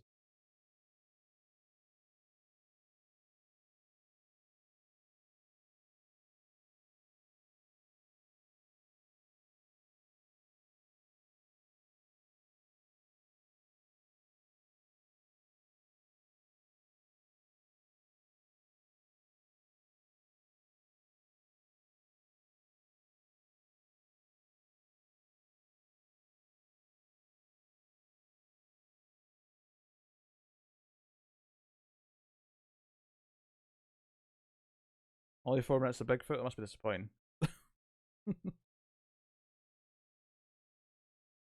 Oh shit, they actually just saw the body get dumped.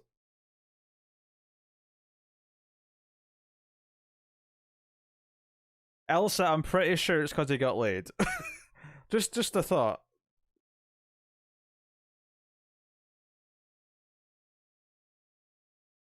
Oh, absolutely, it's still relevant. It's amazing how many. I say amazing. It's sad how many things in this movie are extremely relevant right now. It's because Bigfoot's not had like a big budget movie. It's not had like a big Hollywood like horror movie. It's always really dirt cheap stuff. So they tend never to show him that much because their suit looks crap.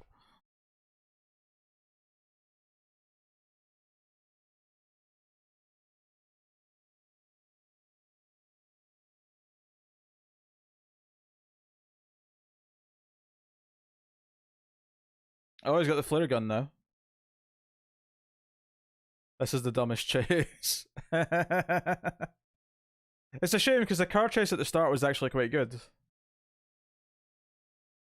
Oh, okay, alright. That flare shot that actually hit the car was quite kind of funny. In a good way. So getting a whole Halloween movie, Michael Myers only transcends for 2 minutes. So. Hmm. Mm. Tim, how many episodes of streams am I going to go through before the transcends jokes get old? I want to know. I want an expectation right about now.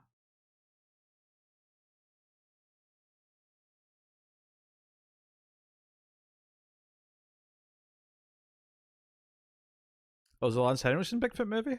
I have not seen that.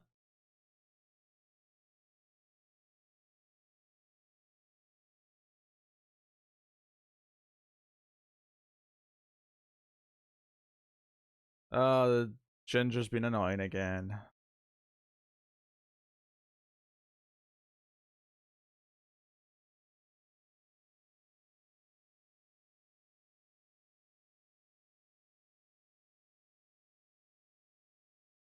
Firefly.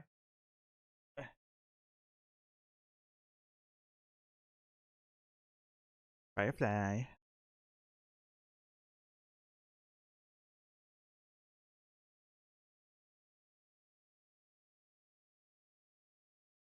I got that impression, Tim. Yes, that was the vibe I was getting.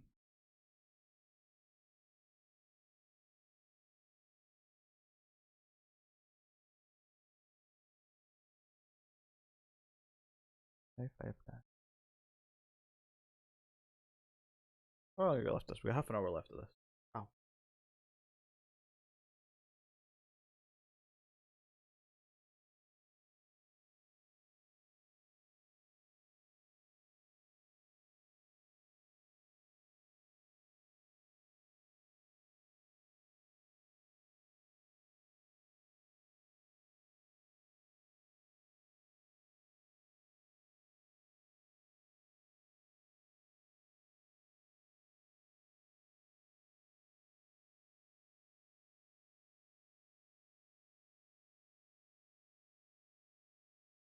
A lawyer.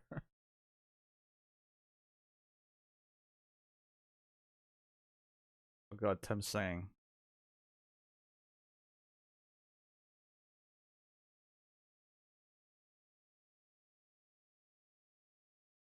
She kept the fact she's got a kid secret for a while. I'll make him attach first before I spring this on him.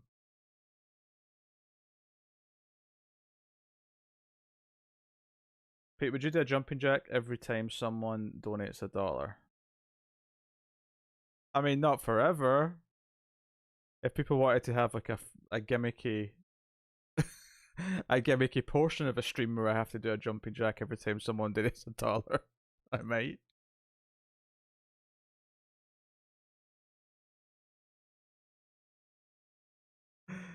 Sure, for the remainder of the stream, every time someone donates $1, I will do one jumping jack.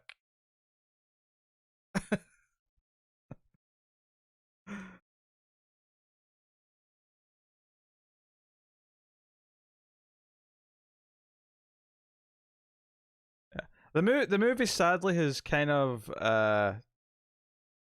it stopped being as fun in the second half because it's tried to focus too much on the this mediocre romance a little bit. It doesn't feel like we're like building momentum to like needing to know who the killer is. It feels like it's a very casual like, oh, he does care, but he's too preoccupied with other things kind of thing.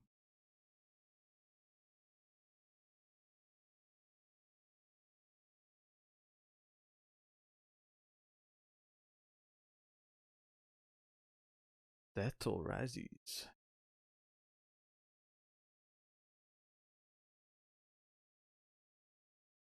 Wait, am I supposed to do 10? Is she? Is that 10 jumping jacks?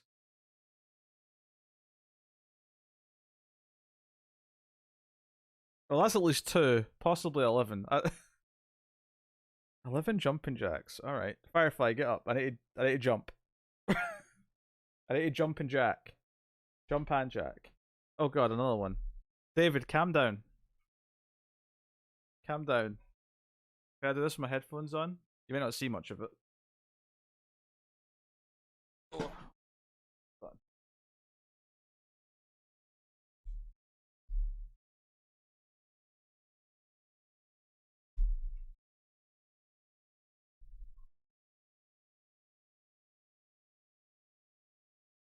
So, okay, that's 13 now.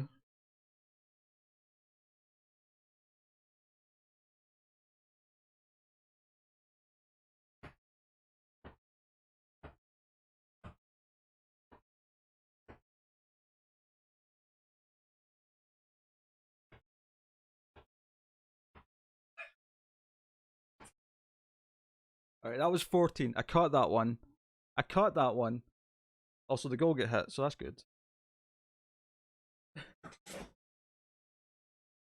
There's movie things happening. There's movie things happening here. I'm missing. All the women in my life turn up dead. That's a really good thing to hear. Oh god, I'm smelling fisty already. Yeah, I'm representing the horror brand. Tim? Where's that?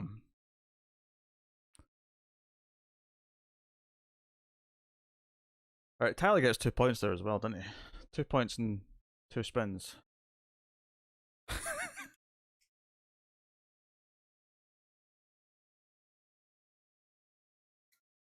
which amusingly puts Tyler on 52. But we'll do 2 spins before I update it.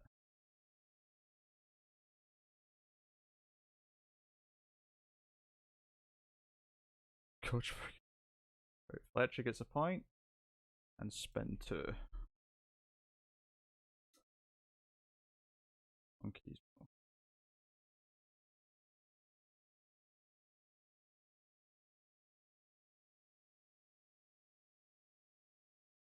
Right. Nearly at 52. I do not appreciate that pun. How dare you? Hey, I could get in shape. We could do a dollar per exercise stream, and I could get into extreme shape.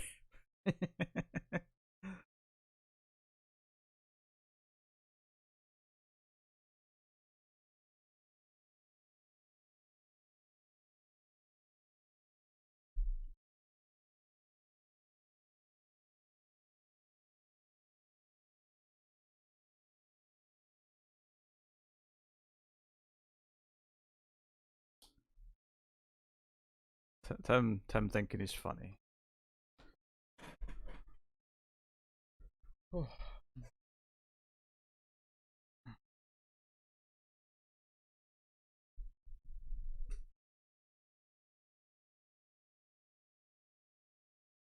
Oh, Holt's upset.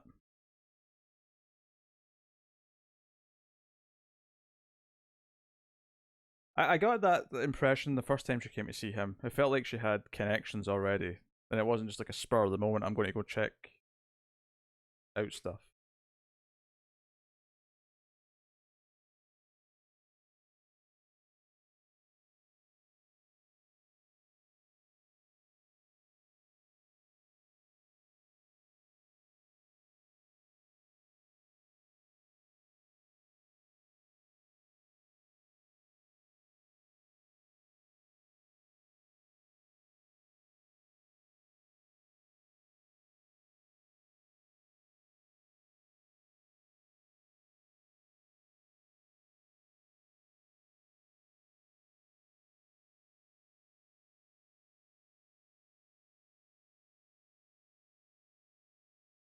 It's like CrossGen, and I've come to meet yet to come meet anyone who's read any of their comics. I have never heard of CrossGen. This is a super niche comic thing you've got going here. Oh, just in the mic a little bit since I'm sitting further back.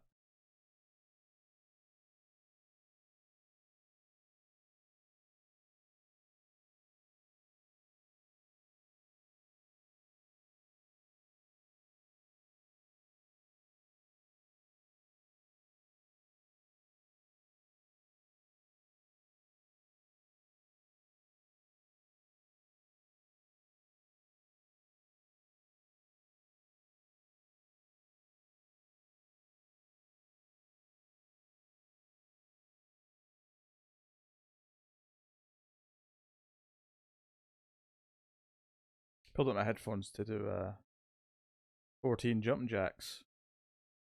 So I'm just continuing without them. Firefly's back up. I'm sorry, Firefly. I had to get up. Tim put a silly idea into everyone's mind.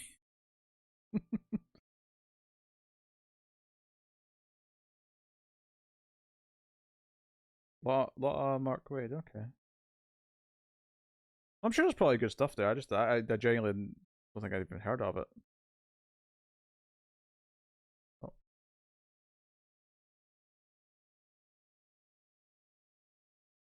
So was the story about her husband and daughter all true? Feels like it was, but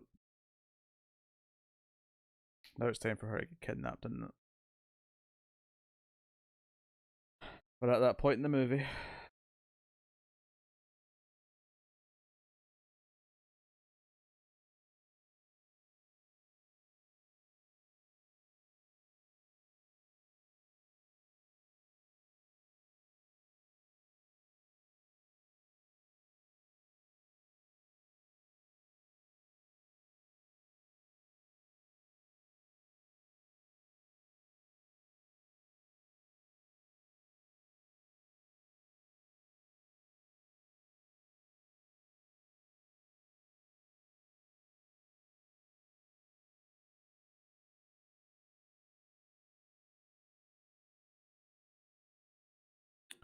How about War and Peace?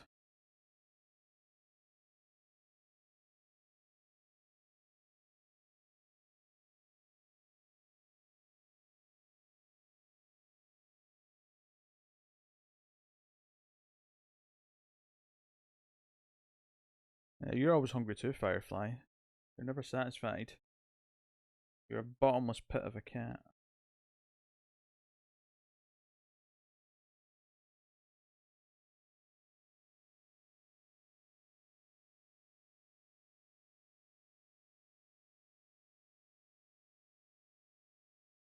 Hmm.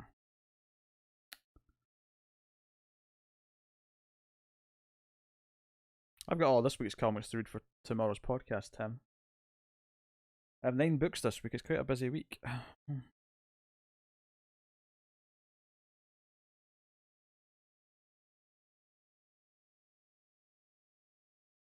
The cat did it. The cat did it. There's blood in his paws.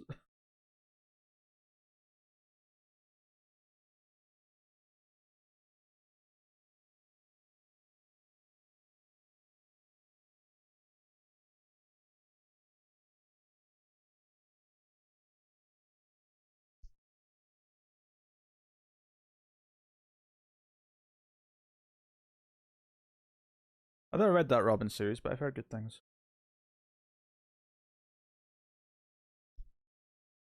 His Infinite Frontier issue 1 was this week, so I mean, it's technically starting this week. There was an issue 0 like 3 months ago, but that was more like a anthology of prologues for different things.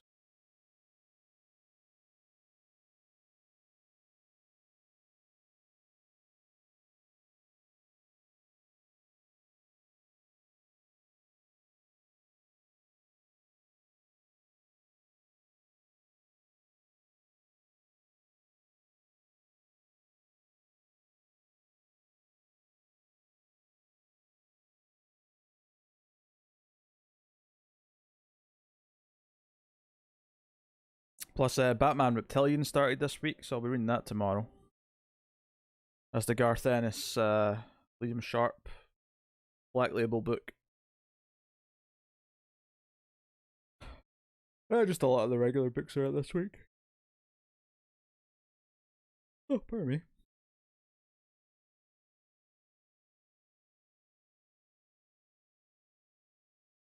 You read Nice House on the Lake, didn't you, Tim? Read issue 1 of that?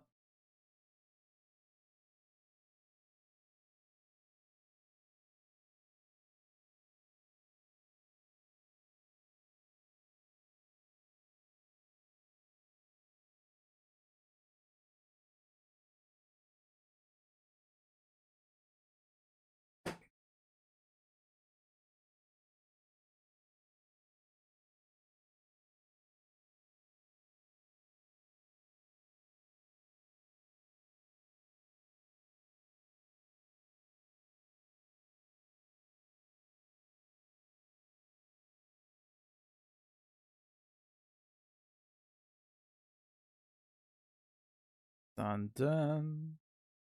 Oh, you didn't? Oh, well, you're gonna love it then when you do read it. If you're waiting for trade or whatever.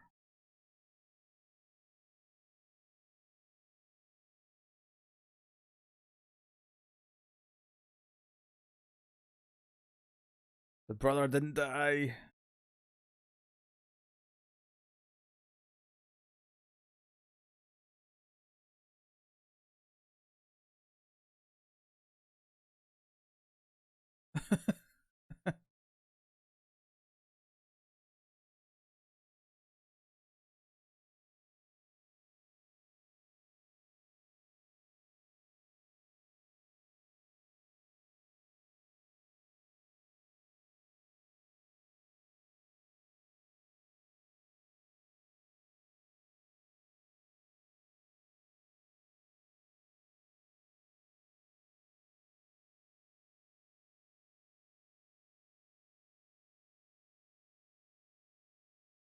Oh, you did read it. Sorry.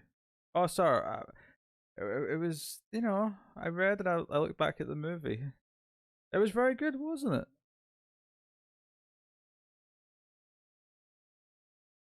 Surprising as well, given what I think we all expected from it.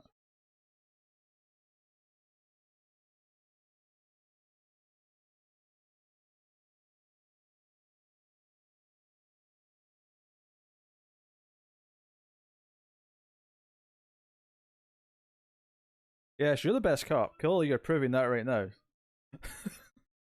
You're clearly proving that you're a stable individual who is good at your job. Too many jumping jacks.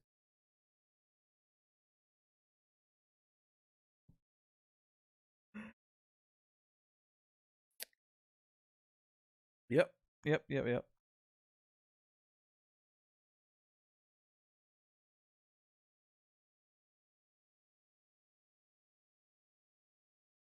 I'll need to go back and read Percy's Wolverine stuff when it's all done.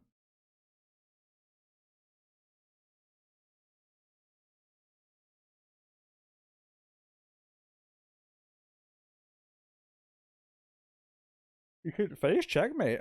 I really liked the first Checkmate book that Bendis did, so I'm hoping I like this one too.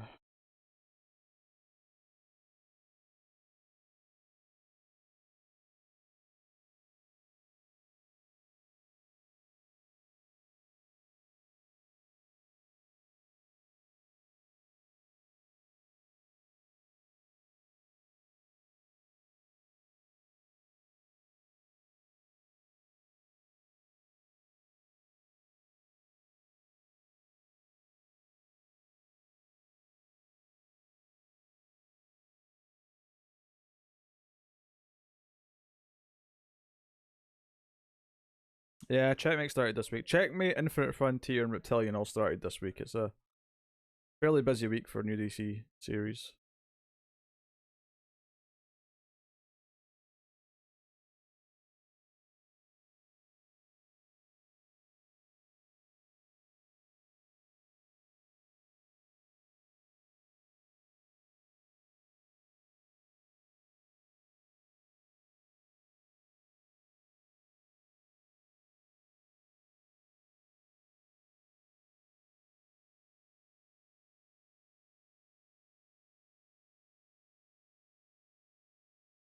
This sadly kind of got worse as it went along.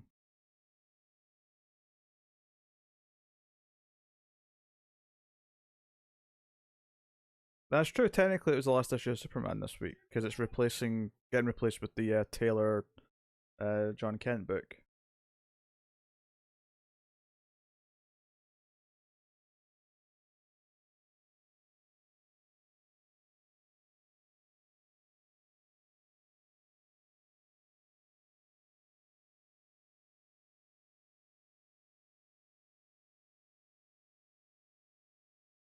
Next week's a weird week though. Next week's just two big anthology books: the Green Arrow 80th Anniversary and the Infinite Frontier Secret Files or whatever it's called.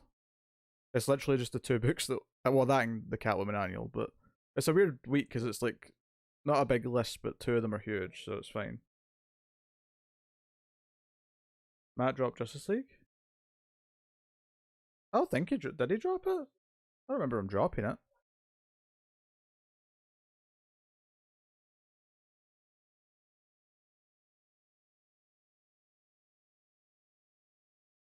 All right, so you're shifting to me for a month, David. Is that what you're saying?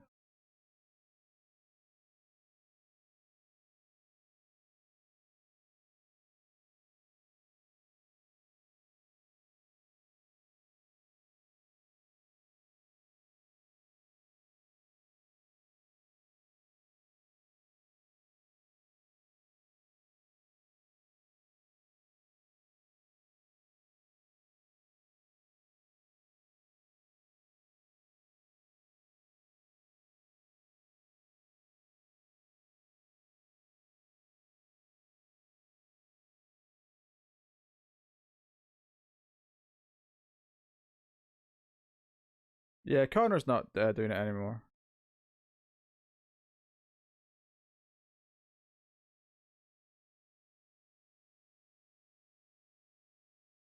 I think Matt's still reading it though.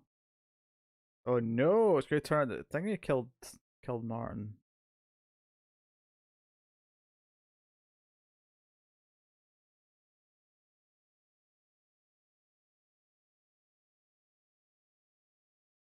All right, Tim. Have a good night. Thanks for dropping by.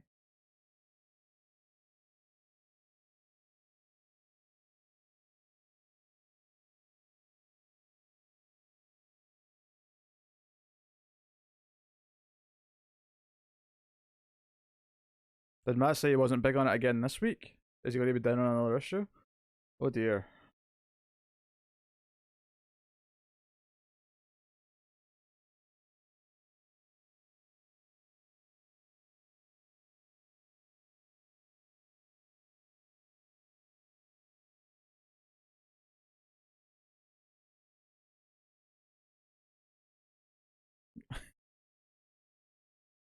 Good night, Tim.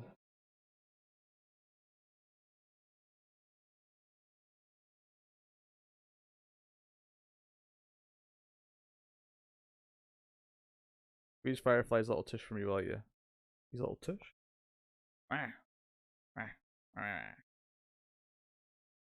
His reaction to that was basically just, I'm going to lie down and get comfortable.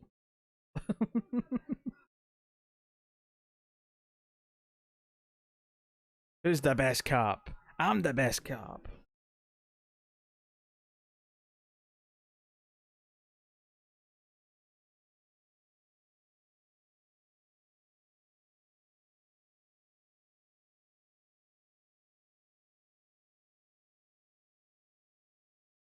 Oh dear. Oh well. We'll see how I feel about it then.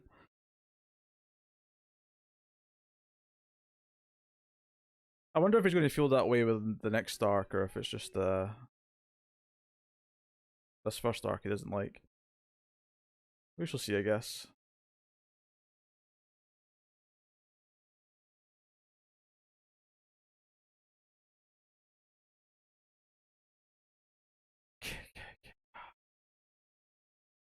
Down, down, down, down, down. I don't know why I'm thinking of Freddy vs. Jason right now, because they're fighting at a little, like, camp pier.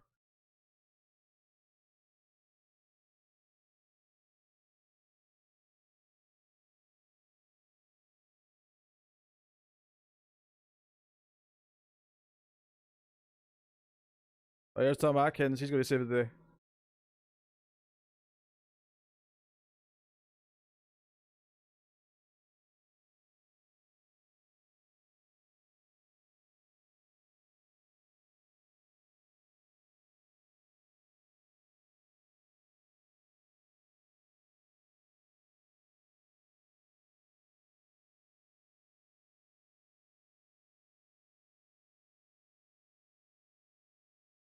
That's what we call a callback, ladies and gentlemen.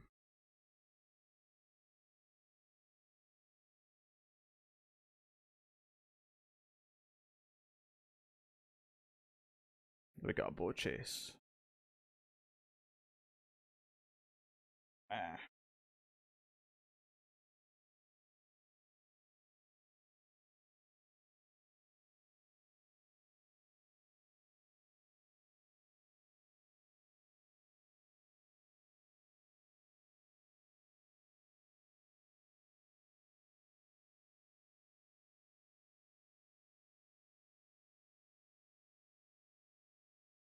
Well, we got less than 10 minutes left, which is good because it means I get to eat soon. I get to eat soon, everyone.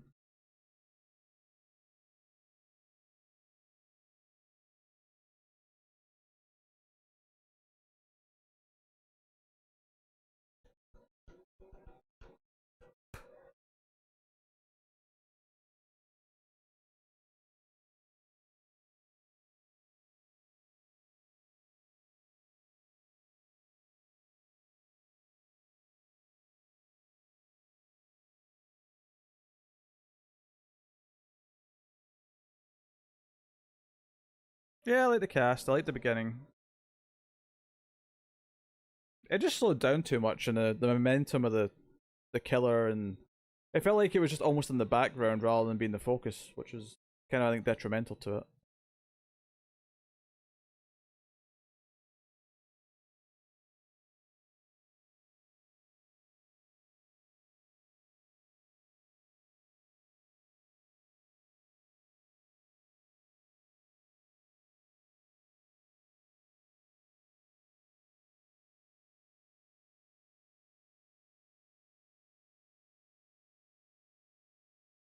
It's no Speed 2. I think when it was starting, after the first like 15, 20 minutes, I was thinking, this might nail a 7. Maybe a nice, enjoyable 7. And I think it's definitely went down since then.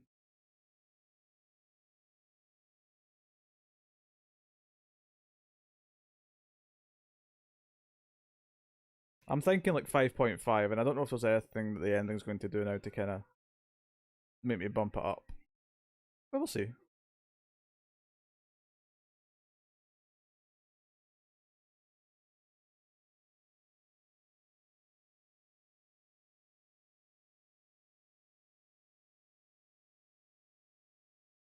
Yeah, well, I'm taller.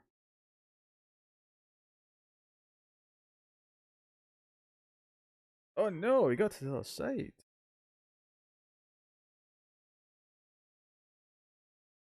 That felt like an actual ending, so that was actually quite a convincing little false finish.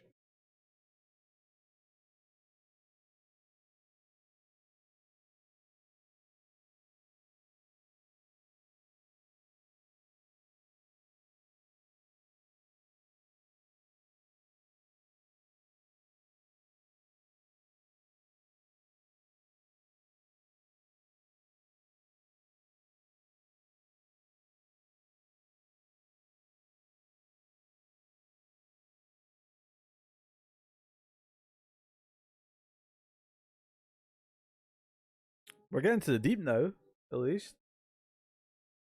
We're in the deep.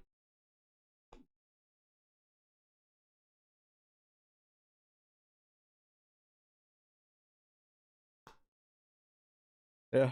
All savers are on the show tomorrow as well, by the way. Just in case you were wondering if Connor was on this week.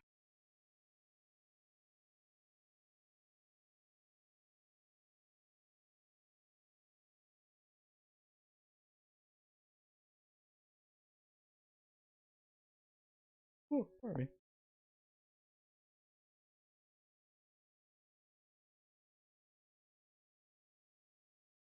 I always wonder if Connor is on.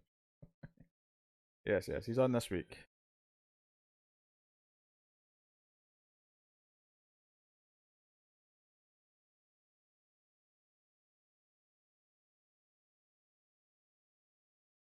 That was a really crappy one-liner. Although taser in the mouth is kind of funny.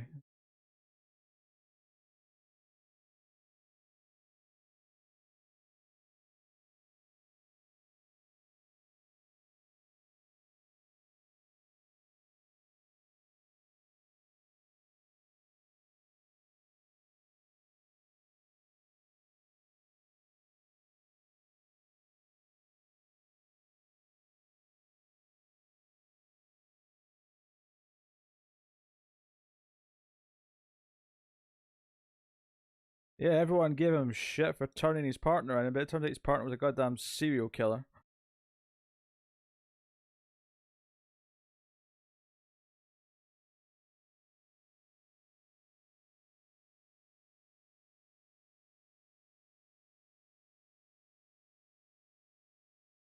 Can't wait to be here at the comic.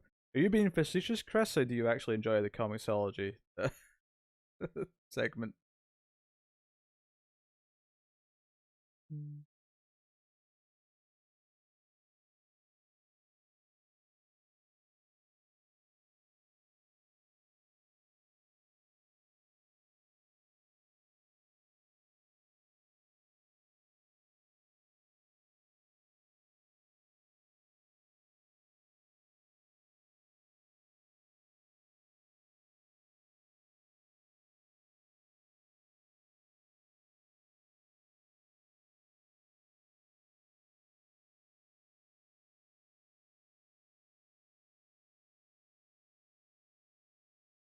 I enjoy that some people don't enjoy.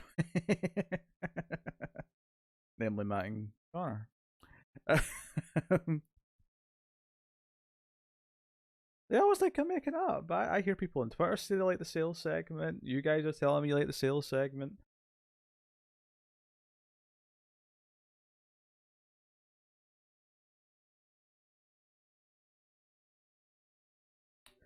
Alright, little girl. I'm your daddy now.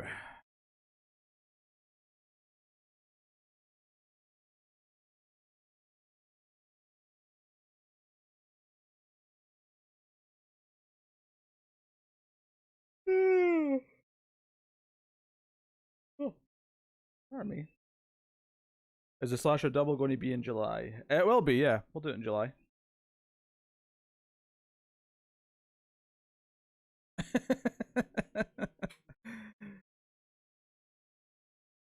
Fair enough, David, I suppose.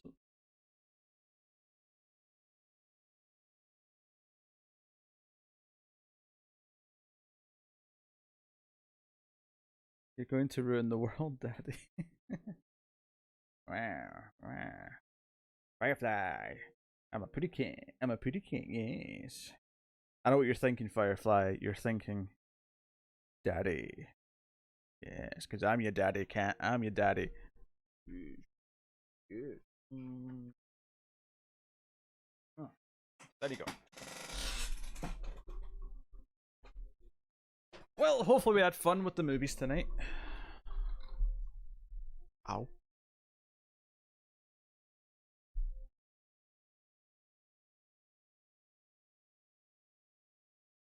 Stop the timer since credits are on now.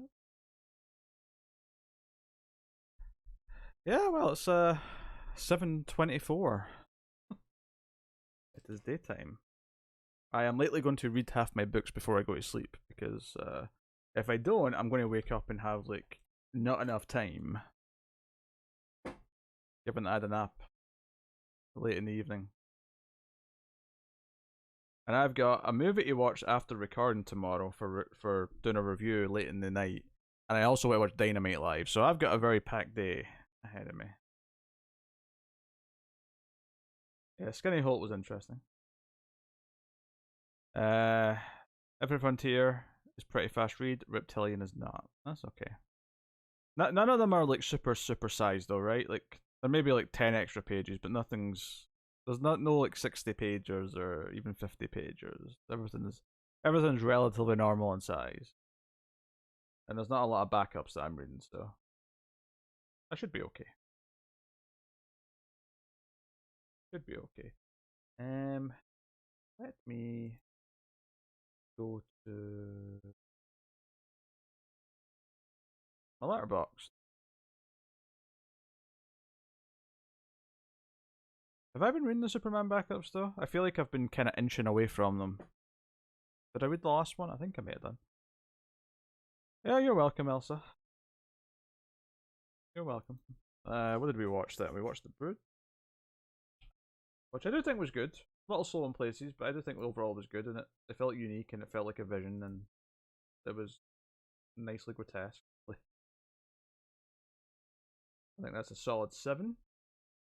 And Striking Distance is more of a 5.5.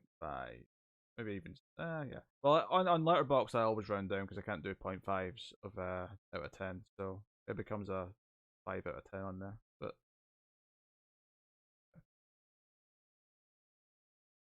that's the Bebo one, right? I started off with Bebo, but it's kind of each one's been kind of focused on different characters. So, and the last couple haven't been as good. A couple more movies in the tank. I'm happy to say. Get my stats up for the year. So yeah, plan is to do a season finale stream on Monday. I'll obviously start the new goal early because it's done. So there's no reason not to start the goal early. But whatever it may be, which I've got a couple ideas, but I've not entirely decided yet. But that is correct, Tyler. Yeah, we get the live one tomorrow, which is Jungle Boy versus Kenny and whatever else they're doing, and then we have one on Wednesday, which I do believe they're advertising tickets for. So the one on Wednesday is also live with at least some of a crowd. It may not be, packed Daly's place, but that the Wednesday one that's next week is the last one in Daly's place. After the week after that's when they're on the road and they're in other parts of Florida and Texas for the next month. So that's super exciting. Super exciting to see them with different crowds. That's super cool. I'm into it. So that's neat. So yeah, so that's the plan. Season finale stream, on Monday, which we might, yeah, we'll probably just watch movies unless I think of something else that I'd rather do as the season finale. Maybe ways to gain points or something. I don't know. Cap things off because it'll definitely be the last stream of the of June, the one on Monday. So,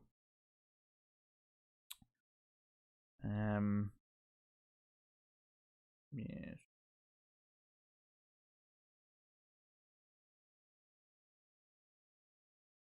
It was a pretty close race, so if people, I hope people have been thinking of themes that they'd pick. So in July we'll have slasher double movie night for sure, and we'll have whatever the theme is. We'll do at least most of the four of those. I'm thinking August we'll watch a bunch of Friday the 13th, so I can do a top 10 kills from that. And I want to do top 10 kills of the Halloween franchise in time for the new one coming out in October. I want that to come out around October, when that's hitting. So we'll probably watch all the Halloween movies probably in September. So it's some broad ideas at different times of the year for things. So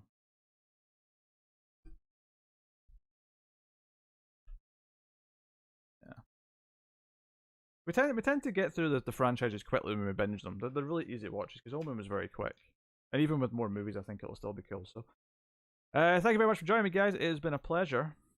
I will see you all next time. So have a good night. I'm going to go stuff my face with some food, and then hopefully either just fall asleep so I can get up and read all my books, or I'll maybe just read some of the books so that I can sleep later. Either one will work for me. But thank you very much for joining me. Thanks to everyone who tipped tonight, even if it was for jumping jacks to humiliate me on camera. I still love you all loads. So thank you once again. I will see you guys next time. Good night and